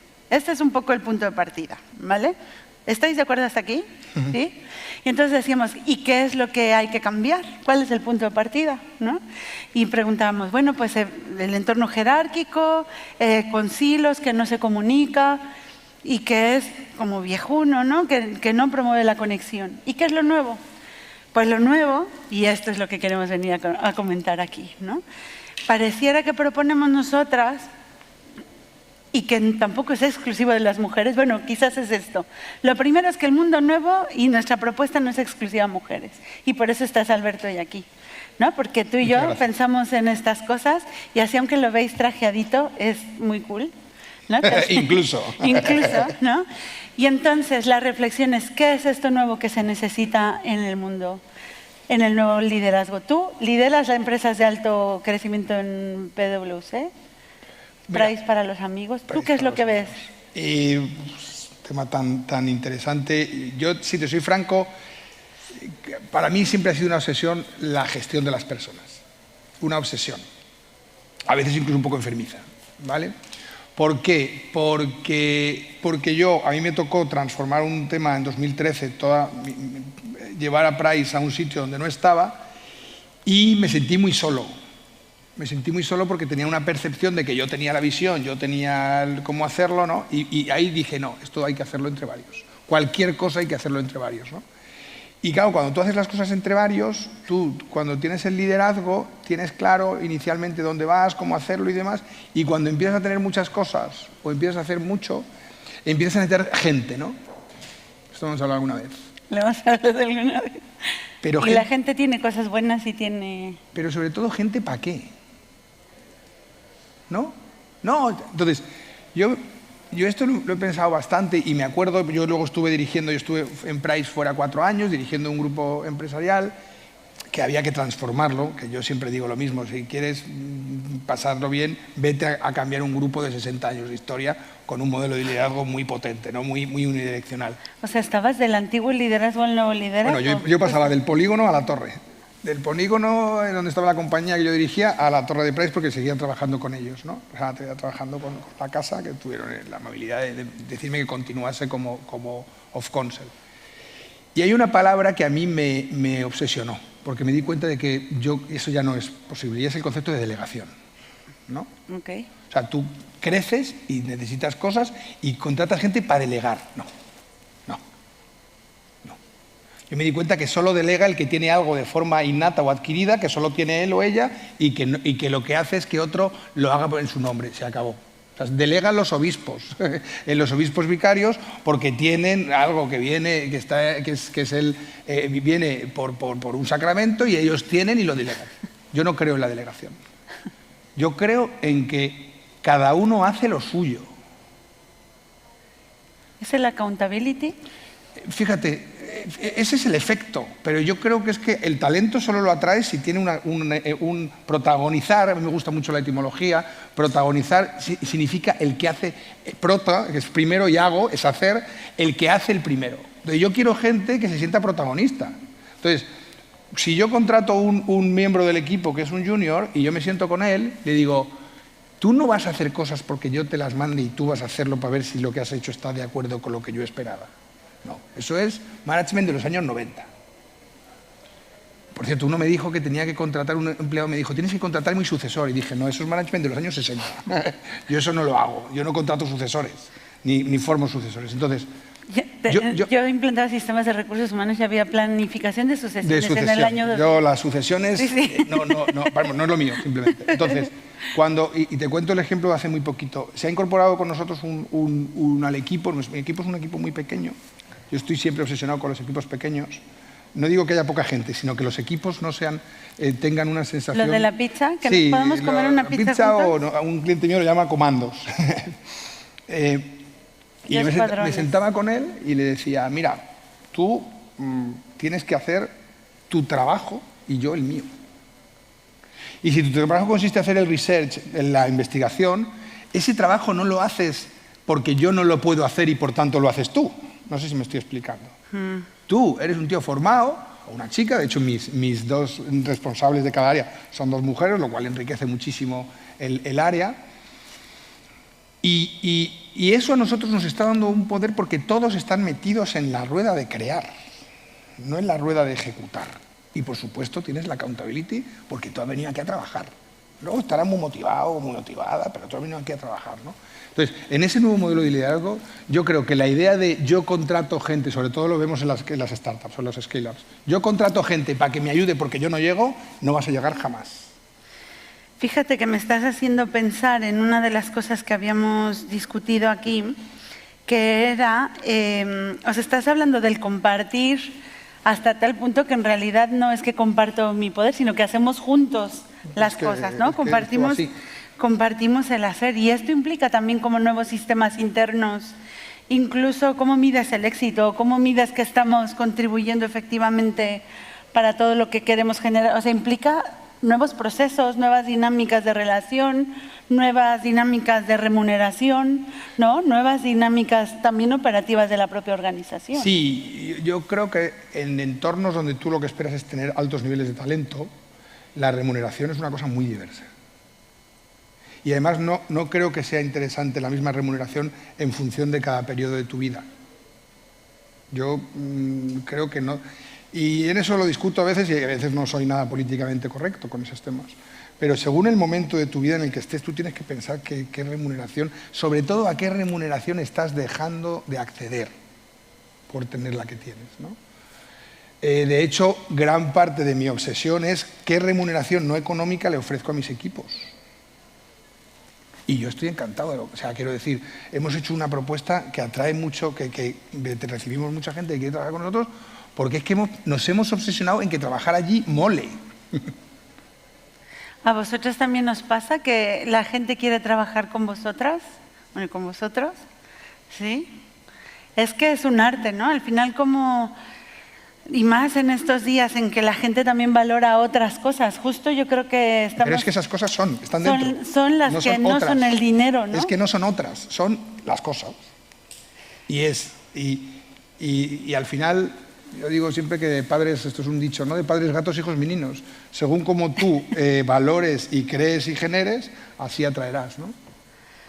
Oye, otra de las cosas interesantes que yo creo que se pone de relevancia aquí y que salía también en nuestro estudio, y a ver también vosotras qué opináis, hablábamos de que hoy en día, o sea, si veníamos de una era donde la uniformidad y el todos comportarnos igual valía, ahora, no sé si os pasa, lo que importa es la autenticidad, ¿no?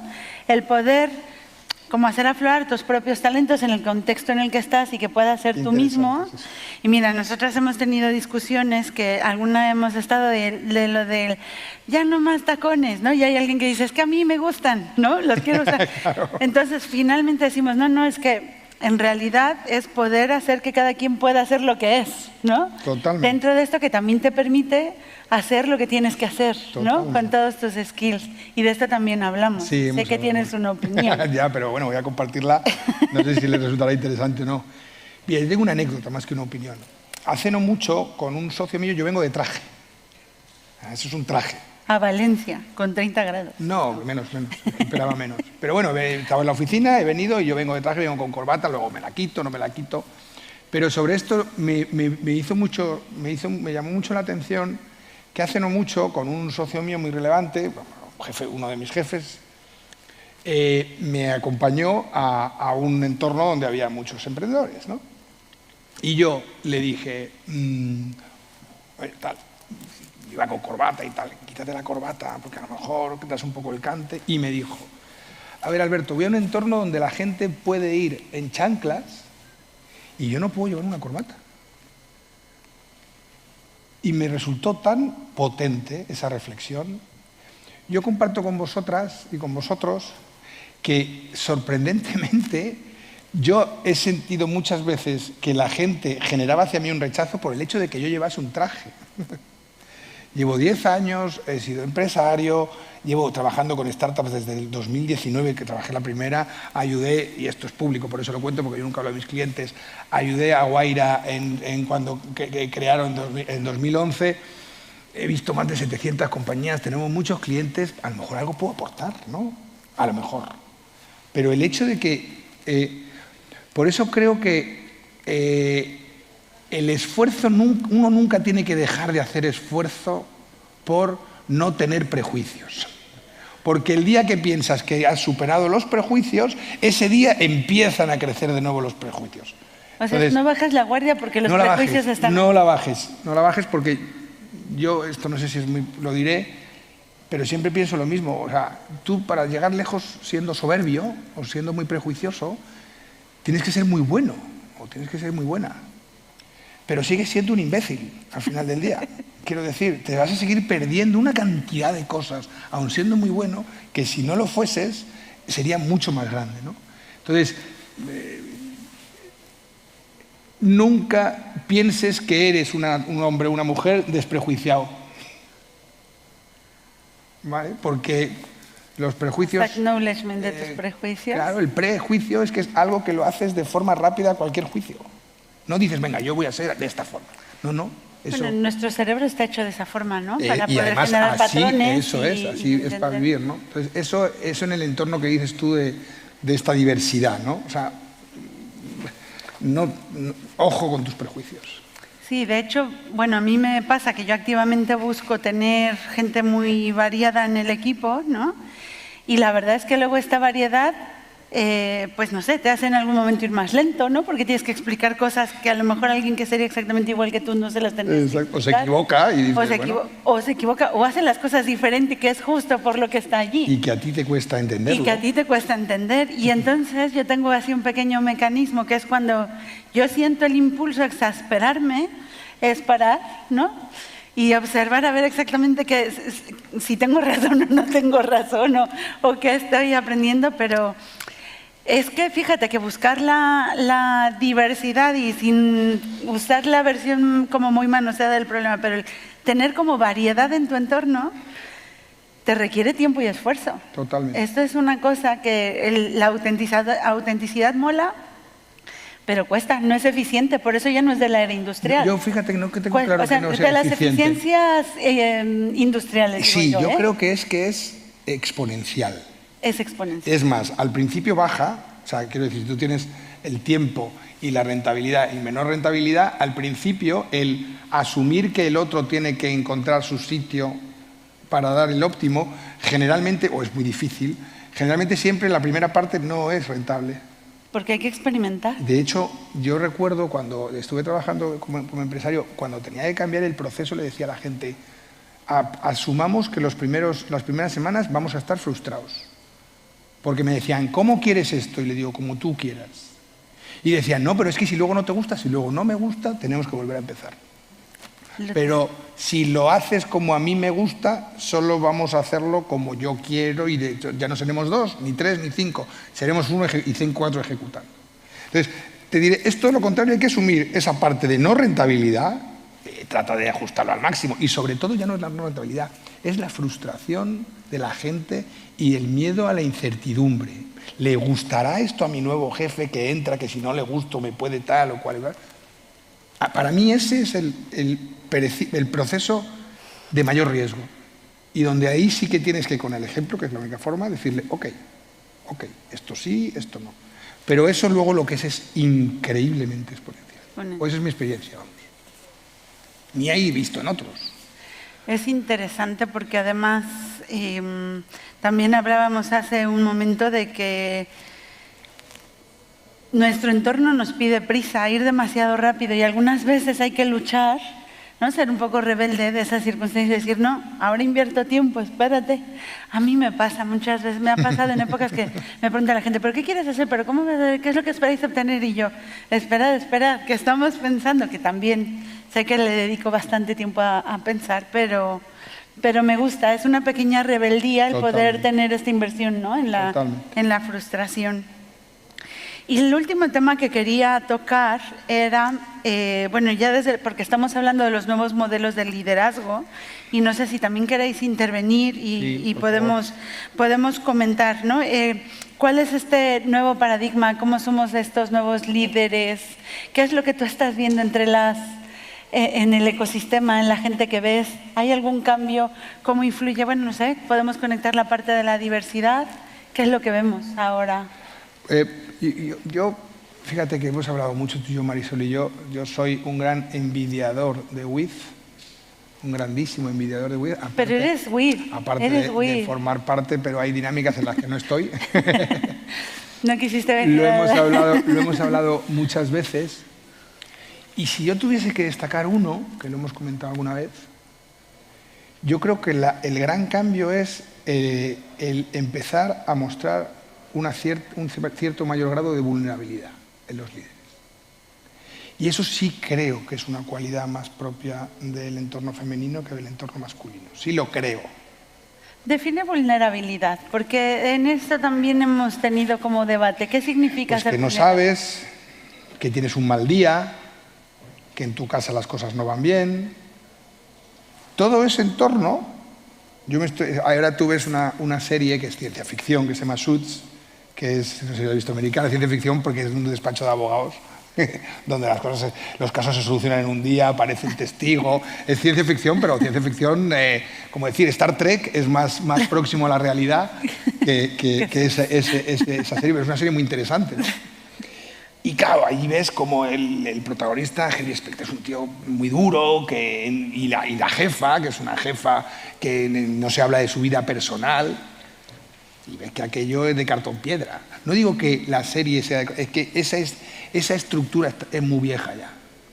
Entonces yo creo que la idea de que tú tienes que cuidar, yo eso se lo digo mucho al equipo, tenéis que cuidar de mí. Pero entiéndeme lo que quiero decir. No, cuando yo le digo a la gente, solo cuando tú eres líder o te toca liderar, solo hay dos tipos de personas que entran en tu despacho. Las que quieres ver y las que no quieres ver.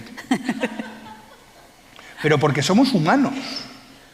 Asumir que tu jefe no es humano, que tu jefe tiene que aguantarte, que tú vas a ir a quejarte, eso no es útil, pero además es que no está bien.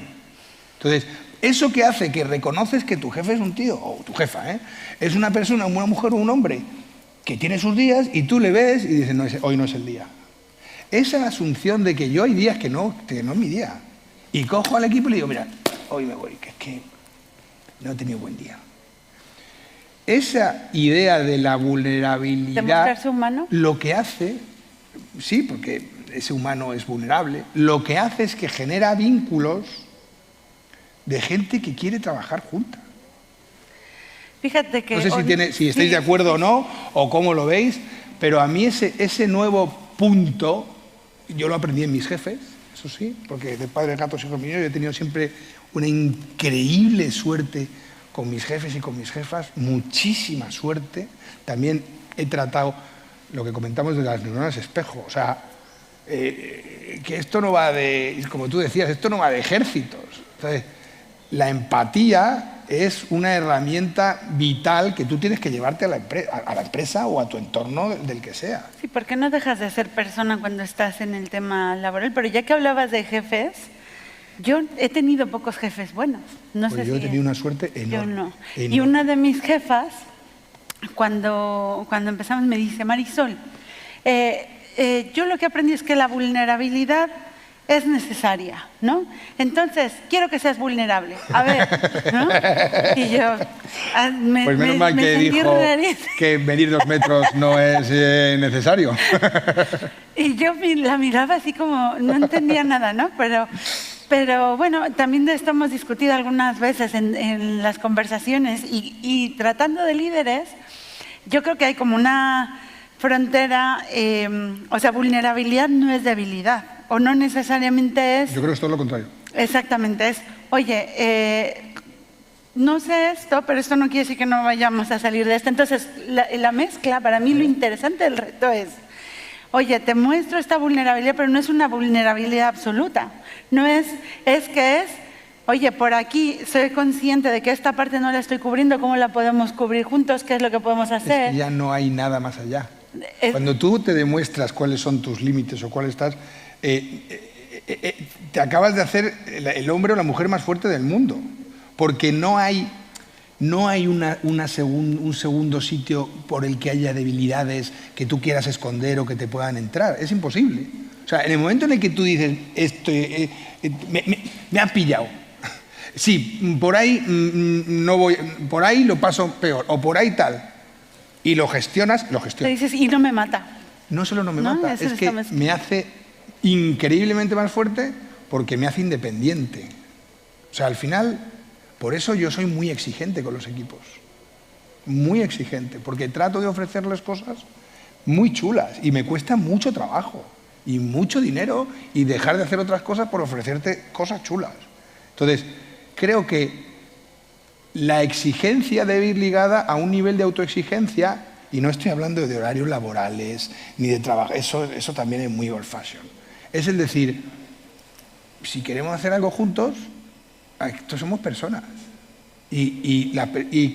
Cuanto menos persona eres, más raro eres o más rara, y atraerás un talento raro, propio para otros entornos, no para el mío, ¿no? Entonces, fíjate, no es que no sea debilidad, es que es un efecto boomerang brutal, porque ¿y ahora qué? ¿Cuál es mi siguiente? ¿Por dónde puedo ser atacado? Pues mira, qué rápido se pasa el tiempo cuando uno se lo está pasando bien. No sé espero que vosotros os lo hayáis pasado bien. Yo me hiciste recordar una cosa que dice Mapuche, que siempre la cito, las que me conocéis ya me perdonaréis, pero ella decía que en las relaciones laborales siempre hay como 3 áreas, ¿no? El área de lo que tú tienes que hacer porque este es el mandato, el área que negociamos de, oye, bueno, está bien, este es nuestro terreno mezclado entre lo que tú tienes que hacer y lo que tú mezclas, y el área de tu libertad. Y la misión en la relación laboral, y es misión de ambos, del jefe y del empleado, por decirlo así, encontrar el mix perfecto. Yo creo que por allí van las cosas del nuevo modelo de liderazgo. Bueno, cierro con esta maravillosa conversación, Alberto, como siempre. Como siempre, Marisol. Y os invito a conversar sobre esto. Tenemos que hablar. Yo creo que parte de nuestra misión, que de esto también, por cierto, hablo mucho con Nacho, que Nacho tiene muchas cosas que contar también del tema, y nuestra misión pues es un poco hablar de ello y hacer que la gente se dé cuenta que un nuevo mundo es posible. Total. Bueno, esto también es impacto, que no es nuevo mundo. Está Eso es como cuando mis sobrinos me dicen, tío, ¿y en tu época? Le digo, es que mi época es esta. ¿Qué se hacía en tu época? Decía, mi época es esta. Pues esta es esa época. Muchísimas gracias. Muchas gracias. Gracias, Nacho. No, gracias a ti, Marisol. Gracias, Alberto. La verdad es que os estaba oyendo, creo que había habido muchos insights de una forma muy amena. Dejadme que, como estamos poquitos, una pequeña confidencia. Hubo una época, entre 2017 y 2018, que Marisol fue mi jefa. Y no sé si te acuerdas lo que te dije, el primer día que nos juntamos me dijiste, ¿qué hago yo contigo, con tu seniority y tu experiencia? Y te dije, pues aprovechate de mí. Y que creo que fue una forma de enseñar mi vulnerabilidad. Te aprovechaste de maravilla. Y además hicimos muy buen equipo. Me hiciste crecer y tal. Si queréis me marcho, que no recordar cosas. No, pero que fue... Además, contigo porque fuimos a Singapur, Ámsterdam, Helsinki, el Slash, o sea, en fin, increíble. Bueno, oye, que es hora de ir a comer, que también los señores técnicos, un aplauso para los técnicos, también tienen que comer, Y nada, a las 3:30 se activa otra vez el escenario, será Elsa Nightingale, será la maestra de ceremonias entonces, yo me voy al Enlightenment. Y te veo allí. Y me verás allí. Y también os invito a que me veáis allí o que estéis aquí, no hay problema. Creo que ha merecido la pena esta mañana. Innovation Meets Impact, The Gap in Between, la primera edición, y que ojalá sea la primera de muchas que van a llegar, porque hace falta que este tipo de conversaciones, hace falta que la innovación se junte con el impacto, con la sostenibilidad, con la inclusión social, con el medio ambiente, en fin, con hacer el planeta un lugar mejor para todos. Así que gracias por aguantar hasta este momento. Venga.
check, A, hola, sí, A, 1, 2, 3, 4.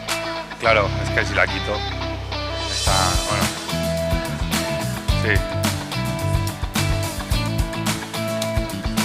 Cuidado que se te vuelan. Hola, hola, ¿así bien? Hola, hola, sí, A, 1, 2, 3, 4, 5, 6, 7, 8. Que lo suba. Nah. Hola, hola, sí, check, A, 1, 2, 3, 4, 5, 6, 7, 8, 9, 10, 11, 12, sí, A, hola. Hola, hola, 1, 2, 3, 4, 5, 6, 7. Hola, hola, sí, A, no hay problema.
Hello, everyone. I'm hoping that you can hear me.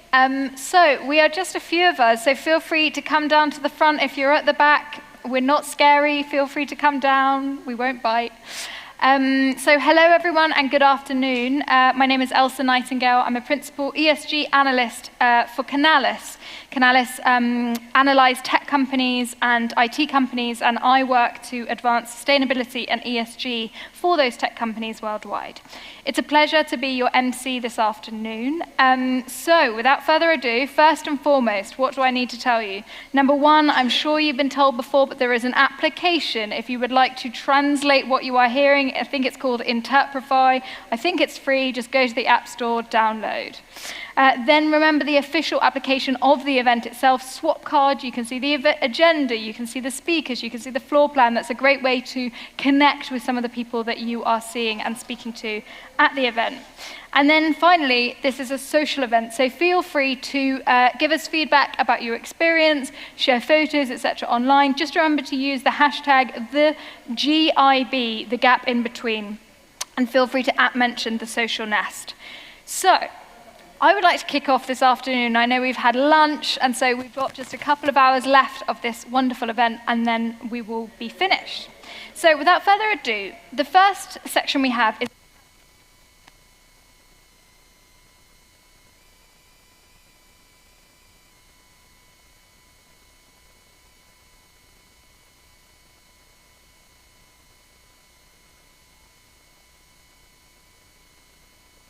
social entrepreneurship, I won't keep shouting, don't worry, of how social entrepreneurship is transforming cities. Now, this will be run in Spanish, so that's great for the native Spanish speakers here. So I would like to welcome Ashoka to the stage. They will be moderating and organizing this panel. So I'd like to welcome 4 wonderful individuals to this stage. There is Isabel Guirao Pinheiro, Ashoka social entrepreneur and technical director at A Toda Vela. There is Lucia Calabria Tasa, deputy director at Valencia Activa. There is Nani, please take a seat, take a seat. No worries. There's Nani Morey, a specialized technician in health and sustainable collectivities, chef and director at Mañordos Ecologs. Lo siento, mi español es muy mal, lo siento. And last but not least, Rosa Recusi, Knowledge and Impact Measurement Director at Ashoka. Please join me in giving them a hand. Hola. Hola, ¿me escucháis? Buenas tardes. Primer panel después de la comida, así que vamos a intentar mantener aquí el interés. Yo soy Rosa Ricucci, lidero la estrategia de gestión de conocimiento en Ashoka España y tengo el placer de vivir este espacio con 3 personas a las que admiro mucho y que en un momento voy a presentar. Simplemente para quienes no nos conozcáis, Ashoka es una red global, es la mayor red global de emprendedores y emprendedoras sociales que ha estado trabajando desde los años 80 para seleccionar y acompañar emprendedores sociales en distintos ámbitos y en más de 90 países en el mundo. 2023, año de elecciones municipales en España, Ashoka España y Ada Business School, vemos una ventana de oportunidad muy interesante para ver cómo el emprendimiento social está contribuyendo a crear unas ciudades más resilientes, más seguras, más sostenibles. Y entonces a partir de ahí hemos cogido algunos casos de nuestra red y hemos visto cómo estas emprendedoras y estos emprendedores están impactando en las agendas municipales, qué cambios están generando, qué beneficios están aportando. Y a partir de ahí hemos intentado formular algunas recomendaciones para aquellas administraciones que quieran, ¿no?, acercarse a la innovación social. Y este va a ser un poco el hilo conductor del panel aquí hoy. Entonces, con eso me gustaría presentar a mis panelistas. Empiezo por Nani. Nani es emprendedora social Ashoka desde 2021. Es la fundadora de Menjadors Ecològics, que es una organización que se dedica a crear herramientas y infraestructura para transitar hacia un sistema alimentario más sostenible y más saludable. Además es chef y es impulsora del movimiento Chef 2030. Así que bienvenida, Nani. Muchas gracias. Luego tenemos Isabel. Isabel es emprendedora Ashoka desde 2006, la primera jornada y es fundadora de A Toda Vela. A Toda Vela es una organización que se dedica a promover la inclusión plena de personas con discapacidad y ha estado trabajando en esto los últimos 26 años.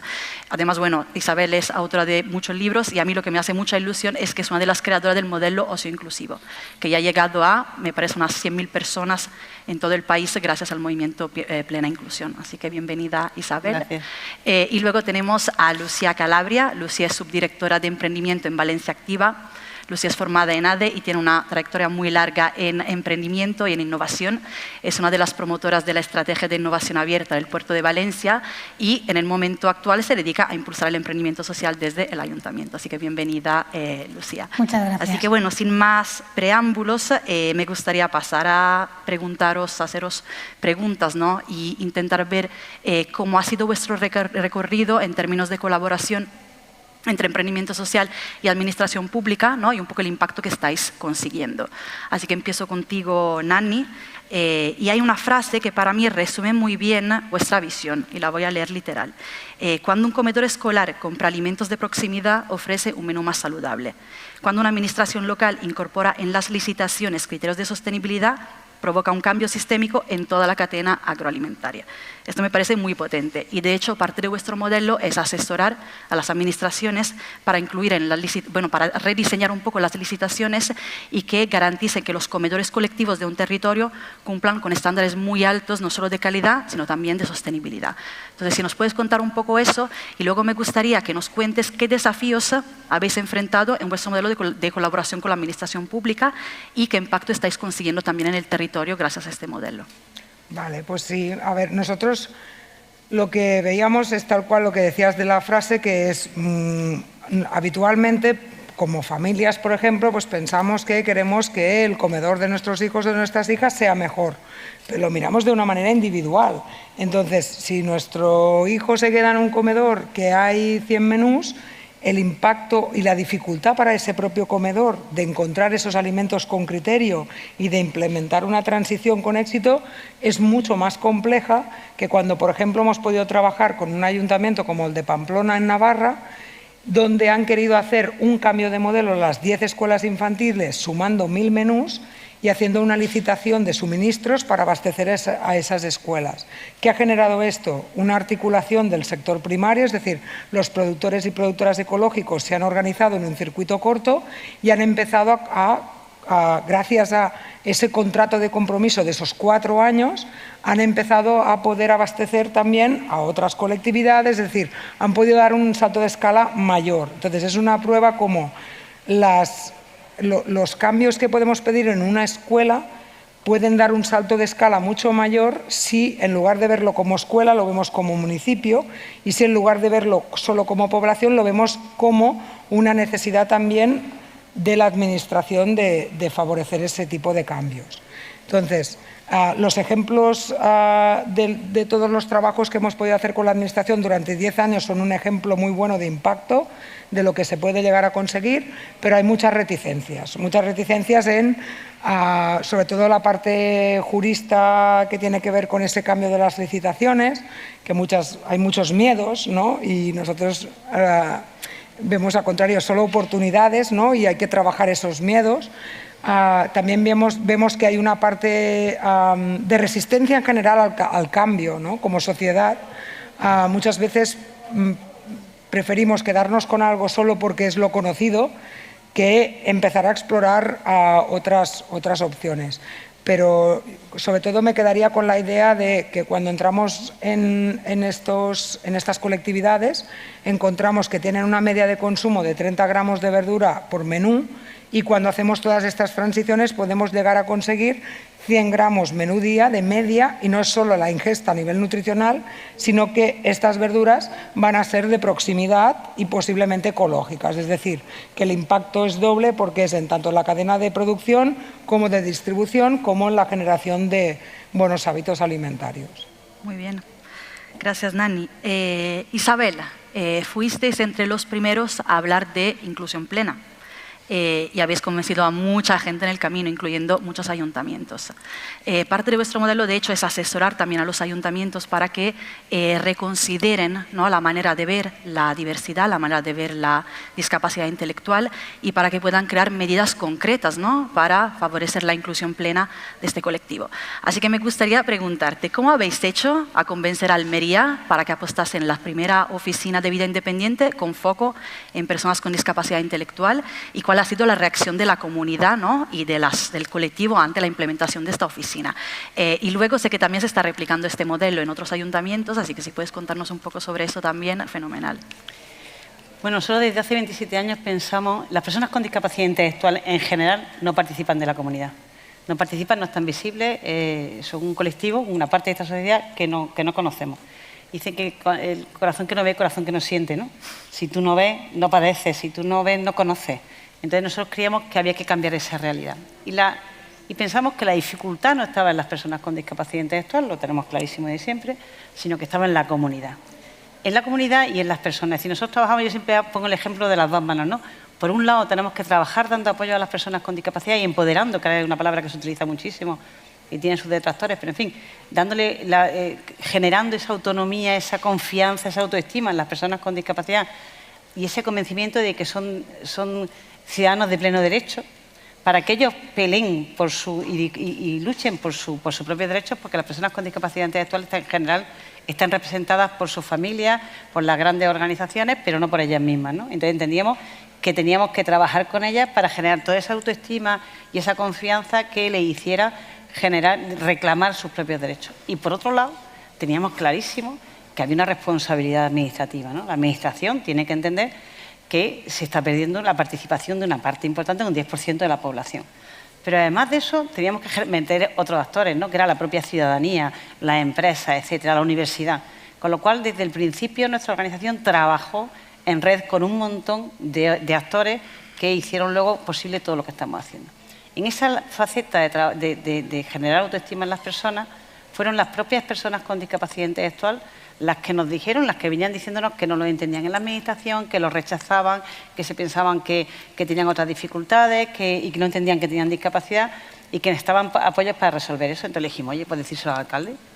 ¿Nosotros al alcalde? Pues sí, decírselo al alcalde. Entonces el alcalde, que es verdad que ahora es consejero de Agricultura, de Medio Ambiente en Andalucía, era una persona muy próxima, era un joven muy emprendedor en nuestra ciudad, y le pidieron una cita y fueron a hablar con él y dijeron que necesitábamos, se hablaba mucho de la oficina de vida independiente, entonces le dijeron que, claro, porque a la administración hay que darle una estructura y un formato, ¿no? ¿Cómo lo hacemos? Pues mira, una oficina de vida independiente, le atacaron a la innovación, serían los primeros en España que tienen una oficina de vida independiente para personas con discapacidad intelectual, porque existía una en Barcelona, pero para personas con discapacidad física, y este hombre lo vio clarísimo y nos concedió esa oficina municipal de vida independiente, con lo cual estamos generando apoyos para las personas. O sea, fueron las propias personas las que, en relación directa con la administración, consiguieron ese cambio, ¿no? Eso ha despertado otros cambios, ¿no? O sea, otras necesidades, como son la accesibilidad, que es la accesibilidad cognitiva. Aquí está claro, fijaros, la accesibilidad física la tenemos clarísima, ¿no? La cognitiva ya sería otra cosa, ¿no? Es decir, aquí quien no sepa inglés no entendería mucho de lo que está pasando aquí, ¿no? Lo que ha dicho la presentadora de antes, o si los carteles no están en lectura fácil, sería difícil que una persona se ubicara o se orientara en esta barbaridad de espacios que estamos compartiendo, ¿no? Entonces estamos trabajando con la accesibilidad. Quiere decir que desde hace 4 años estamos con esa oficina, que fue pionera. Después de nosotros ya ha habido otra gente, en Talavera la Reina hay otra pequeña oficina también gestionada con el ayuntamiento, y ahora ha sido muy potente porque en los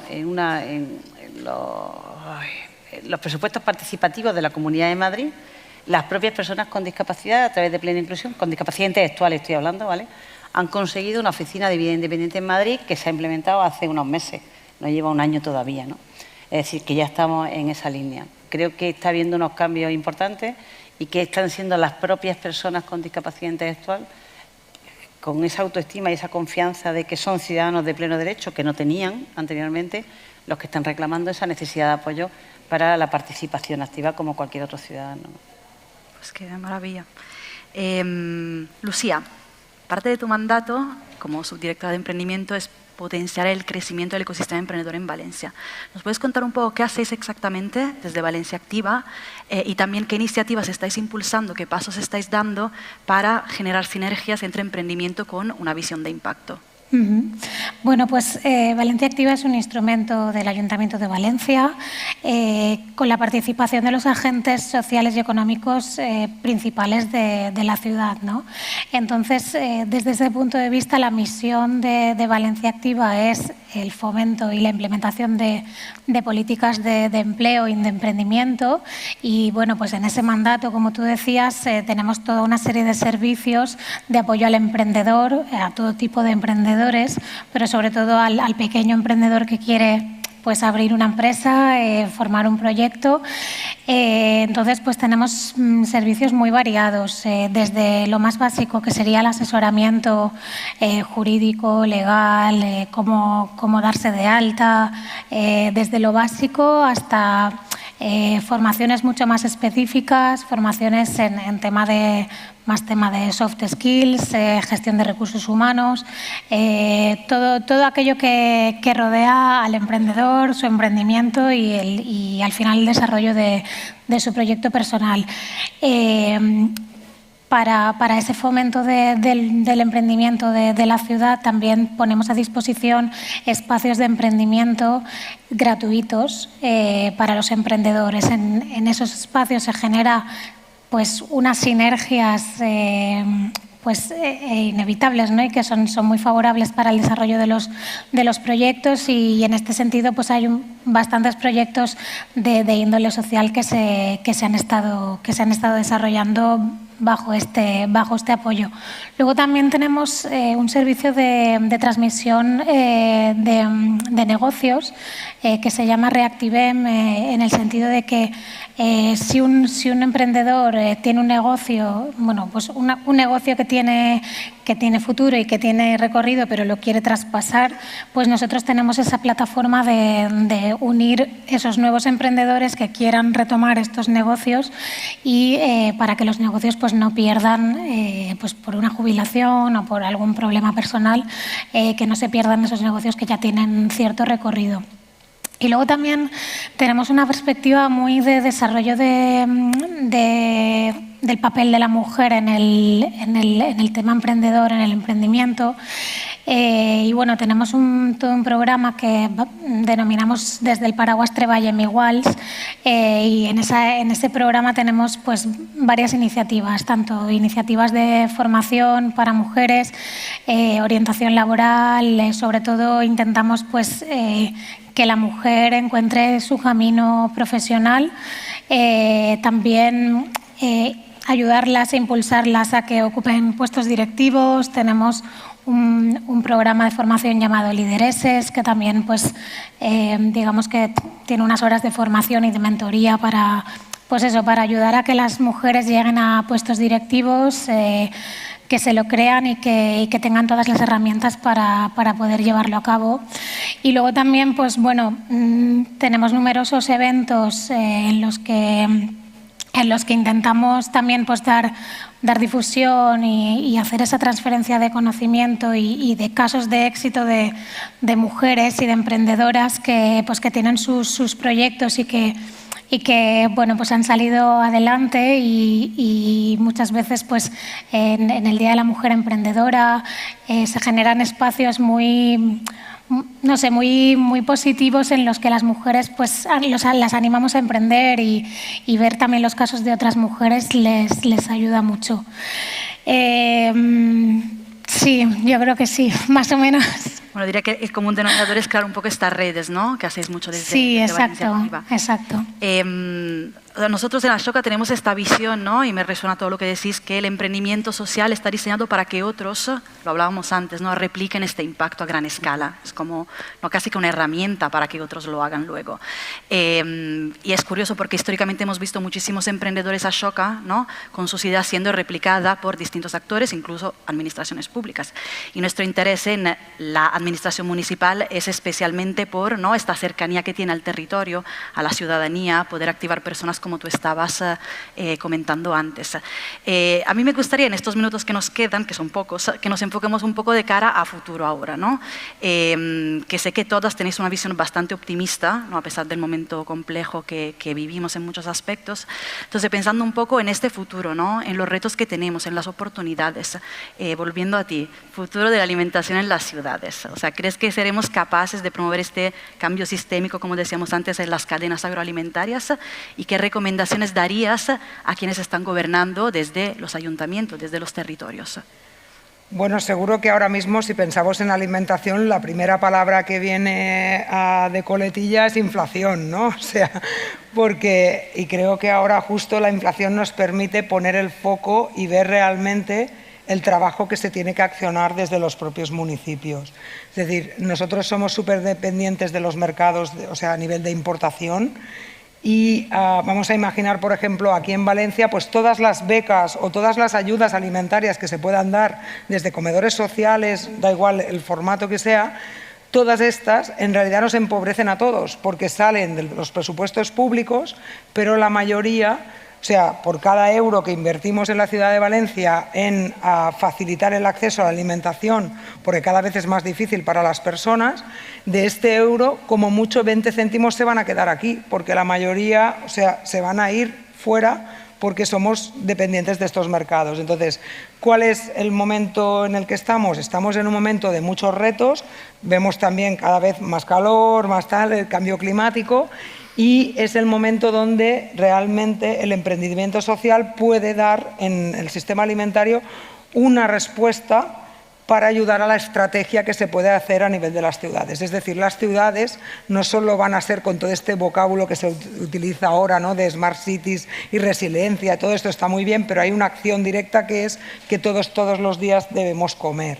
Entonces, si hacemos por potenciar la compra pública, podemos conseguir que muchos más alimentos sean de aquí, ¿no? Y por tanto, esta reducción en toda la cadena nos permite un acceso a un alimento de mucha más calidad y con un precio menor porque está fuera de estas fluctuaciones de mercado. Entonces, es un momento estratégico donde invitamos a las administraciones a sumarse como otras ya han hecho, ¿no?, para ser parte de la solución y no del problema. Bueno, a ver si hay administraciones aquí en la sala. Venga. Luego comentamos. Isabel, ¿seremos capaces de garantizar esta inclusión plena de las personas con discapacidad intelectual, que ya se está haciendo en parte? Y de nuevo, ¿qué recomendarías tú a quienes están administrando nuestras ciudades? Yo creo que sí. Yo soy optimista porque si no me iría de aquí, claro. Creo que sí, ¿no? Y además porque las propias personas con discapacidad intelectual ya son funcionarios públicos, ya están trabajando en empresas, están visibles en las ciudades y ellos mismos van a reivindicar esos derechos que les corresponden, ¿no? Pero, por otro lado, a los ayuntamientos, a las administraciones que estén aquí, creo que hay claves, ¿no?, para eso. La primera clave es la de la invitación expresa. Hay que invitar a la gente que no participe a que participe. Hay que abrir caminos de participación, pero caminos que sean accesibles e inclusivos.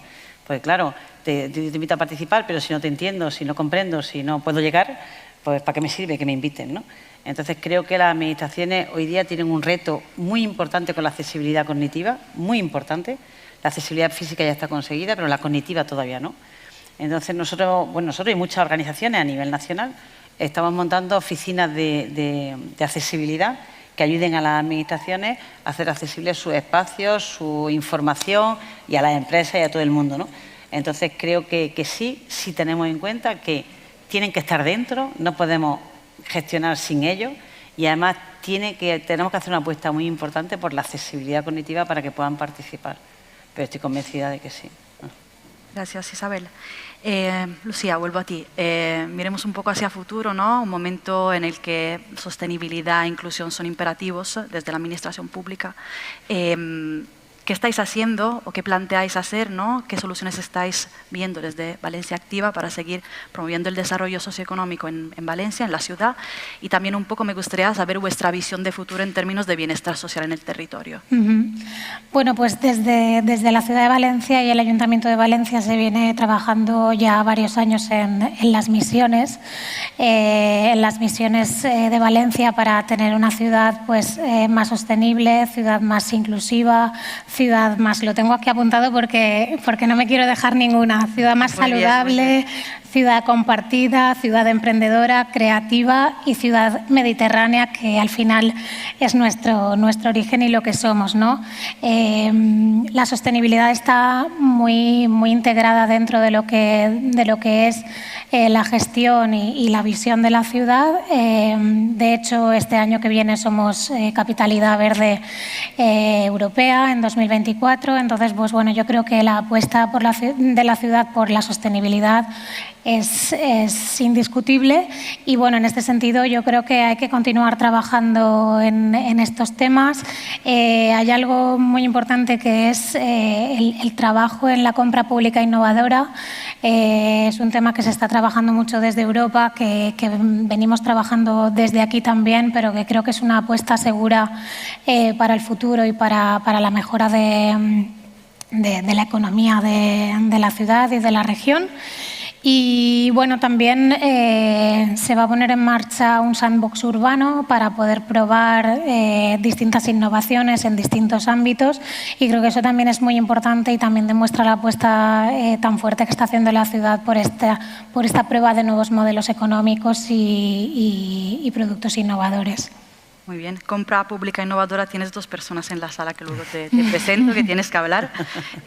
Bueno, llegamos casi al final, así que no me voy a extender mucho. Simplemente me gustaría destacar dos cosas que han salido en este estudio. Y la primera es que para crear un ecosistema próspero de innovación hace falta transferencia de conocimiento, ¿no? Y cuando analizamos estos casos de emprendedores, vemos muy claramente que tienen en común el no quedarse en un producto específico, o sea, el no reemplazar la administración en un servicio, sino el acompañar la administración para cambiar sus políticas, para ganar competencias y en el fondo, ¿no? Lo que se quiere hacer es poder replicar este impacto. Y eso es algo que hemos visto, ¿no? Como común denominador de distintos proyectos que tienen este punto de colaboración con la administración local. Y luego otro punto que me parece muy importante destacar es que esto trasciende por completo partidos políticos. Y de hecho, hablando con Ana Isabel, veíamos que sus soluciones venían impulsadas de la mano de administraciones de partidos distintos. Totalmente. Entonces, en el fondo, si vamos a ver los beneficios que se están creando, ¿no? También con el estudio que hicimos, estamos hablando de participación ciudadana, estamos hablando de alejar actores que siempre han estado muy alejados, acercar actores que han estado muy alejados en el mapa.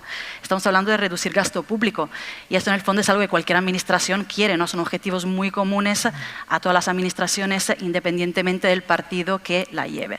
Así que bueno, con eso a mí me gustaría un poco cerrar, agradeceros por estar aquí, agradecer a los que nos habéis escuchado y si tenéis preguntas, si queréis saber más sobre estos proyectos, sobre el estudio que hemos hecho o incluso si trabajáis en alguna administración y queréis saber cómo acercar la innovación social a vuestro territorio, pues nos tenéis aquí o podéis buscarnos directamente a través de Ashoka y estaremos felices de conversar, de seguir conversando. Así que muchísimas gracias.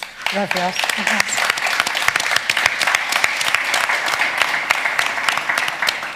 Vamos, ahí preguntando, ¿no? Vamos. La chica. Muchísimas gracias. Another round of applause, please. Thank you so much to Ashoka for that presentation. Fascinating. I think we've got some really concrete actions here to take forward. So without further ado, I would like to introduce another panel for you. So this panel is entitled How to Decarbonize Cities by 2030, The Experience of Cities, Valencia and Madrid. So I'd like to welcome 4 speakers for this panel. The first is Julio Lumbreras, Professor at the Technical University of Madrid and Director of Cities 2030. The second is Fermín Cerezo, City Innovation Director at the Valencia City Council. The third is Irene García, Head of the Climate Change Department at the Madrid City Council. And last but not least is Mar Ferrer, R&D&i, I like the I in the R&D, technician at Las Naves. Without further ado, please give them a hand.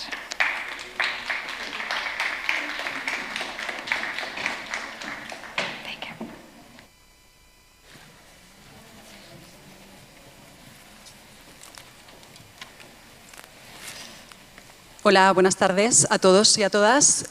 Bueno, lo primero es comentar si alguien no entiende el castellano. ¿Alguien no entiende el castellano por continuar en castellano o cambiar al inglés? Vale, pues una vez esto considerado, pues nada, pues tenemos un panel aquí muy interesante, ¿no? Con el objetivo de descarbonizar las ciudades a 2030. Ya sabéis que el Pacto Verde Europeo pues, incluye la descarbonización total, ¿no? La neutralidad climática a 2050. Pues con el motivo del 2030 se han seleccionado una serie de ciudades, 112, y entre ellas pues hay 7 españolas y 2 de ellas están aquí, Madrid y Valencia. Tenemos aquí pues, a la jefa de Servicio de Cambio Climático de Madrid y al jefe de Servicio de Innovación de Valencia. Y tenemos a Julio Lumbreras, profesor de la UPV y también director de la plataforma CTS que se ha formado. Entonces, la primera pregunta sería, Julio, ¿de qué va esto de las misiones de innovación? ¿De qué va esto de la innovación orientada a misiones? A ver si nos puedes aclarar un poco y comentar esto de las plataformas también de Net Zero City, CTS, ¿qué es? Muy bien, pues muchas gracias, Mar, por la presentación y gracias por la invitación a este evento y gracias también a los que habéis venido a escuchar ahora aquí tan cerca de la comida y en un momento tan difícil. Entonces, me acabo de enterar hace poco de qué significaba esto del gap in between, ¿no? Que pensaba que era el gap entre la financiación y el impacto y lo que hace falta conectar las dos cosas, pero resulta que no, que es nuestra vida, ¿no? Que es un espacio entre la inmensidad hacia atrás que no conocemos y la eternidad hacia el futuro, ¿no? Y entonces creo que es muy interesante porque si queremos pensar para qué estamos en este mundo y qué queremos hacer mientras estamos aquí, pues yo creo que esto de las misiones ayuda, ¿no? De hecho, se suele hablar de cuál es mi misión en el mundo, ¿no? Entonces, esa es la idea un poco de las misiones de innovación, no dar sentido a nuestra vida, que también, sino conseguir algo que sea tan inspirador y tan interesante que consiga ponernos a la gente a colaborar. De hecho, nos pasa, yo creo que todos los que estamos aquí nos damos cuenta ahora que vivimos en un entorno en general de abundancia. Hay muchísimos recursos de mucho tipo, pero están desorientados, desconectados y muchas veces no se consigue tener impacto precisamente por esa desconexión. Y entonces lo que vienen a traer las misiones es una especie de imán que lo que hace es esos metales los alinea en una dirección, ¿no? O lo otro símil es la estrella polar, ¿no? Que es una estrella que nos dice dónde está el norte, entonces todos desde donde estemos en el mundo podemos mirar hacia allí y podemos orientar nuestros pasos. Pues esa es la idea de las misiones y la Comisión Europea ha lanzado 5 misiones para intentar fomentar la colaboración de todos los actores en torno a 5 retos que cree la Comisión Europea que son relevantes para eso. Y le ha dedicado a cada misión 1.000 millones de euros, tiene un presupuesto de 1.000 millones inicial, un presupuesto semilla de 1.000 millones de euros para trabajar en esas misiones. Y una de las misiones es la que decía Mar, que es la misión de descarbonizar las ciudades. Os decía que hay que conseguir un reto ambicioso e inspirador. Aquí el reto es conseguir que nuestras ciudades sean 0 emisiones. Y es un reto que es una palanca de transformación. Conseguir reducir las emisiones está muy bien, pero el objetivo no es reducir las emisiones per se. Es una excusa para poder transformar la ciudad. Lo que queremos es ciudades más saludables, más verdes, con mejor calidad de vida, con más oportunidades para todo el mundo, más justas, con menos brecha de desigualdad de todo tipo, etcétera. Pero eso, tener un objetivo que nos aglutina, esa descarbonización, nos puede ayudar a hacer ese cambio sistémico del que se hablaba en la mesa antes. Bueno, hasta ahí muy bien, ¿no? Muy bonito. si conseguimos hacer esto, probablemente podamos rellenar el the gap in between, ¿no?, en nuestra vida. Pero el tema es que esto es muy difícil. Y cualquiera que hayamos intentado, aquí tenemos a dos personas eminentes en las ciudades de Valencia y de Madrid trabajando en esto y saben en carne propia lo difícil que es esto. Es extremadamente complicado transformar una ciudad. Y para eso la Comisión Europea lo que dice, vale, yo no me conformo con poner ahí un objetivo muy ambicioso, sino voy a dar instrumentos para que esto se pueda llevar a la práctica. Y básicamente el principal instrumento, y bueno, hay muchos, pero me tiraría media hora y entonces Mar me echaría de la sala, porque ya me debe quedar un minuto, pues es montar lo que se llaman plataformas de colaboración entre los actores. Es decir, hay que conseguir colaborar, pero es muy difícil hacerlo y para eso hay que montar los espacios donde se pueda colaborar. Y entonces la Comisión crea un espacio en Europa, que es Net Zero Cities, que es la plataforma europea, donde las 112 ciudades trabajan y colaboran para hacer ese proceso de transformación en cada una de las ciudades. Pero la Comisión Europea se da cuenta que por mucho que queramos, a nivel europeo no se pueden cambiar las ciudades solo, porque hay muchas diferencias, por supuesto, de idioma, nos cuesta mucho trabajar con otras ciudades hablando en inglés siempre, hay barreras culturales, hay barreras regulatorias que son muy características del territorio donde vivimos. Y entonces la Comisión propone que se creen plataformas, espacios de colaboración en cada Estado miembro. Y entonces se crea CITES, que es esta plataforma, que como ya me tengo que callar, pues si queréis en la siguiente intervención cuento un poco más, pero es 10 segundos, es el espacio que creamos en España con financiación del Ministerio para la Transición Ecológica y el Reto Demográfico, para tener esa colaboración real entre las ciudades, pero también con el sector privado, con las empresas, con la academia, con las universidades, centros de investigación y con la sociedad civil, con organizaciones sociales, ONGs, asociaciones, etcétera. Y luego ya, si acaso, cuento más. Pues sí, fenomenal. Y en esta transición, ¿no?, en esta transición sistémica que supone la misión, habéis hecho un análisis económico de esta transición. ¿Cómo?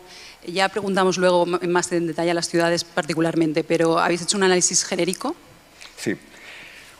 Como tengo 5 minutos, si me dejas un minuto para acabar, cuento lo de la plataforma y ya entro en el modelo económico. Además, como van a hablar, yo creo, luego Fermín e Irene con detalle, pues así tampoco les piso tanto.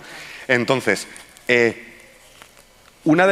espacio este de colaboración, básicamente la plataforma lo que hace es generar sitios seguros, momentos seguros donde pueden trabajar juntos todos estos actores. Porque también es muy fácil decir que hay que colaborar y que hay que hacer lo que llamamos una colaboración radical, pero es muy difícil llevarlo a la práctica, porque claro, ¿qué ayuntamiento se sienta con qué empresas y por qué? Y a la vez con ONGs y a la vez con universidades y centros de investigación, pues eso es muy difícil. Entonces este espacio, o sea, esta plataforma lo que genera son los espacios seguros donde puede haber conversaciones difíciles y encuentros, intercambios entre esos actores. Y entonces se organizan webinars, desayunos climáticos que llamamos online, reuniones periódicas, encuentros presenciales.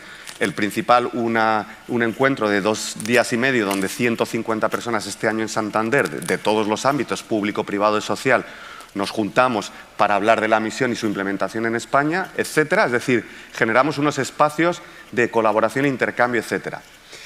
Pero quizá, eso se hace en otros muchos sitios, quizá lo más relevante es que generamos un espacio, lo que tiene más valor y lo dirán las ciudades, generamos un espacio donde las ciudades pueden trabajar juntas, donde pueden, teniendo este reto, ponerse a colaborar, asumir los riesgos juntos, compartir los riesgos, compartir metodologías y ganar escala.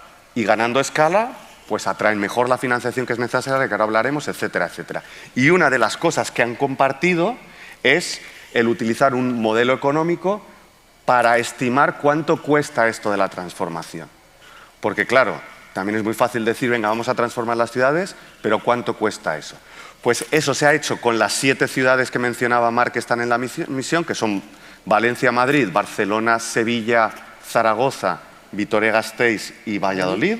Esas son las 7 ciudades. Entonces, para esas 7 ciudades, la inversión necesaria para alcanzar una reducción de las emisiones del 80%, que es llegar a la neutralidad climática conforme a lo que la Comisión Europea plantea, porque el otro 20% sería con absorciones con compensación de emisiones. Para ese 80% hace falta una inversión en estas 7 ciudades de 32.000 millones de euros. De aquí a 2030, en estos 7 años, 32.000 millones. Esa es la mala noticia. Hace falta mucho dinero. La buena noticia es que, como decía Mar, se ha hecho un economic case, ¿no? ¿Cuánto cuesta, pero qué beneficios hay? La buena noticia es que el retorno de la inversión es un 40% superior. En concreto, 44.700 millones de euros. Esos son solo beneficios directos por el ahorro energético, fundamentalmente, que da lugar a ahorros económicos y, por tanto, recuperas la inversión. Y si incluimos los cobeneficios, y en los cobeneficios hablamos fundamentalmente de mejoras en salud y, por tanto, ahorro de costes al sistema sanitario, creación de empleo y aumento de los valores de los activos, si rehabilitas tu vivienda, por ejemplo, pues sube de precio, ¿no? Si incluimos los cobeneficios, estamos hablando de 55.700 millones de euros. Es decir, en el entorno del 80% superior el retorno a la inversión. Esa es la buenísima noticia. La mala noticia asociada también a eso es que las inversiones se necesitan en el corto plazo, de aquí a 2030, y muchos de los beneficios son a más largo plazo, a 2035, 2040, hasta 2050. Y entonces es un problema financiero. Y la última cosa, y con esto termino, es que la siguiente pregunta sería, bueno, vale, ¿y quién tiene que gastarse esos 32.000 millones, ¿no? ¿Son los ayuntamientos, que tienen unos presupuestos muy limitados? No. Y esto es muy importante, porque esa inversión es de todos los actores de la ciudad, porque es una transformación de la ciudad, no es una transformación del ayuntamiento. No hay que cambiar los edificios del ayuntamiento o los autobuses del ayuntamiento, que también hay que cambiar la ciudad. Y entonces, en estas 7 ciudades, la inversión que necesitan de esos 32.000 millones hacer los ayuntamientos es el 8%. Solo el 8% de la inversión tiene que venir de presupuesto municipal. El resto es de todos los actores y fundamentalmente de la ciudadanía, porque la ciudadanía es la que va a rehabilitar sus viviendas, es la que va a cambiar de coche y se comprará un coche u otro, etcétera.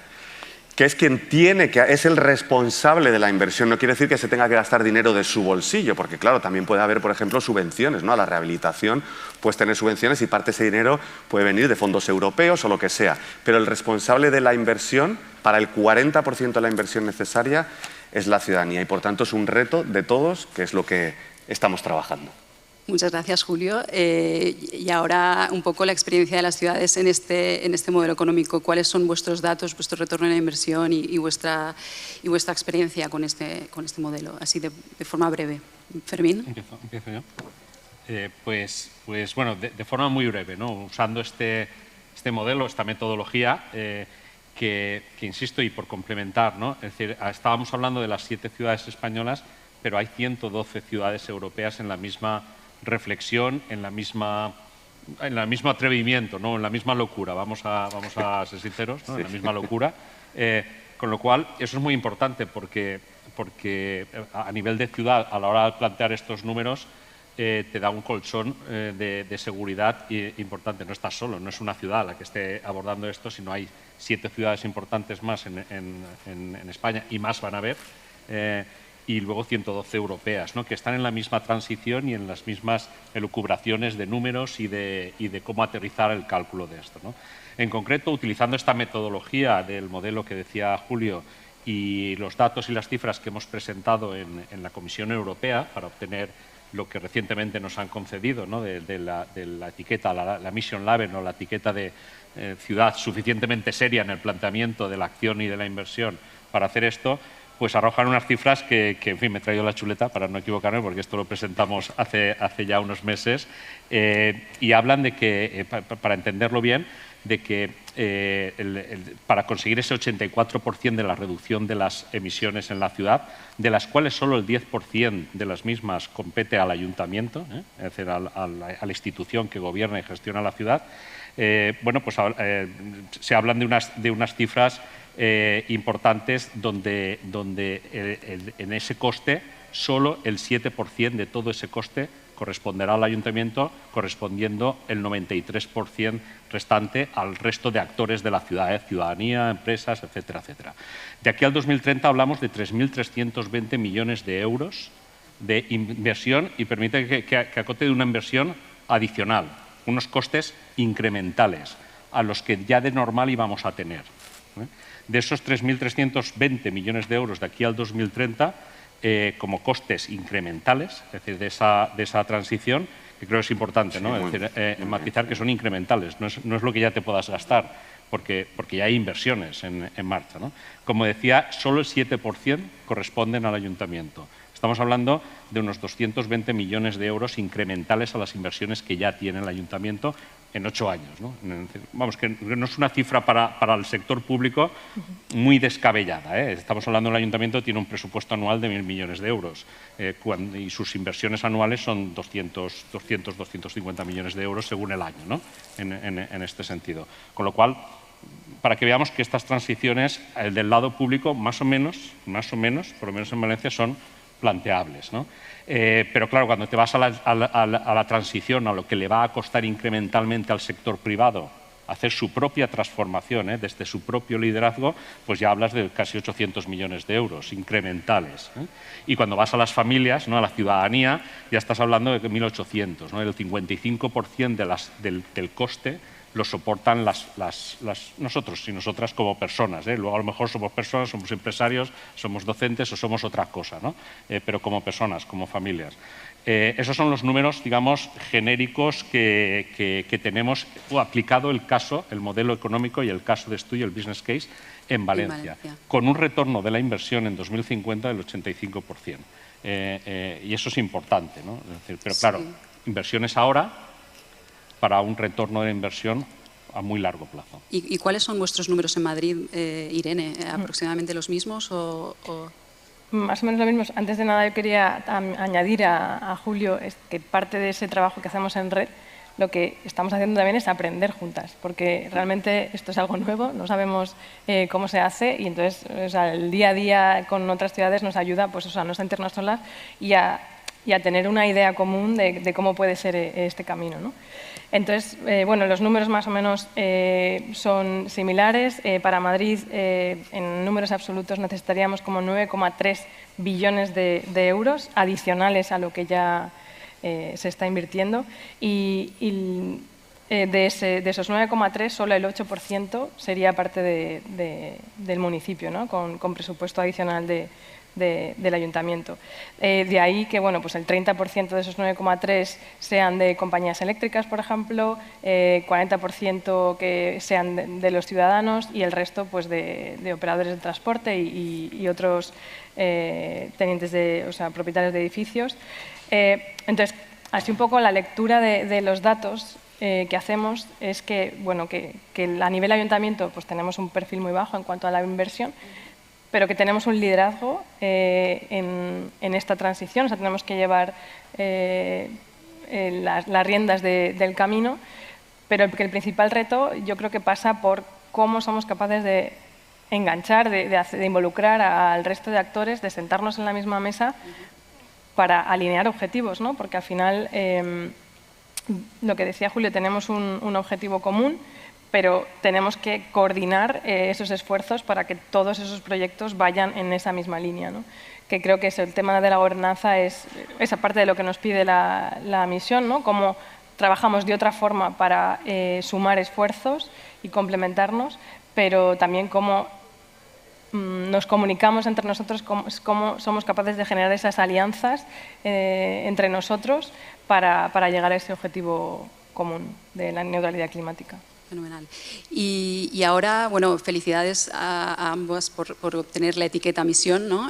Para la audiencia, si no lo sabe, pues se presentó el acuerdo climático con estos números que planteaban tanto Fermín como Irene a revisión por la Comisión Europea y se vio que es viable el proyecto que estaban haciendo las ciudades y se han otorgado 10 etiquetas misión, ¿no? Entonces, 5 de ellas a las ciudades españolas, 5 de las ciudades de CITES y 2 de ellas pues, que están aquí. Entonces, ante este reto de financiación, ¿pensáis que la etiqueta va a ayudar o qué ¿Qué significa para vosotros la etiqueta? Bueno, respondo yo, empiezo yo. Es decir, la etiqueta de la misión, y sobre todo en las ciudades españolas, es decir, significa constatar una realidad, un hecho que aprendimos muchas veces de este aprendizaje que decía Irene conjunto, ¿no? Es decir, que la gente incompetente compite y la gente competente colabora, ¿no? Es decir, no es casual que de las 10 primeras ciudades europeas que obtienen la Mission Label, 5 sean españolas. Eso no es porque aquí se viva bien. Es decir, que no, eso es por otras cosas, ¿no? Porque ha habido un trabajo de colaboración muy, muy intensivo. Con lo cual, para mí, a nivel personal, lo primero que supone es simplemente constatar con una evidencia una frase bonita, ¿no? Es decir, en fin, que queda muy bonita, pero se demuestra con este tipo de cosas. Luego, en la parte más práctica, menos poética, pero más de prosa, ¿no? Es decir, supone, sinceramente, o esperamos que suponga, porque yo estoy con Irene, en esto vamos, estamos aprendiendo por el camino mucho, intensivamente, pero a veces da vértigo. Yo creo que supone simplemente un sello, como si fuera un sello de calidad de que el proceso de transformación que estás planteando o se están planteando las ciudades tiene la suficiente solvencia para atraer inversiones. Y por eso la Comisión Europea no busca una ciudad o dos, busca 100 a la vez, 112 al final, ¿no? ¿Por qué? Por ganar escala. ¿Por qué? Porque eso es importante para los fondos de inversión o, en fin, seguro que en la sala hay gente más experta que yo para hablar de eso, ¿no? Pero bueno, con lo cual supone, lo que están planteando en esa ciudad tiene la solvencia suficiente para atraer inversiones. Inversiones, insisto, y vuelvo a la primera intervención, inversiones que tienen que ser privadas. Es decir, también supone cierta garantía de que tú cuando como ciudad vayas a competir con otras ciudades europeas, porque ahí sí que competimos por fondos europeos, pues tengas un posicionamiento mejor, ¿no? Porque tienes una garantía, te han dado un label, tienes una etiqueta que a lo mejor cuando haya que competir con Milán, París y tal, pues dicen, bueno, pues vamos a invertir en Valencia estos fondos públicos. Pero esos son fondos públicos, ¿eh? Yo estoy hablando de la atracción del capital privado, que recuerdo que tiene que ser el 93% del coste de toda la transición. Con lo cual yo espero que sirva para eso, ¿eh? Fenomenal. No sé si quieres apuntar algo más, Irene. Sí, yo me sumo a que el sello de la misión yo creo que reconoce, como decía Fermín, todo el trabajo de este año, ¿no? de este tiempo. Creo que también nos sirve también para reforzar de alguna manera ese apoyo político, porque bueno, pues no sabemos muy bien cómo va a derivar la misión, pero bueno, vamos dando como pasos, ¿no? Y eso yo creo que también, pues, tener un sello de identidad, pues también como que refuerza, ¿no? Esa parte. Nos sigue dando ese marco para poder colaborar, para poder seguir trabajando pues como estamos haciendo hasta ahora, ¿no? De colaboración entre ciudades, ¿no? De esto funciona. Y luego lo que decía Fermín, ¿no? Pues quizá sirva pues para dar ese sello de confianza para que otros actores vengan y al final el sello se lo dan realmente a la ciudad, como, o sea, a la parte del ayuntamiento, pero es a nivel ciudad, ¿no? Porque ahí están reconocidos como todos los proyectos de la ciudad. Entonces, en el acuerdo climático sí que hemos plasmado esas líneas de trabajo. Entonces, bueno, todo el que se quiera acercar a esas líneas de trabajo, pues tiene ese incentivo, ¿no? Como que de alguna manera vamos a poder atraer fondos de capital privado, público, regional, nacional. Pues esperemos que así sea. Y dentro de esa cartera de proyectos y línea de trabajos que habéis propuesto en el acuerdo climático, ¿habéis encontrado alguno con mayor sentido económico o cómo trabajáis esto? Fermín, a lo mejor tú puedes... Sí, a ver, cuando esto ya lo aterrizas, porque claro, hemos hablado de números y de euros, ¿no? Que todo el mundo entendemos, pero claro, esos euros corresponden a una serie de transformaciones en la ciudad que van categorizadas por programas, por portfolio de proyectos y por proyectos ya luego concretos, ¿no? Algunos tienen un sentido económico muy potente y sobre todo son sentido de una colaboración público-privada brutal, porque si no, no se entiende. No vas a atraer capital privado si no hay un entorno de colaboración público-privado clara, que destacan por su importancia y porque cuando le ves la lógica dices, bueno, ¿y por qué no se nos ha ocurrido antes, ¿no? Hacer este tipo de cosas, ¿no? Quiero decir, antes de mencionar un ejemplo, que realmente la dificultad de esto es que no hay que hacer solo una cosa en un sector. hay que hacer muchísimas cosas en todos los sectores, en la energía, en la movilidad, en la industria, en el turismo nuestro, en la renaturalización, en las viviendas, en los edificios, todo eso y todo eso a la vez. Es decir, esa realmente es la parte más compleja. Hay un proyecto que a mí personalmente me encanta, es decir, que está puesto sobre la mesa de la ciudad, que es una colaboración público-privada clarísima para constituir una empresa mixta de energía público-privada, ¿no? Donde la parte pública ofrece a esa empresa sus 500, vamos a hablar de cifras concretas, 500 edificios públicos en la ciudad donde se pueden aprovechar para poner fotovoltaica en sus tejados, y la empresa privada, que sabe de lo que habla y sabe de gestionar y comercializar la energía, participa, digamos, aportando el valor, ¿no?, privado de la comercialización, la generación y la comercialización de esa energía. Esa joint venture entre capitalicemos 500 superficies públicas y poniéndolas e instalándolas para luego no solo autoabastecer los edificios públicos, sino también luego generar comunidades energéticas locales y gestionar los excedentes que hay de potencialidad, me parece un claro ejemplo de modelo económico, con sentido económico, de proyecto con sentido económico, donde no podría ser posible sin esa colaboración público-privada. Y pongo un ejemplo de por dónde he empezado. Los cementerios, los 5 grandes cementerios de esta ciudad son cementerios y sirven para ser cementerios. Y eso está bien, eso lo entendemos, son cementerios. La pregunta es, ¿pueden servir para algo más? Y bueno, en esta ciudad todo este proyecto que os estoy diciendo de EMES surgió del primer proyecto Semilla, ¿no?, que diciendo, bueno, los cementerios pueden ser las mayores plantas fotovoltaicas urbanas solares en esta ciudad. Antes de cubrir todos los campos que hay por ahí yermos de fotovoltaica. Es decir, a lo mejor podemos generarlos. Hoy es el día que los cementerios municipales de esta ciudad son cementerios, siguen siendo cementerios, pero son algo más. Bueno, si eso lo escalamos, en innovación esto se habla mucho, ¿no? Tú haces la prueba, funciona, es decir, bueno, no sin dificultad, porque ya os podéis imaginar que poner cementerios y tal, y fotovoltaica en cementerios no está exento de dificultad, pero si funciona, la pregunta es, ¿podemos escalarlo a 500 infraestructuras y edificios públicos que tenemos en esta ciudad, que en Madrid serán 2.000? Esa es la pregunta, ¿no? Por poner un ejemplo de proyecto de escala de ciudad que pueda transformar. Fenomenal. Irene, ¿tú nos quieres comentar algún proyecto? Yo, antes de comentar algún proyecto en concreto, así con sentido económico, quería hacer solo una reflexión por lo que comentaba antes de la gobernanza, ¿no? Creo que aquí falta un trabajo intermedio bastante importante de sentarnos a diseñar cómo tiene que ser o cómo tienen que ser esos proyectos o ese conjunto de proyectos para atraer esa financiación y que el sector privado pues tenga sus intereses y sus beneficios, que el ciudadano se vea reflejado y también consiga sus intereses. Es decir, que todos los actores que nos sentemos en la ciudad seamos capaces de diseñar de forma conjunta, hablando el mismo lenguaje, que esto es algo muy importante, ¿no? Que no nos llegue el sector privado con su lenguaje de sus tablas Excel, con sus net present value, etcétera, que está muy bien, pero que esos ejercicios nos sirvan a las administraciones públicas como de la forma que nosotros trabajamos, ¿no?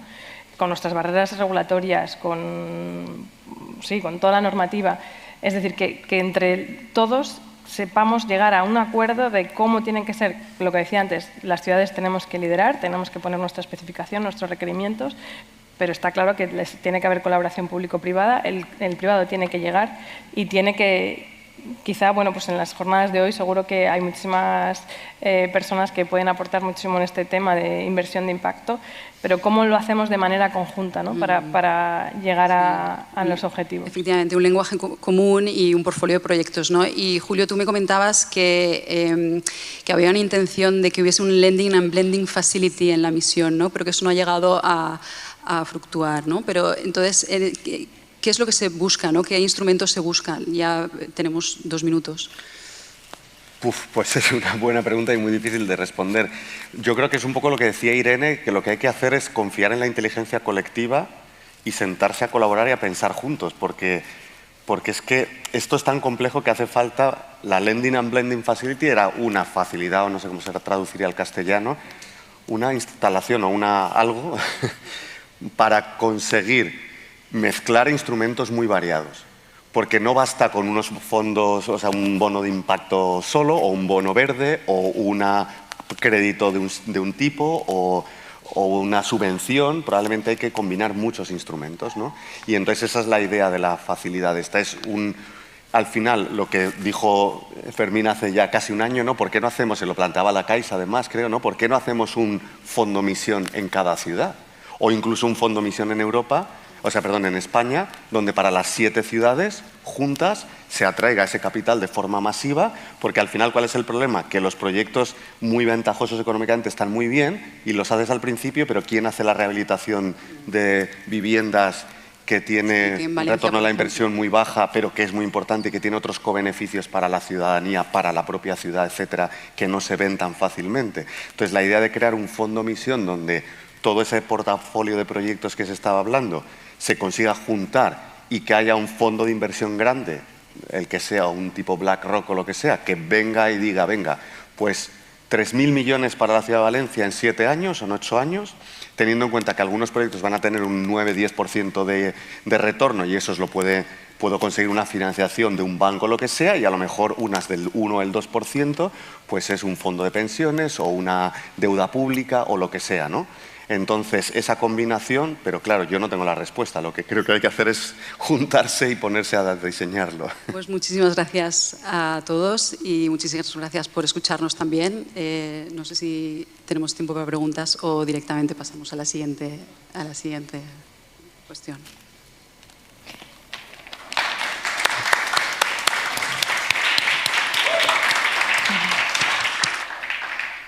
Excelente, muchísimas gracias. Gracias. Okay, without further ado, we have a particular favourite of mine. We have the pitches coming up. So, remember, each startup has 3 minutes to pitch their business idea, their raison d'être, the reason their startup exists. And remember, there are 5 winners that are going to be announced overall. They're going to be announced on the enlightenment stage later today. We have 1 winner per challenge, and we also have 1 very lucky global winner as well. So I'm going to announce the different categories. The first challenge is climate action and natural resource conservation, a vital area. Social inclusion, number 2. Number 3, tech for good. Number 4, sustainable food systems and nutrition solutions. Number 5, the gap in between challenges, global winner, always a nice role to have. And then it is worth noting that each project that wins will be granted €10,000 to assist in advancing their startup. So, before we bring the first lucky and potentially nervous pitcher up to the stage, I would like to welcome 4 fantastic judges that we have. The first is Keith Ippel from Spring Impact Capital. The second is Andy Lerling from Lumo Labs. Please give them a hand. The third is Mark Gouache from Zuby Capital. And finally, Flavia Bartholomew, Executive Vice President of Global Head of Finance and Strategy Wealth Management at Santander. What a job title. Okay, so first give a hand to our judges. They are very kindly going to analyse today. Thank you so much. All right, so I can feel the first startup quaking in their boots. So without further ado, I would like to invite D Good up to the stage. D Good is a Spanish application. It finances global social problems. How does it do that, you might ask? It's training people in the causes that interest them most. Who doesn't want to be trained in things that they're passionate about? The people that are trained can actually seek financing for those causes on social networks or in person. And finally, they can also seek the funds to go to startups and foundations that work with those social causes and social challenges. So remember, dear pitcher, you have 3 minutes and 3 minutes only. We've had a long day, and I know everyone is very excited to hear your pitch. Then our lovely judges will have 2 minutes to ask you the tough questions that I know they will have. So without further ado, please welcome Paleo and Chodo, co-founder of Do Good.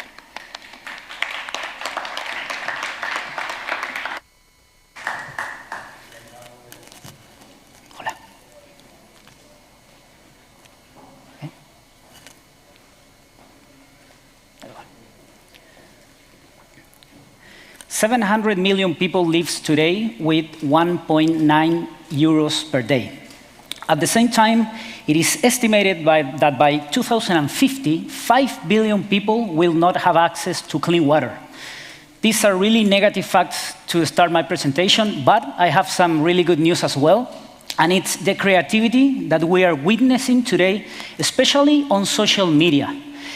All of us have seen photos, videos that go viral through different channels, through different people and channels, most of them created by Gen Z, people under 25 years old that are looking for more balance between life, study, work, and they have more importance on social impact in their day by day. What we want to do with the good is to move that creativity, that energy, move it to resolve social causes.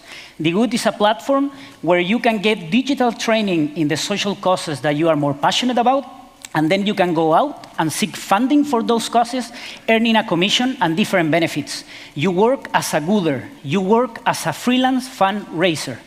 We have created an ecosystem with 4 key actors. The first one, the good. We are the one that present the social issues. Then you have the gooder that work as a freelance fundraiser.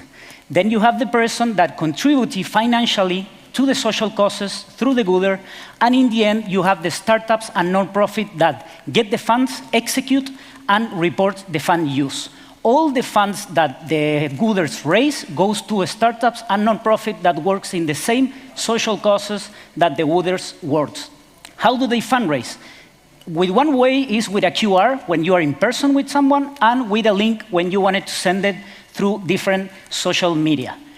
Our differentiation is we're a kind of crowdfunding platform like Kickstarter or Indiegogo, but our differentiation is that we believe that each person individually has the potential to be their own platform, crowdfunding platform. My name is Pelaya Chondo. I'm the co-founder of The Good. My partner and co-founder, Carolina, and the rest of the team, Matias Agustina. Carolina is the technical co-founder. I am the non-technical co-founder. In terms of financial projects, I know that I don't have a lot of time, but we are going to have losses during 2023 and 24, and our breaking even point, we're going to reach it in the beginnings of 2025. What we have reached so far, we have 3 investors. We have won some awards from different companies. We have 12 gooders right now, 6 nonprofits and startups, 6 social causes, and right now we are in our seed round looking for $200,000. We already reached our pre-seed round, and right now we are trying to launch our second MVP with The Good. That's our presentation. Thank you so much for hearing it.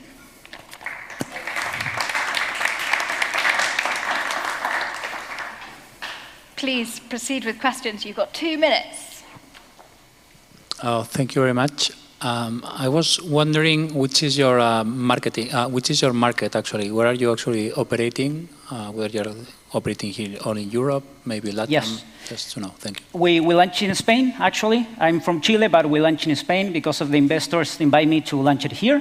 And in terms of our markets, are 2. The non-profit market donation, that is $1.5 trillion every year, and the impact investing market, that is $715 million. But our headquarters will be here in Spain, at least for the first year. Question for you. You talked about the importance of the engagement after donation, and that's always a challenge in crowdfunding. So how do you ensure that the nonprofits and startups that they're supporting actually engage with them post-investment, post-donation, to actually ensure that people stay engaged? Thank you for the question. We have a little protocol with The Good, with startup and nonprofit in terms of transparency. Transparency is one of the reasons why we create this platform. So we have a 5-step protocol for transparency that startup has to agree with us, because the idea of us is that the gooder, this person between the donor in this case, or contributor, and the nonprofit and startups, is the one who reports the use of the funds with the startup and the nonprofit. I don't know if I answer your question. Sure. Yeah, thanks. More product technical question for a non-technical CEO. How's the payment arranged? Is that through a third party? And if not, how do you arrange the security around it? Yeah, we integrated Stripe. So the Gooders can raise with a QR and a link. So Stripe is this financial platform we integrated with the application. So we work as like an Uber. Like the Gooder will be the delivery guy. In this case, the Gooder is a fundraiser. So all the money is distributed in the 4 parts: non-profit, startup, us, and the Gooder, and it is with Stripe. So it's expensive, has a high commission, but it works really well for us. Thank you. Very, very quickly, what's the average ticket and the average time of the campaigns? I'm sorry? The average ticket? The average ticket and the average time for the campaigns? Yeah, the average ticket is between 10 and 15 euros per Gooder. It's not a high ticket. And how, the other question, sorry, was? The time of the campaign depends. A Gooder can start a campaign and can last the time that he or she wants. So it's not like you have the whole year. For example, I can put a goal. I'm a Gooder as well for climate change, and I put a campaign right now until December 31 to raise 1,500 euros. So each Gooder can put their own time and campaign. Amazing, thank you. Please give a hand. Thank you so much. Thank you. Thank you, Baleo. Thank you, judges. I'm sure you're allocating your scores as we speak. Next, I would like to welcome Fana. Fanaverse is an English company, the world's first and only impact company for mobile native users. They are addressing not only the ease of giving and philanthropy, but more importantly, the why of giving. They are turning every consumer into a philanthropist, who wouldn't want that, and democratizing the impact of charitable donations. So please, let's welcome Daniel Ishigami, co-founder of Fana.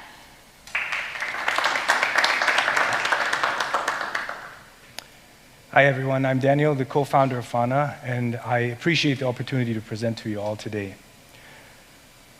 Imagine we could all make an impact through actions we already perform multiple times a day.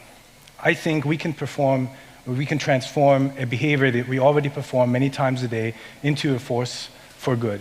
I think we can transform payments. Small changes will lead to big impact. Today, there are countless of checkouts that promise me to plant a tree, only for me as a user shortly thereafter to lose complete track of it. There are, on the other hand, also many charities that, while doing good, lack a complete consumer experience and lack transparency as well. Then there are many brands who are committed to doing good, but they've lacked the platform to align this with their consumers. Most of the time, it ends up in a sustainability report that their consumers don't even read and many don't even care about. I and many consumers and merchants am not alone, and we would like to make an impact, but we lack the platform to do so, which is why we're building Fana. We're building Fana for a generation of consumers that is excited about making an impact, but is looking for a platform of like-minded users and merchants to do so together.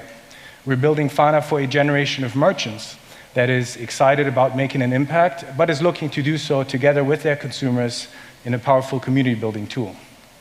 And we're building the Fanaverse, a digital representation of that impact. As the community of merchant grows, as the community of consumers grows, so does the impact in the Fanaverse. So, how does all of this work? We are starting off issuing a spending card, which means that every time you spend through the card or our application, there's a percentage, what's called merchant-funded offers, that gets back to you as a user, which you can then allocate to causes of your choice that you like. So we then represent this in our digital Fanaverse as impact that you can track and you can clearly see and it represents you.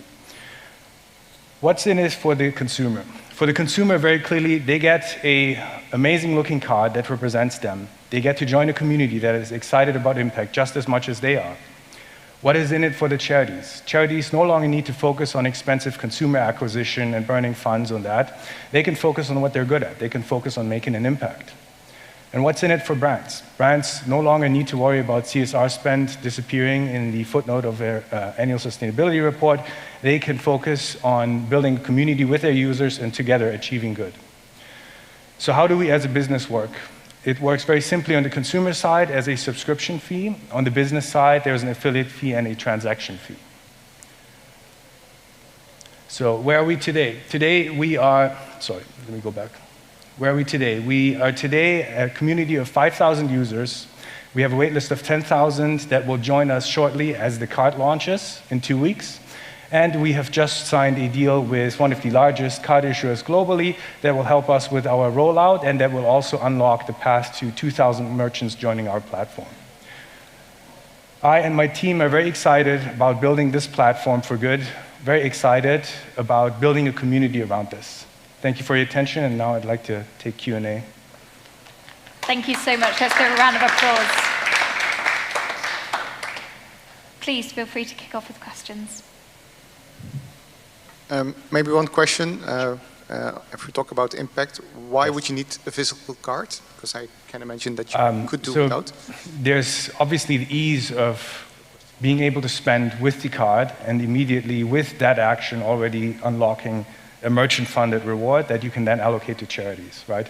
If you use an affiliate link, for instance, you first have to go through an application to activate it, and then that unlocks that spending. Can you share just some high-level details about the non-dilutive deal that you've agreed to? So as an issuer, basically there is a launch packet that for choosing them as a card issuer, there's obviously the two large global ones, right? Will give us non-dilutive funds to support our launch. So this is not an equity deal, this is just purely as a signing bonus, if you will. And then there are performance milestones which will unlock further funds that are, again, just based on performance, some sort of, let's say, cashback scheme rather than in return for equity. What can you tell us about your main competitors? How do you actually differentiate from them? Yeah, so I think there are guys in the market, specifically in our market in the UK, but they kind of tackle it from a different angle, right? There's, for instance, Just Giving, which does campaigns, right? But they lack, let's say, a consumer experience. They lack the ability to tie giving to everyday actions, right? It's all consumer-driven, right? There's no tie-in for merchants. There's no tie-in for everyday actions, right? And then there are, let's say, brands that already do good, which we know there are many of them, but they lack the platform to do this. They choose a cause. Many times I see this at checkout, and I don't really necessarily agree with what they're choosing on my behalf, right? So this sort of platform doesn't exist today, which is why we're building it. No? Okay. Let's give another hand. Thank you so much. Thank you. Congratulations. I know it is difficult to start your own business, so it is a wonderful venture for each and every business. So, number 3, we have 3 out of 5. We are almost there with the first round of pitches. We have Campe. Campe means fighter, warrior, combatant. Sounds pretty exciting to me. This startup works closely with its clients beyond hiring and supporting employees in the integration, adaptation, and learning within the new company. So that's for new employees within a company, ensuring a good fit and retention of talent. So let's welcome Miguel Morral Salarich, co-founder of Campe.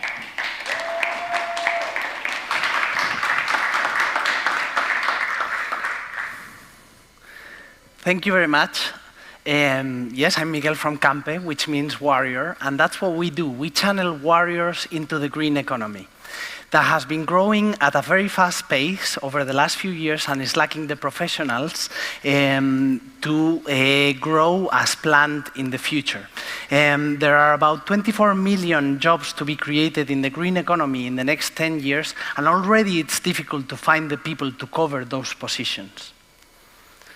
At the same time, there are millions of unemployed people with only basic studies that cannot access these job opportunities because of lack of skills or awareness. Now, our mission is to bridge underserved job seekers and green workforce shortages through practical apprenticeships. And we dream of a professional future for everyone. What's the real problem here? The real problem is when companies at a single company level try to do this, they find it difficult to attract the right individuals who are motivated for an unknown opportunity, and then place a lot of investment in selecting them and training, in selecting them and training them to then find out that only 1 out of 5 lasts more than a year. So they usually they usually lose their investment. Now with Campe, we're able to do this at industry level and attract people at scale, educating on the opportunity long-term to these individuals, to then help them in a selection with the right technology to do through video applications and gamified tests a more efficient, effective, and exhaustive selection. Once there, we train them and we make them productive from the first day to the companies, and we hold hands to the apprentice and the company to ensure a smooth onboarding. So we take away all of the burden to the companies, and we ensure that they tap into savings in the north of 9,000 euros. That's what we do, and we charge for that a recruitment fee and a coaching and training fee that is well below the savings and the value that we add. This is a mix of known models that have created unicorns in other industries and places. There are technological trends such as artificial intelligence, the rise of non-regulated education, and virtual reality that is changing the education landscape that makes it this moment perfect for us to disrupt the market. And finally, we have a team that is experienced in entrepreneurship, technology, educating this particular kind of unemployed segment towards the industries, plus an extended team of 30 people helping us fulfill the mission. I hope you will also help us to recruit warriors for the green economy. Give a hand. Thank you, Miguel. Congratulations for the project. In terms of scalability, are you partnering, or how do you do with all this IT and new developments in technology? What's your roadmap, or how do you envision this? So at the beginning, we are using, so we intend to be a platform where we don't do everything ourselves. In terms of education, there are many partners that can help us throughout this initial phase. Now we envision a moment where we will scale up our investment to add on all of this artificial intelligence and disruptive technology. We right now have the funding to do that and the experience from past startups where we've done similar things. Can you tell a bit more about the traction? The traction, yes. Our investors don't even know, but we have oral confirmation of the first pilot to be executed. We need to send a written proposal, and we hope for it to be accepted just as it's in the meeting. And from that, we hope to scale quickly to the next ones. Our sales funnel looks good. And are you then talking about the license model? What amounts should we think of? Sorry? Are you thinking about a license model, or what's the model? No, it's charging the companies for the full service from attraction to training. And they are big tickets, so at the end we can charge through the long lifetime value of the apprentice, from 5,000 to 10,000 euros per apprentice. As we're looking for groups between 10 and 30 apprentices, we can have tickets that cover the full project of from 50 to 300,000 euros. And that makes the sales process very scalable once we get to the market. A competition slide, I think it's called Multiverse. Looks like the only way you're competing is in blue collar. So what's stopping them from just coming into blue collar and being direct competition? Well, if you think about this, the fact of it being blue collar makes the legal framework and educational framework very complex and difficult to drop in with exactly the same mechanisms. Of course, they are bigger and they have the technology to do this in other industries. They have a whole universe that they are covering and where they can grow. So we believe that this is far away and complex enough for them to tackle way into the future after we've done so. They still have a lot of runway to attack their home market. So then what would you say is your competitive advantage? So the current solution that our clients are using are trying to tap over the same talent pool that is already well educated for the job. And in that sense, they are needing to increase salaries and they are having higher turnovers and higher problems to recruit. Our solution is the only one that covers end-to-end in a way that they can tap into a different talent market, which is people who are unemployed with only basic studies. They don't know what they need to know to start working, but we cover the burdens of overcoming all of those barriers and helping them obtain the benefits and the savings from lower salaries and government grants that go into education. Thank you so much. Let's give a hand. It's no easy feat to pitch in 3 minutes, so I think it's a bit of an art and a skill.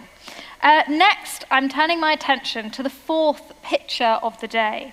Aileen is a Spanish company. It brings laboratory analysis to your home, so you can find the answers about your health status. It definitely brought to mind Theranos. I'm sure it's going to have a very different ending for both the founder and the business itself. So I'm very excited to welcome Clara de Carlos, Business Operations of Aileen. Welcome.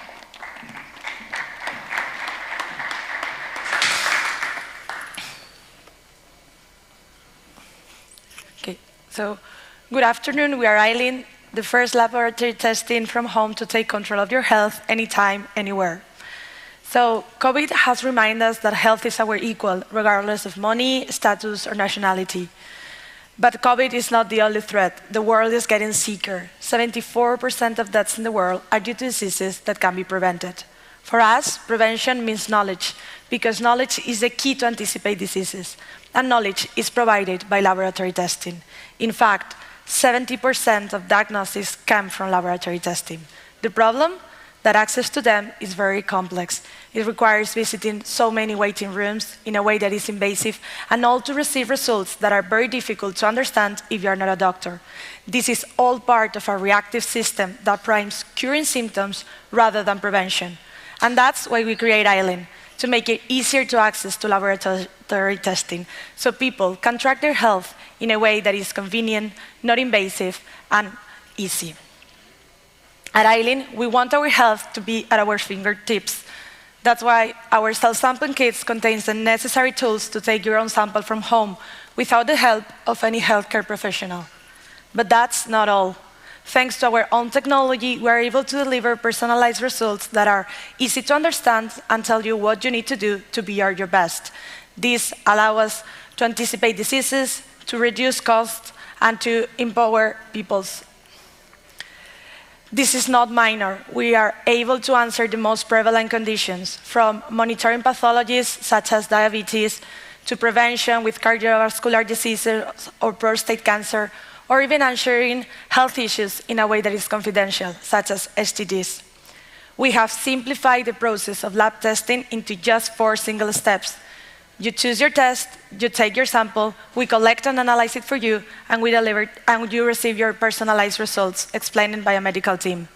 Our market, we are in a continuous growing market, and we grow through a B2B and B2B2C model thanks to our key partnerships with insurance companies, private clinics in prevention campaigns, pharmacies, and affiliates such as Marian Rojas that was interested in our stress test. But Marian was just one achievement. We have some key milestones, such as being the first to have CE mark in Spain for self-sampling kits. Also, we have launched more than 30 products with an NPS far above from our international competitors. In the UK, it's 49%. We have just recently closed an oversubscribed round, and fresh news, we have gained the Neotech for AI investment. This would not have been possible without a team that is multidisciplinary, that has remarkable experience in the sector. So we have the team, we have the funds, and we have the model. Now we want to ensure universal access to health.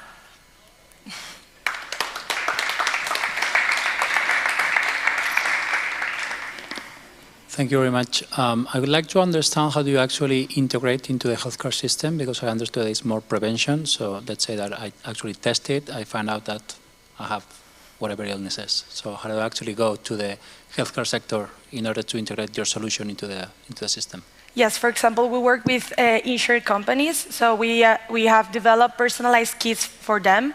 So in this example, they introduce this premium model to their premium policies, so they can test from home and they do a monitoring from their pathologists.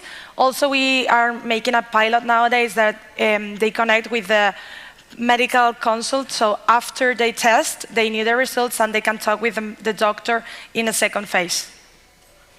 Who are your competitors and do you have any patents? Yeah, so our competitors nowadays are maybe laboratory that they're trying to make to move to a new and innovative sector, but they have a problem that they don't have the regulations, so we are the only one in Spain who have CE mark.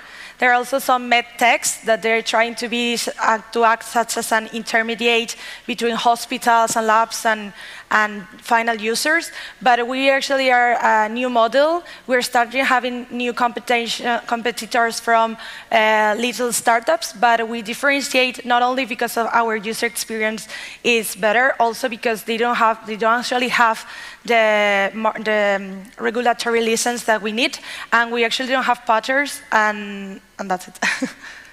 Thank you. What's the accuracy on positive and false feedback? Of the experience, of the user experience? No, of the test. Yeah. Yeah. So sorry, can you? So what? Yeah, the same question. Sorry. What's the positive and negative ratio on the feedback that you get in the system? So we have an NPS for 88%, and we have a really positive one. And for testing, they're not used to this new model, but we have a really good team that is supporting them. But the lab results are 100% analyzed? Correct. Yeah, but also 100% accurate and correct. Yeah. Okay. Thank you. I think we're looking at accuracy here. So what is on the results on the test? Yeah. No, we have the validation. We have clinical validated solution with Clínica Universidad de Navarra. So all tests that come back to the patients, not patients, the users, are always correct. We have a little ratio that is for when they make some mistakes taking out the sample, but it's really small. And in terms of the interpretation of the results, do you have any partnerships with hospitals? So you just get the results? We have our medical team, and we can connect with other medical organizations they can interpret their results. We are developing our platform so they can answer the results. Thank you. Thank you. Okay, great. Please give a hand. Thank you so much.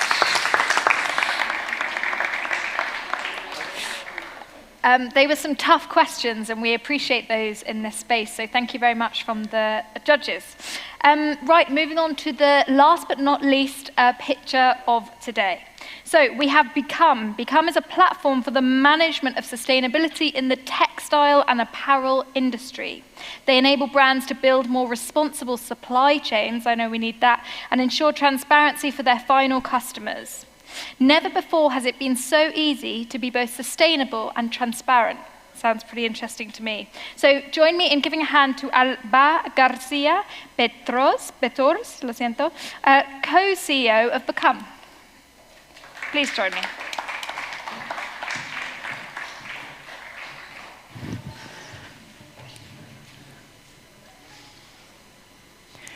So more than 10 years ago, I was working for a big fashion brand called Inditex. I remember traveling to Tianjin, a big manufacturing city in China, looking through my window at my fancy hotel room and only seeing a cloud of pollution. At that time, I realized a huge impact fashion industry was doing to the people and to the world, and I promised myself to transform that negative impact into a positive one. The problem is that 10 years later, and we're still talking about the same bullshit. Supply chain crisis, lack of transparency, devastation, supply chain crisis, massive impact, and greenwashing threat. The good news is that fashion is spending billions to appear, look, and be green. Sorry, I have some issues with... Sorry for that. So in that area, Become was born, the leading impact assessment tool for fashion industry, an excellent solution to measure the impacts of apparel and footwear, guarantee transparency, and bring it to final customer. What makes us different? 4 main points here. First of all, we're experts in fashion. Second, we are the only platform which is offering sustainability in its triple dimension, not only environmental, but also social and circular. Third, we are masters in impact data. And fourth, we have the smart technology to scale that impact data. Basically, we are empowering fashion brands with verified data with 2 main tools. First of all, the impact assessment tool to provide accurate measurements in terms of environmental, social, and circularity performance, and then data sharing to effortless e-commerce integration. But more than that, and moving forward, which is the real power of sustainability. Let me give you 3 examples here. First of all, our users can unlock their sustainability knowledge by 80%. They can improve their impact savings by 50%. And they can achieve a 30% of their conversion rate. Because at the end of the day, it's not about selling more, but selling better. And here are the real heroes of the story. More than 50 brands that already has trust Become and growing. Become operates in a SaaS business model based on subscription and references. And here, who is behind Become? We are women in tech, we are women in business, and we are women in sustainability. Anna is my co-CEO and co-founder. She's a master in thinking big, and she has more than 15 years experience in startups. And I am Alba, also co-CEO, and I have more than 15 years experience in fashion and sustainability. And along with us, there is a 15 professionals expertise in fashion and sustainability also. It is true that we are really proud of what we achieved, but honestly, we're eager for much more. We expected to make an X3 on the next year, 100% of our product release important in compliance with European legislation, to consolidate European market, and to create the network effort by sharing more than 1 million impact data. Our goal is very clear. We want to become the major player in fashion and sustainability. And we need you. We are fundraising around 1 million for this 2023. And now it's your turn to scan the QR code that you have on the screen and discover how we make impacts easy to understand, verified, and credible. Thank you.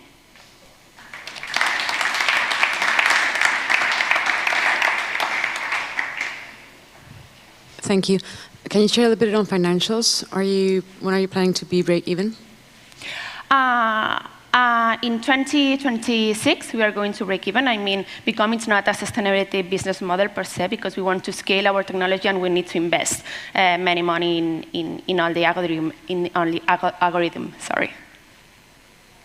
Maybe if you can just tell us a little bit about how you overcome the challenges in collecting and verifying the data, just at a high level, and then who are your competitors and how do you beat them? Okay. The first question, to understand the first question, it's really complicated to put it in a high level, but just to make very brief, we are collecting data with strategic partnerships. I mean, traceability is one of the tough part on fashion and sustainability. And for that, we are partnering with big companies like Retrace that we are providing the correct technology to all the data collection. And in terms of verification, we are in compliance with European legislation. That means that all our methodology is traceable per se. So we are providing verified data thanks to third-party verifiers that at the same time, they're verifying our methodology and our database. And in terms of competitors, we are having huge competitors on the market, which I think that are good news, because that means that fashion is starting to change something. And basically, we have competitors like Carbon Fact, Green Story, well, many of them. The fact and the very differentiation point is that our solution is end-to-end. I mean, we are providing data, but we are also providing integration of data in terms of communicating with final clients, and then also that we are giving this triple dimension of sustainability, because we don't understand sustainability only in environmental area, but also social and circularity, and this gives us a very pretty competitive advantage there. Thank you. Sorry, because I maybe didn't get it, but I actually didn't understand how you actually make money. It's a subscription model. We are a platform. The platform has been alive from 2 years right now. We have an MRR of 25K right now at the moment, and basically we are scaling prices by the reference of the collections that they are assessing and sharing, and also the features that they are hiring from our plans. Thank you. We're good? Okay, please give her a hand. Thank you. Thank you. A huge thank you to each and every one of our 5 pitchers. I also want to say I am stood up here speaking my native language. Even when I pitch in Danish, which is my second language, I am acutely aware of how difficult it is to pitch in your non-mother tongue. So I just want to say an extra thank you to every single one of the pitchers. I know it's not easy. You're bearing your soul, your heart, your ideas, so thank you. Let's give them a round of applause. So we have just 2 exciting activities left, and then the day is over. We will go to the enlightenment stage, and the awards, the results from this pitch and the second round of pitches that we'll have here this afternoon will be announced on that stage.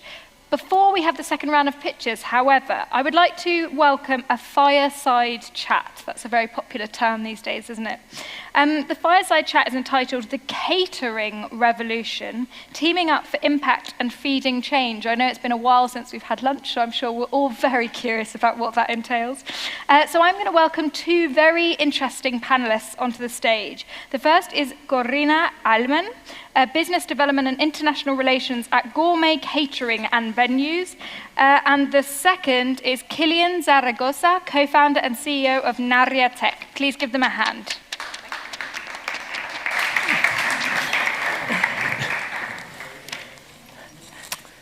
Okay.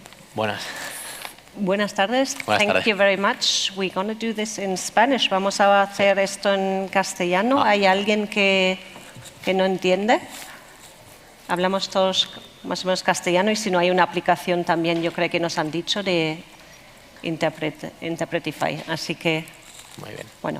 Bueno, pues a ver, al final el objetivo un poco de esta charla, estos 15 minutos, lo que pretendemos es hablar de que debemos cambiar el status quo para garantizar el acceso a los alimentos y evitar el desperdicio. Esta presentación, al final lo que pretendemos es mostrar una colaboración que está existiendo actualmente aquí en Valencia entre Naria y Gourmet Catering, mientras se asegura pues, la circularidad y la seguridad alimentaria. Por lo tanto, si te parece, Corina, lo que podemos hacer es empezar presentando pues, quiénes somos cada uno, ¿no? Para los que no nos conozcan, aunque yo he estado aquí antes justo esta mañana, pero como no serán los mismos, que así que podamos presentarnos un poquito. Vale, pues empiezo yo. A ver, Gourmet Catering, estamos aquí en Valencia y yo creo que... ¿Cuántas personas hay aquí de Valencia? ¿Unas cuantas? Vale. Pues, bueno, 2. Seguro que habéis estado en alguno de nuestros eventos. Nosotros llevamos más de 75 años en la gastronomía. Tenemos el Palacio de Congresos, por ejemplo, en exclusivo, el Hotel Las Arenas para los eventos. Hacemos unos 350.000 comensales al año en unas cocinas centrales, nuestras cocinas centrales en Picaña, y somos unos 160 empleados fijos y luego los fijos discontinuos, pues nuestros maravillosos camareros son unos 300 más. O sea, es una empresa grande y en nuestro centro de producción se produce realmente todo lo que es el catering, tanto para las bodas, para los congresos, para las conferencias, las charlas, los networkings en el resto de la comunidad valenciana. Y bueno, pues esto es un poco lo que es la historia de Gourmet, donde yo trabajo en desarrollo de negocio. Y bueno, Naria. Y por la parte de Naria, pues nosotros somos una compañía que nos dedicamos a digitalizar los procesos que involucran al tercer sector y a la industria alimentaria para conectar estos dos mundos, es decir, todo lo que las empresas privadas o las empresas de la industria alimentaria quieren colaborar y hacer proyectos que tengan impacto tangible y impacto social, cómo se pueden comunicar y conectar con bancos de alimentos, entidades sociales y fundaciones para llegar y hacerlo extensible a estas familias que están en una situación de necesidad alimentaria o de falta de recursos. Nosotros nacimos en el año 2019, son ya 5 años que estamos dedicados a conectar estos dos mundos, el mundo privado y el mundo del tercer sector, y de aquí, pues bueno, hace cosa de 4 o 5 meses, en el mes de abril, nos cruzamos en el camino, ¿no? Corina, en uno de los eventos que hizo maravilloso el equipo de Kilómetro Cero, sí. Donde nos pusieron en contacto y vosotros que queríais apostar por nuevas políticas de responsabilidad social que fueran tangibles, empezar a meteros de verdad, a evaluar el impacto que podíais conseguir con vuestras actividades en este canal de responsabilidad social corporativa, y a nosotros que nos pusieron el ejemplo, ¿no?, de una empresa que quería empezar a hacer las cosas bien en este ámbito y que no sabíamos por dónde empezar, ¿no? Y ahí es un poco... Sí, era un poco el ejemplo de cómo un hub de innovación como es Kilómetro Cero, pues de repente digo, oye, yo tengo un problema, pues habla con estos, y así nos pusieron en contacto, y la verdad es que fue como un flechazo. A ver, la necesidad de un catering, o sea, de nuestro catering de gourmet, salió realmente de decir, oye, pues desperdicio alimentario, tenemos que hacer algo, porque está en la boca de todos cuando hay un evento de todo lo que sobra encima de las mesas. Actualmente la ley no acompaña, o sea, cuando estáis en un evento y cuando veis estos buffets masivos, realmente no está permitido que esto se pueda donar o que alguien se lo pueda llevar a casa, porque en el momento que sale de las cocinas de nuestro office no sabemos lo que pasa con esta comida, ¿no? O sea, que igual hay alguien que lo está toqueteando. Entonces, realmente es un problema. Y entonces, ¿dónde trabajamos el desperdicio? En nuestro centro producción. Y esto fue muy gracioso porque, claro, contactamos con Nadia, yo voy al centro de producción de gourmet, es que 30 chefs ahí, digo, oye, desperdicio alimentario, ¿qué tenemos? No tenemos nada. Bueno, venga, va, algo tenemos. No me digáis esto. No, lo hacemos todo, lo reutilizamos todo. Y digo, bueno, pues nada, pues ya lo veremos, porque tenemos que primero medir qué es lo que nos sobra en las propias cocinas, porque ahí sí que podemos donar. Y ya cuando venga la ley, pues esperemos que podemos hacerlo otra vez. Entonces, claro, estaban los chefs de no, nosotros no desperdiciamos nada. Y ahí, de repente, 4 meses más tarde, no desperdiciamos nada. O sea, ojo. Correcto. ¿Vale? Estos son los resultados de los últimos 4 meses. ¿Vale? Estos son productos solamente de nuestro centro de producción, porque cuando vais a una boda, bueno, trabajamos nosotros la Cartuja, la Ballesa, bueno, son todos sitios emblemáticos en Valencia, claro, el solomillo, que es el plato estrella, tiene que tener el mismo tamaño. Y de repente descubrimos en toda esta trayectoria de medir el desperdicio, con Nadia, con la plataforma, de que, ostras, lo que sobra de los finales de este solomillo de primera calidad nos cuesta más transformarlo en hamburguesas y reutilizarlo y guardarlo en las cámaras que donarlo. ¿Vale? O sea que de ahí... al final era como... había un reto, ¿no? Y lo ha explicado Corina muy bien, que cuando fuimos a hablar con los chefs, la primera percepción era, no, aquí no hay desperdicio. Ya, pero entramos, empezamos a evaluar cómo se puede revalorizar ese excedente que no se está contemplando, porque realmente el conocimiento no existía, ¿no? Y la colaboración se basó en eso, ¿no? En entrar a trabajar juntos y en difundir el conocimiento que nosotros teníamos a un equipo de trabajo que estaba comprometido en querer hacer las cosas, pero no tenían herramientas. Y esa es la virtud de la colaboración, se basa en eso, una empresa que quiere hacer cosas y una herramienta que se pone al valor de esas cosas. Y empezamos a ver, pues lo que estáis viendo ahora mismo en pantalla, que en 4 meses se habla de casi 40.000 euros donados en recortes de solomillo y recortes de merluza. Que esto es importante, creo que Corina, remarcarlo, en que no es los casi 3 toneladas de producto de solomillo en merluza que se ha donado, sino lo importante hay que remarcar es que esas 3 toneladas de producto, los otros 4 meses anteriores, se estaban yendo a tener un coste para gourmet en reprocesar o incluso en gestionar como un residuo. Y de lo que hemos conseguido ahora es que con esos recortes se están haciendo menús en un comedor social de Cáritas a través de las entidades como el Banco de Alimentos a escasos 15 kilómetros del centro de producción de Gourmet Catering. Y esto tiene un impacto no solo positivo de cara a Gourmet, sino que Gourmet está contribuyendo a la sociedad de forma activa a través de su producto y de su actividad. Al final, esos convenios con entidades que también nos comentabais que para las empresas es complicado. Las empresas tenéis vuestro, digamos, concepto empresarial es generar ventas y captar clientes, pero no estar captando entidades sociales con las que colaborar. Entonces, ahí es donde vimos esa oportunidad de generar esos convenios o esa agilidad. Por ejemplo, en Naria, ahora que tenemos más de 19 entidades en la plataforma que están dispuestas a asumir todo el excedente que está ocurriendo aquí en España, pues que vosotros teníais ese acceso rápido a todo ese abanico de entidades. Y la verdad es que fue lo que quiero destacar aquí, que claro, cuando vas a una empresa familiar tradicional, por muy grande que sea, pues todas estas cosas nuevas, la innovación, la tecnología se asusta, ¿no? Porque claro, vas a las cocinas y nuestro chef decía, ¿esto qué es? O sea, ¿qué tengo que hacer ahora? ¿Qué me estáis contando? Yo ahora tengo que meterme aquí. Pero bueno, nos acompañaron durante un día, porque fue una formación de un día, lo explicaron, porque es súper fácil. Oye, pues lo que sobra, nuestro responsable de logística dice, vale, sobra, va a la cámara, se mete un pedido, igual que metes un pedido en Zara o en donde sea, bueno, estamos aquí de Mora Sostenible, o sea, igual que cualquier pedido que puedas hacer, ¿vale? Y esto lo emite el banco de alimentos y ha sido súper fácil. Y luego para nosotros es una herramienta de venta, ¿vale? O sea, estos datos para nosotros los tenemos que bajar. O sea, eso es un poco claro. ¿Cómo impacta en vuestro discurso a los clientes con los que ya trabajáis, que saben que sois un catering responsable, pero y aquí metemos el concepto, ¿no? Que ahora también estamos en un evento que se está hablando de impacto. El greenwashing, el social washing, ¿qué pasa con eso? Cuando vosotros vais a dar un discurso a un cliente con el que estáis trabajando o a un cliente nuevo, al final, ¿qué os aporta a vosotros tener datos que antes no teníais? Pues mira, el primer ejemplo fue un cliente grandísimo, lo puedo decir aquí, esto fue DHL, The Era of Sustainable Logistics, esto fue en abril. Nosotros ya teníamos la plataforma implementada, lo hablamos con ellos porque era todo sobre el tema sostenibilidad y no es que contamos lo que hacemos, es que encima lo podemos mostrar.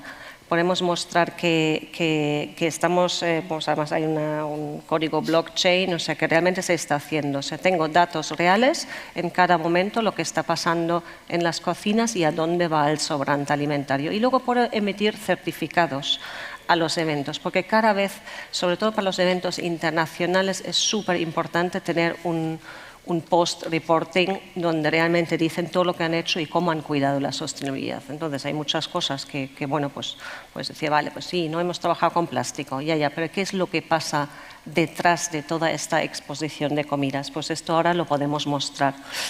Y yo sí quiero... Y esa tangibilidad, por ejemplo, esta tangibilidad del impacto, ¿vuestros clientes la valoran de forma positiva? O sea, al final ellos entienden que se esté midiendo, que se sepa realmente lo que está ocurriendo, como vemos aquí, las raciones que se han generado con esos excedentes que habéis utilizado vosotros para estos eventos en vuestro centro de producción. Al final estamos viendo que en 4 meses ha repercutido en más de 6.000 raciones de comida para la población vulnerable en Valencia. ¿Cómo lo valoran ellos? O sea, ¿para vosotros os genera una oportunidad de crecimiento? Sí, nos genera una oportunidad de crecimiento, pero también nos está generando otra forma de pensar y de enfocar el negocio, porque sabemos que tenemos que trabajar en esto. O sea, esto justo no es un greenwashing, sino nos da unos datos muy concretos donde podemos decidir de cómo comunicar al cliente. O sea, el cliente sí que lo valora, pero muchas veces pues, también son agencias de eventos. O sea, nosotros no trabajamos con el cliente directo, trabajamos con el organizador del evento. Claro, en las bodas son los novios que contratan, pero el que juzga son los 300 personas alrededor. Claro, entonces tú tienes que explicar muy bien lo que hacemos detrás de las cortinas, detrás del escenario, intentar comunicarlo para que tenga aún más impacto positivo. Hay un ejemplo que quería comentar, es que en el Palacio de Congresos de Valencia hay congresos que tenemos de 2.000, de 3.000 personas y claro, es el organizador del congreso que contrata el catering y le estamos explicando que para nosotros, si realmente queremos ser sostenibles y queremos donar el excedente, no podemos salir todos del auditorio y tener estos buffets masivos ahí plantados.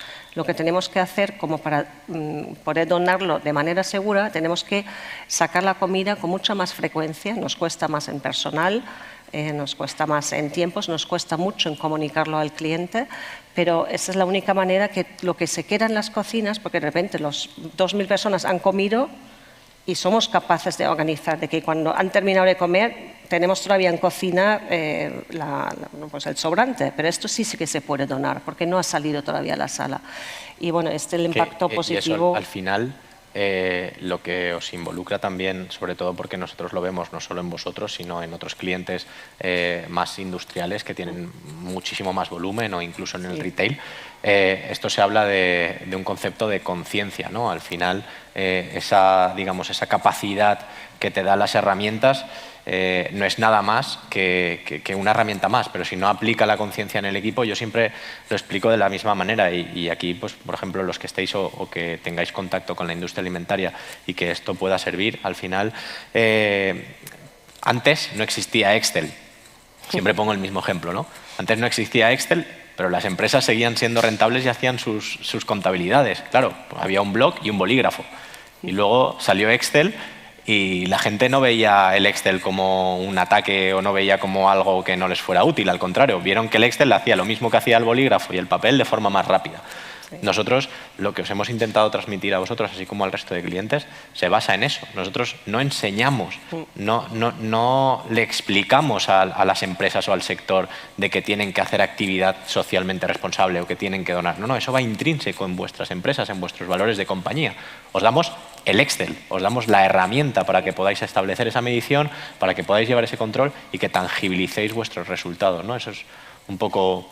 Sí, y ha sido un poco una revelación, o sea, tengo que decirlo que fue, pues sí, en abril, que de repente de empezar a ver, claro, en tiempo real, ostras, pues ha metido un pedido, pues ahora ha metido un pedido de este Palacio de Congresos, estamos ampliando a todos nuestros centros, hacemos unas cocinas centrales, pero tenemos también cocinas locales en donde se terminan las cosas en los office y estamos ya, o sea, ampliando todo lo que es la plataforma e intentar trabajar en los menús activamente de cómo podemos reducir también este desperdicio, pero nos está ayudando, o sea, lo que nos ayuda son los datos al final.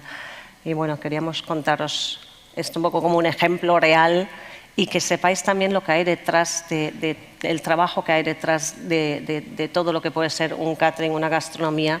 O sea, no solamente, bueno, pues mira, haces 4 bocadillas y lo sacas. No, o sea, es que es pues es un reto enorme y los clientes también tienen que ayudar, ¿no? Le tienen que decir, oye, yo lo acepto y proponerme vosotros un menú, una cosa que se puede donar fácilmente, ¿vale? O sea, no, yo quiero esto, vale, yo siempre decimos, ¿no? Pero no puedes donarlo después si lo sacamos así. Ayúdanos a ayudar a los demás porque así podemos controlarlo. Perfecto, pues bueno, espero que os haya gustado un poco contar en estos 15 minutitos la experiencia y si tenéis alguna duda, algún interés adicional por la parte de Corina, por la parte nuestra, encantados de atender vuestras dudas y preguntas ahora cuando estemos ahí fuera. Así que muchísimas gracias. Nos quedamos por ahí. Por habernos escuchado. Gracias.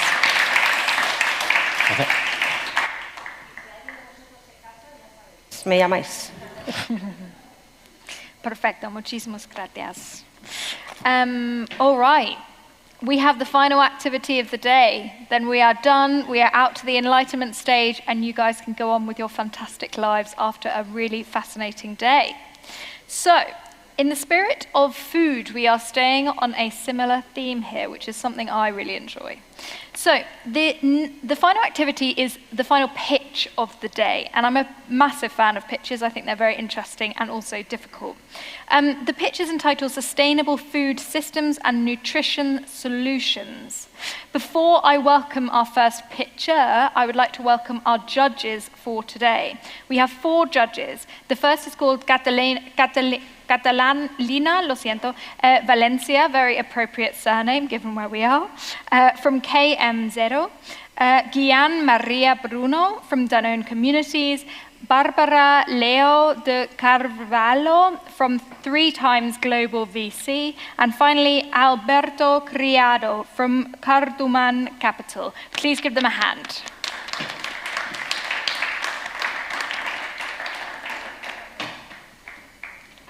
Thank you, lovely judges. Please take a seat and welcome. All right, while they are getting situated, let's welcome our first pitcher to this round. And it's worth noting that this pitcher is entitled Bread Free. The biotech startup specializes in manufacturing wheat flour suitable for celiacs. I think that's a difficult feat. So that is very impressive. They are the first company in the world to obtain wheat, barley, and rye flour suitable for celiacs. They offer a product with higher nutritional quality. That's also difficult. My mother's a celiac, I know that. Better flavor and lower cost using a technology committed to the environment. They incorporate waste from the agri-food industry to revolutionize gluten-free food. So please join me in welcoming Daniel Gomez Bravo, the CEO of Bread Free.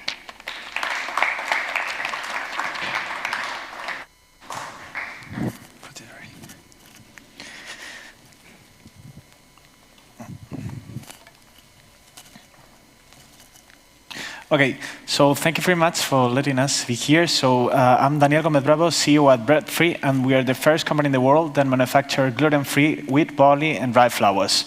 So gluten, of course, is really important on human diet, and it has been since the beginning of humanity.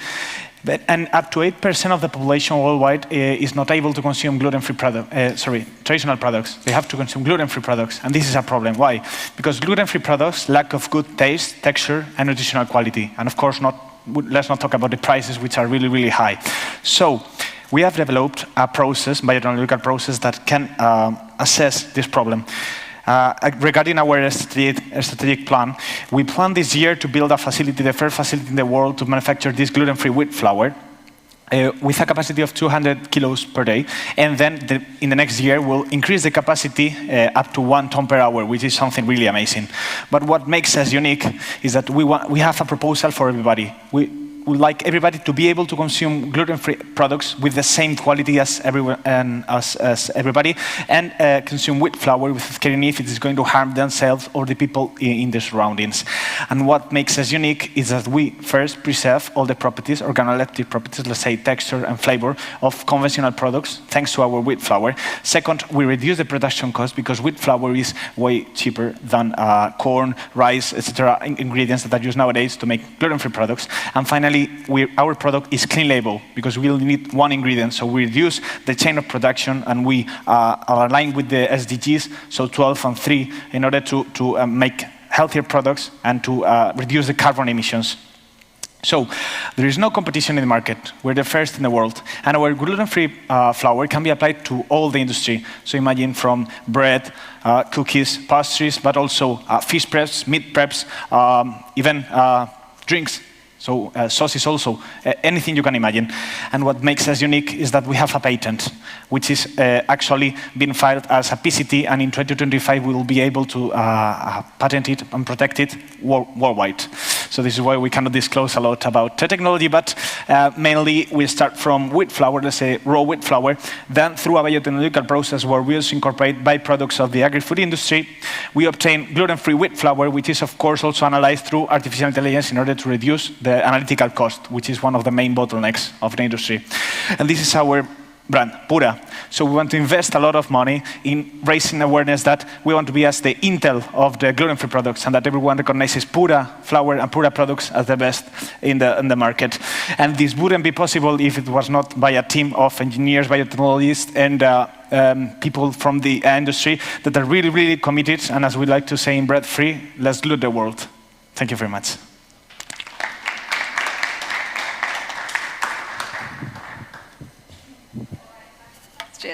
Thank you. Daniel, how are you? Hi. Can you please elaborate on what your go-to-market strategy is going to be like? Yeah, sorry. Can I go for it? Yeah. Yeah, okay, yeah, so that's it. So, yeah, we have a business model, a B2B model, based on LOIs with several corporates who are making these POCs. We have accomplished them, and they're asking us for more production, for more amount of wheat flour. So we're going to settle this first facility in order to be able to let them test, for example, some tons, 1 or 2 tons per client. Then we will close contracts by the Q2 of 2024, so be able to secure the 3 million investment that we have projected in our forecasting. And then we will increase the production capacity of up to 1 ton per hour in order to be able to keep fulfilling the demand of our clients. But our goal in go-to-market is B2B and transform these LOIs into contracts. follow in intermediate stage for pre-commercial agreements. And also we consider B2C because we want the people to know us. We want to be the reference for the gluten-free market. So that's mainly it. Thank you for the presentation. Very interesting. And I was wondering about the portfolio. Since you want to go B2B and B2C, like, are you selling the wheat per se, or what is the portfolio that you're actually presenting? What type of products, final products? So our product is only wheat flour, and B2C is just 10% of what we intend to make.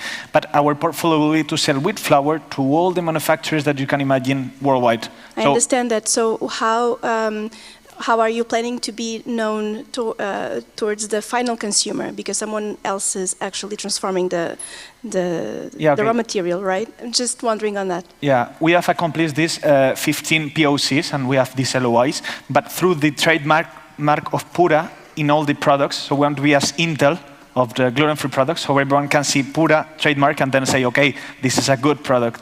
So this is the way we'll be able to be known by the final customer, and also through the B2C. So maybe we will display this kind of product in the supermarket so that they can know about us.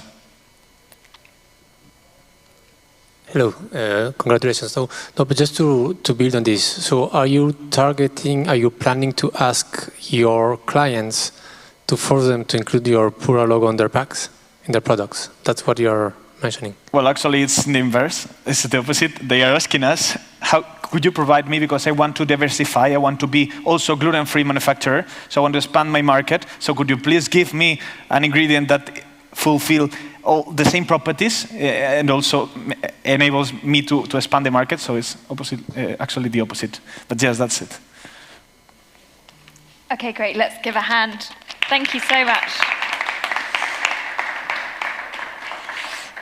All right, moving swiftly on to picture and startup number 2, Smallops. Now this is a mouthful, the explanation, so bear with me, it's very interesting. Smallops looks for innovative solutions to confront climate change through nanotechnology. They developed a technology for transforming and valorizing olive oil waste into biogas and zero-valent iron nanoparticles wrapped in carbon matrix, in brackets OPS, sounds pretty fascinating, with multiple applications of high added value, such as improving your digestion processes, improving water treatment, the application of biostimulants and bioremediators, apologies, I am not a scientist, clearly, or manufacturing of electrodes for fuel cells applicable to hydrogen generation, among others. It sounds pretty fascinating, I think. So let's welcome Iñigo Monreal, the CEO of Smallops. Please give a hand.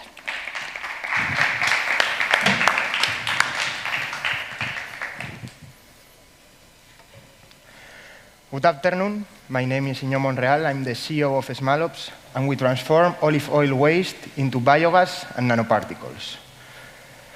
Although our technology can be applied to different kinds of waste, we have chosen the olive oil waste due to 2 main reasons. On the one hand, Spain generates more than 10,000 millions of tons of waste per year, while its treatment capacity only achieves 6 million tons. This also causes an environmental problem. All this waste is left in rafts like the one that you can see in the image. This also increases the footprint of this type of, the CO2 footprint of this type of companies due to all the gases that goes to the atmosphere. This is also why we have developed One Protect One system where we can produce from the olive pomans biogas, one renewable energy that can be self-consumed by the biogas plant or can be injected into the energy network. At the same time, and here I would like to draw your attention to the red circle, we produce our product from the vegetable water, the liquid part of this waste. From the vegetable water, we produce iron nanoparticles, our product, that we call them DIOPS. If we compare with our competitors, we could say that our product is more sustainable and that has a better price, mainly because we start with a waste. Starting with a waste allows us to have a completely circular process of production and to have a really low cost of production. For example, we can offer our price between 6 to 8 euros per kilo, while our competitors need to offer the product between 60 to 120 euros per kilo. Our product has a lot of applications, has different markets and different sectors to sell. For example, water treatment sector, use as a fertilizer, or use for the improvement of biogas production. It's here where I would like to stop. We are a startup and we have to maintain our focus. And nowadays, our focus is on biogas sector. We are selling our product to the biogas production plant. What does they obtain? An improve on their profitability and an easier operation. Because once they use our product, they introduce into the digester where they produce the biogas, they increase up to 20% the methane production, what gives more value to the gas that they produce. And at the same time, we eliminate the 99% of the sulfate gas that cause a lot of problems in the engines of this type of companies. I would like to highlight also some of our last milestones, such as having sold more than 14 tons of nanoparticles to the same biogas plant, having achieved more than €500,000 between public-private financing, or making sales at an international level. Some milestones that we couldn't achieve without our team, formed by 3 promoters, Ruben, Maria, and me, 2 people in R&D, and our advisory board. We are in the stand 35. If you have any question or you want to look and see our nanoparticles, we will be there. Thank you.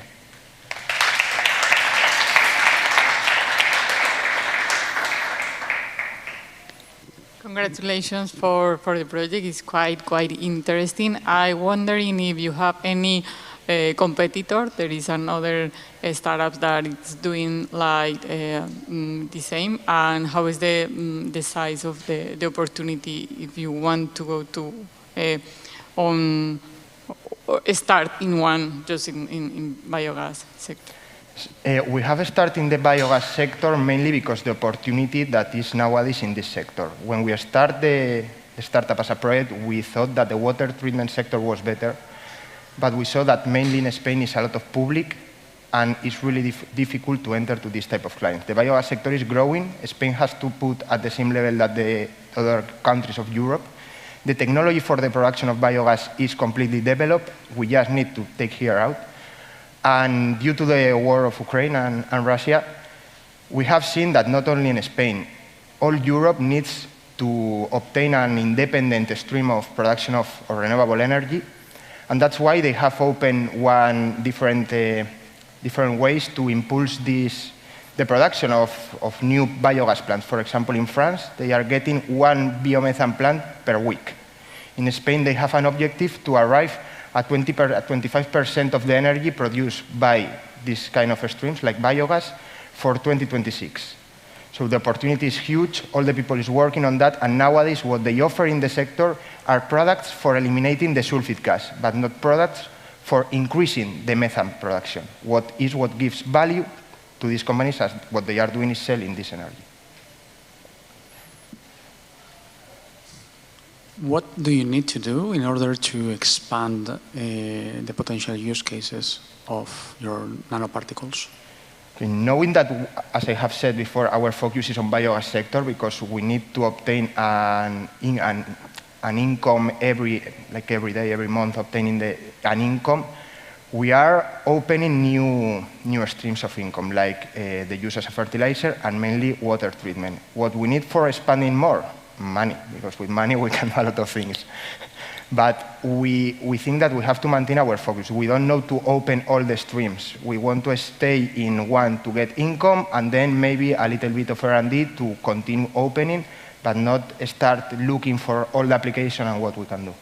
Yes, my question was beyond the focus on go-to-market and more in terms of any necessary product development that you need to undertake.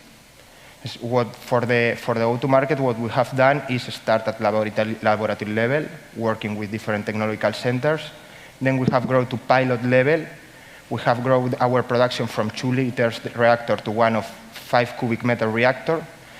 Nowadays, we can sell and we can make that industrial test because as biogas are bacteria that we need to stay alive, that bacteria.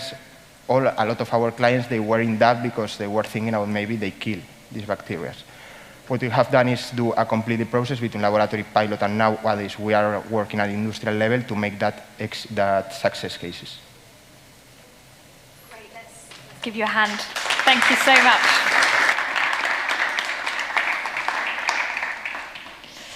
All right, on to the third startup and the third picture of today. So, Pack to Earth.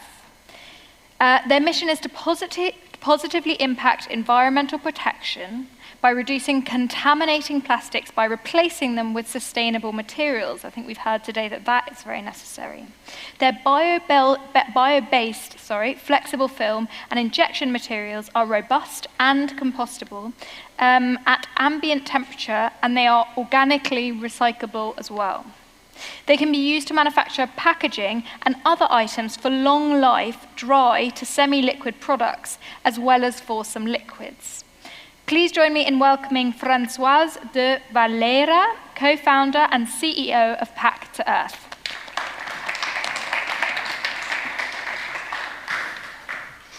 Hi everyone, good afternoon. I'm Françoise. I made sure I wore the same top so you'd recognize me. And I'm the co-founder and CEO of Pack2Earth. So Pack2Earth is an R&D company specialized in advanced materials for substituting contaminating plastic. We're an impact company, and we've been fortunate enough to receive over 2.5 million euros in public funding for our project. The inspiration for the project is that both of the co-founders, we love trail running, and we originally wanted to reduce the use of contaminating plastics on sports nutrition products, but we soon realized we could have a much wider impact. Because I don't think I need to convince you that at all levels of society, there is huge demand for solutions that are more sustainable and increasing pressure from governments to make things better. So specifically, what is it that we've invented? We've come up with materials which are bio-based. That means they're made from plants and from minerals. They compost at ambient temperature, so at room temperature, and their ideal end of life is in the organic waste bins, like the brown waste bins in Spain, along with food waste like banana peel. But because they compost at ambient temperature, even if they end up in the wrong place, like in a landfill in India or in the countryside in Spain, they are still going to compost in a short period of time. And that's very important because a lot of the waste never reaches its intended destination. Under EU legislation, our materials are considered organically recyclable, which is important. And of course, the resulting compost at the end of the composting process is free of toxins and of microplastics. More specifically still, we have two materials. One is a flexible film, and one is an injection material.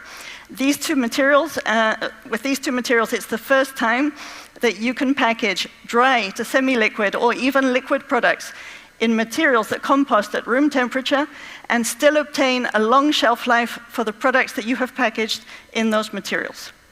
Also, very importantly, for the scalability of the project, you do not need any new machinery to produce or to use these materials. Of course, we have patents pending, and a key reason that this solution works is because of the high barriers that our materials have to oxygen, water vapor, and to grease. We do have competition, of course, but we are the first people to have materials that compost at ambient temperature suitable for those dry to semi-liquid or even liquid products with a long shelf life.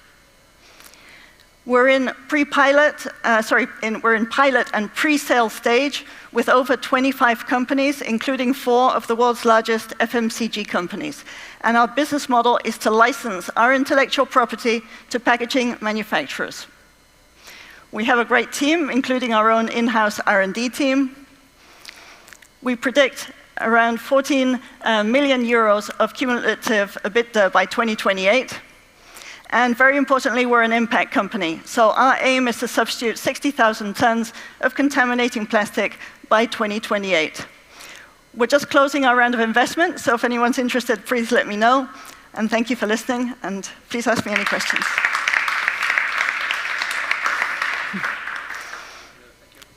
Thank you. Hello. Thank you very much and congratulations. Thanks. Which are the main barriers for big food manufacturers to incorporate in a fast manner your technology? So for a lot of different applications, there are no real barriers other than the mandatory shelf life tests that a company would have to do with their products to use our materials. Not just our materials, but any material that you haven't used before on a particular product, you have to do shelf life tests. But except for that, for most applications, there are no other barriers. There are some applications for which our materials need further R&D, and an example of that would be frozen products that need a very, very long shelf life. We need to do a little bit more R&D for that. And we have different strategic projects to address other gaps in the market that we can't cover yet. One of them is to make plastic bottles out of bioplastics. We have a grant for that. And another is to make a thermoforming grade of our injection material so we can make thermoforming trays, because today we can only make injection trays, but we have that underway as well.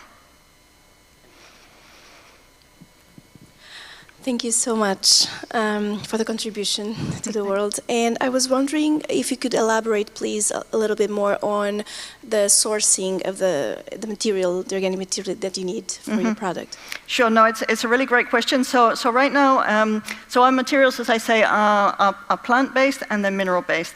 Currently, the plant-based part of those materials come from crops such as corn, but we're in the second year of a 2-year EU project to extract our own biopolymers from organic waste from Spanish agriculture and also from industrial organic waste like beer residue, bagazo, beer husks, for example. And so by 2026, we'll be producing our own biopolymers from waste, and we'll start substituting them in the formulations of our materials. Okay, so for now, you're actually sourcing for a potential monoculture of cork, and you want to come towards waste. That's correct, but I think what's important to say as well is that today it's only 0.01% of agricultural land is destined to bioplastics, and even in 5 years' time, it's only going to be 0.05%. So it's really, really tiny. We do think the right thing to do is to be able to migrate towards incorporating the waste, but by doing it this way, we're able to meet the demands of huge corporations today and then gradually build that in so that we can meet their demands with that other solution in the near time frame. If we'd started just with the waste, we'd only be able to serve very small demand. Just a small question. Will you need new patents if you change, or? Not necessarily. It actually depends, but we're able to extract the same biopolymers that we use in our current formulations from the waste. So unless we come up with something new, probably not. Okay, please give a hand.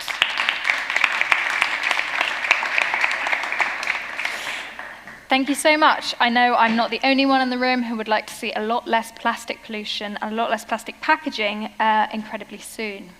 So, on to our fourth picture of the day, fourth and penultimate, that's one of my favorite words, the second to last picture of the day.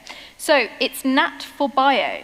They develop naturally sourced coatings that protect fruits and vegetables from spoilage and decay, so an interesting common theme there.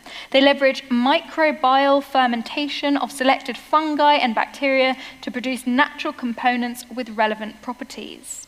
They can obtain cell-free compounds, meaning they use the microbes' active principles without the microbes themselves. I'm sure we'll learn more about what that means. So please welcome Joaquin Fisch, co-founder and CEO of Nat for Bio.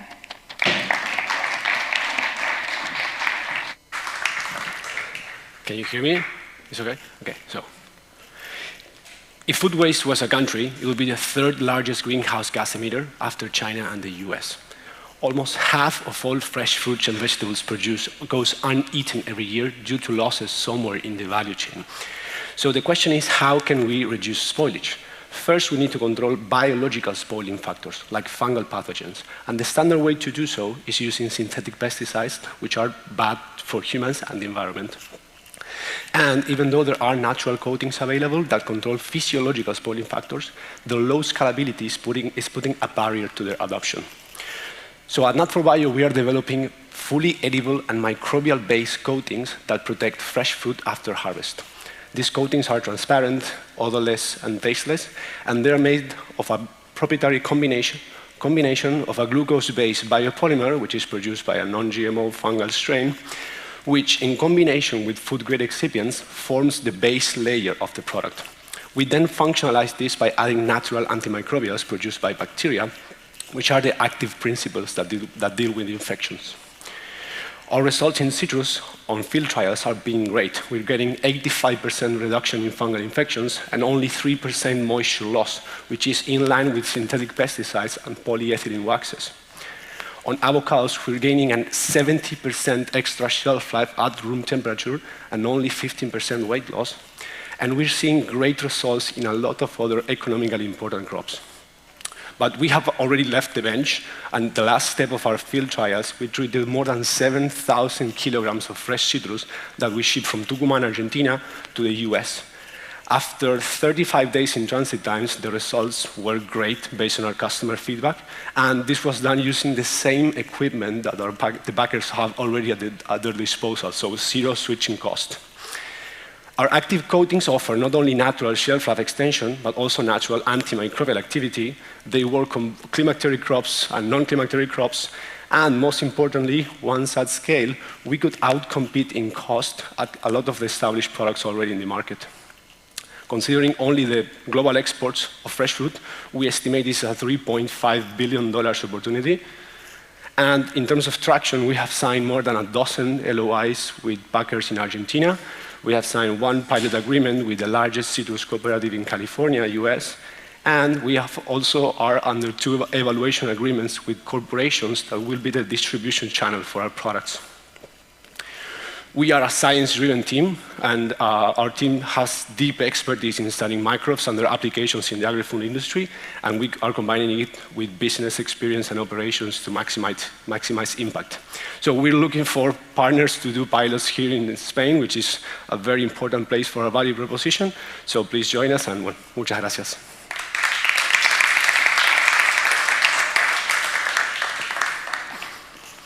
I guess the first question is whether the coating is bad for your macrobiota or if it has any nutritional properties, if it's actually good for you.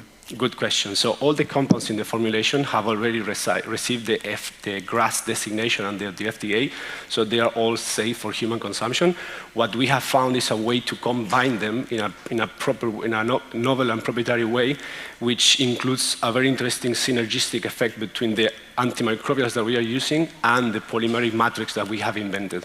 So this doesn't only apply for this first product, which we are using an off-the-shelf antimicrobial produced by bacteria, but it also works for other biological biocontrol strategies using living microbes, antioxidants produced by other natural sources. So there is this effect of the polymeric matrix and the antimicrobials. But yeah, coming back to the questions, all the compounds are safe. Sorry. I'm not sure if I understood, but how can you do you actually apply the product? Is it spraying? Is it? So our customers are the fruit packers, which are the step between the farming and the distribution channels. So every single operation that is high in volume and that involve export quantities like thousands of tons has this packing stage between the farm and the distribution. And these are companies that have big facilities with conveyors and sprayers and submerged applications. So we are designing the products along with our customers to use the same equipment. This is basically a spraying application or a sprinkler, but in some other crops, like for example, strawberries and blueberries, which are more perishable and cannot get wet, we are designing another formulation that involves using water microparticles instead of just a water-based formulation. Yeah, so on that, would you have your strategy, for instance, selling it or preparing the product for retail?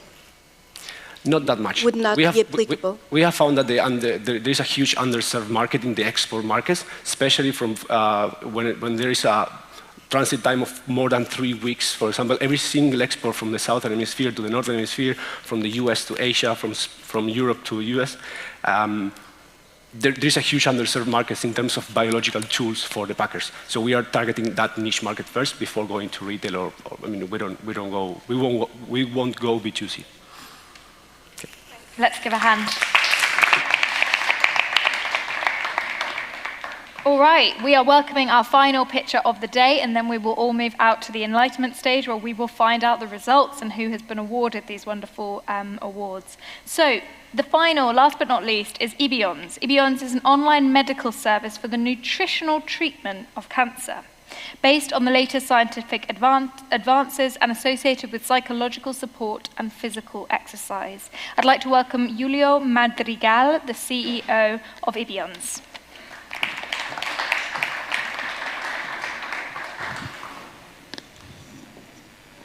So good afternoon, everybody. Let's start with some bad news. 50% of the people who are in this room right now will be diagnosed at some point with cancer. And not only that, but 33% of those who are diagnosed with cancer will look for nutritional counseling and won't get it. Even though it has been scientifically proven that it can increase 28% the quality of life and reduce 26% the mortality post-diagnosis, but it's not being used. Now, the good news. That's why Ibions was born, to elevate the health, quality of life, and prognosis of cancer patients by using nutritional support. How we do it? Through a compassionate medical care, science as a main pillar of our project, and through a personalized nutritional counseling. We started doing a 3-month comprehensive support, looking forward to the empowerment of patients through nutritional education. We know that it works what we do because we do regular assessments in the nutritional and health status, but we've moved to the development of a telemedicine platform in which we're incorporating artificial intelligence in order to offer the same quality and personalization, but in a scalable and sustainable fashion, especially for the healthcare system. We are trying to go a little bit deeper into the personalization with nutrigenomics and microbiota, and we'd like in the future to incorporate medical devices for monitoring. The business model right now is a B2C, direct to patients, but we are trying to pivot a little bit our model, looking for licenses for hospitals. For that reason, we are trying to establish strategic partnerships with different hospital groups using our telemedicine platform in order to escalate the number of patients. The founding team is made by Sarah, who is a medical doctor specialized in internal medicine and nutrition with more than 13 years in the clinic experience in the clinical setting. I'm Julio Madrigal. I'm a PhD in molecular biology with more than 13 years studying the role of nutrition in the development of metabolic diseases such as cancer. We are glad also to count with Maria in the social media area, Brian, who is here in the finance area, Maria is a medical writer, and Angelica, who has more than 30 years in the marketing section. Why trust us? Sarah and I have more than 25 years in the scientific and medical team. We've got our own funding, such as Activa Startups and ENISA. We've been selected by Lanzadera, Universidad de Valencia, and LIGI. We won, actually, this is not right, we won the Idea Salud Challenge done by Fundación Pfizer and Junta Andalucía. We already have several commercial collaborations, but especially I think that you should trust our project because all our patients have given us 5 out of 5 stars, and they all recommend our project to other patients around. Thank you very much, and I will be happy to take any questions. 2 minutes and 2 minutes only for questions, so let's fire away. So, congratulations. And how do you collaborate with actually people who is developing food, or if you are planning maybe starting this in so amplify the business, so also developing food, or is just? Yeah. So I don't have the presentation here, but Becoistas is a project that is actually based here in Valencia, and we are developing products that are designed for oncological patients. So we are trying to kind of open our business also in that direction, collaborating with people who already deliver food. Can you please elaborate on how do you want to transfer the value that previously on a B2C model is given by medical experts themselves onto a SaaS model where you are going to license it to hospitals? You said AI, and I don't know if it was research because it was a quick slide, but can you elaborate, please? Yeah. So the way that we know that we have to follow to go into the hospital is, first of all, we have to validate our platform in a clinical setting. That's the first step. Then the next step is that we have to prove in that clinical setting that we can save resources to the hospitals. That's the key, because we've talked to many oncologists in order to evaluate how we should develop our platform.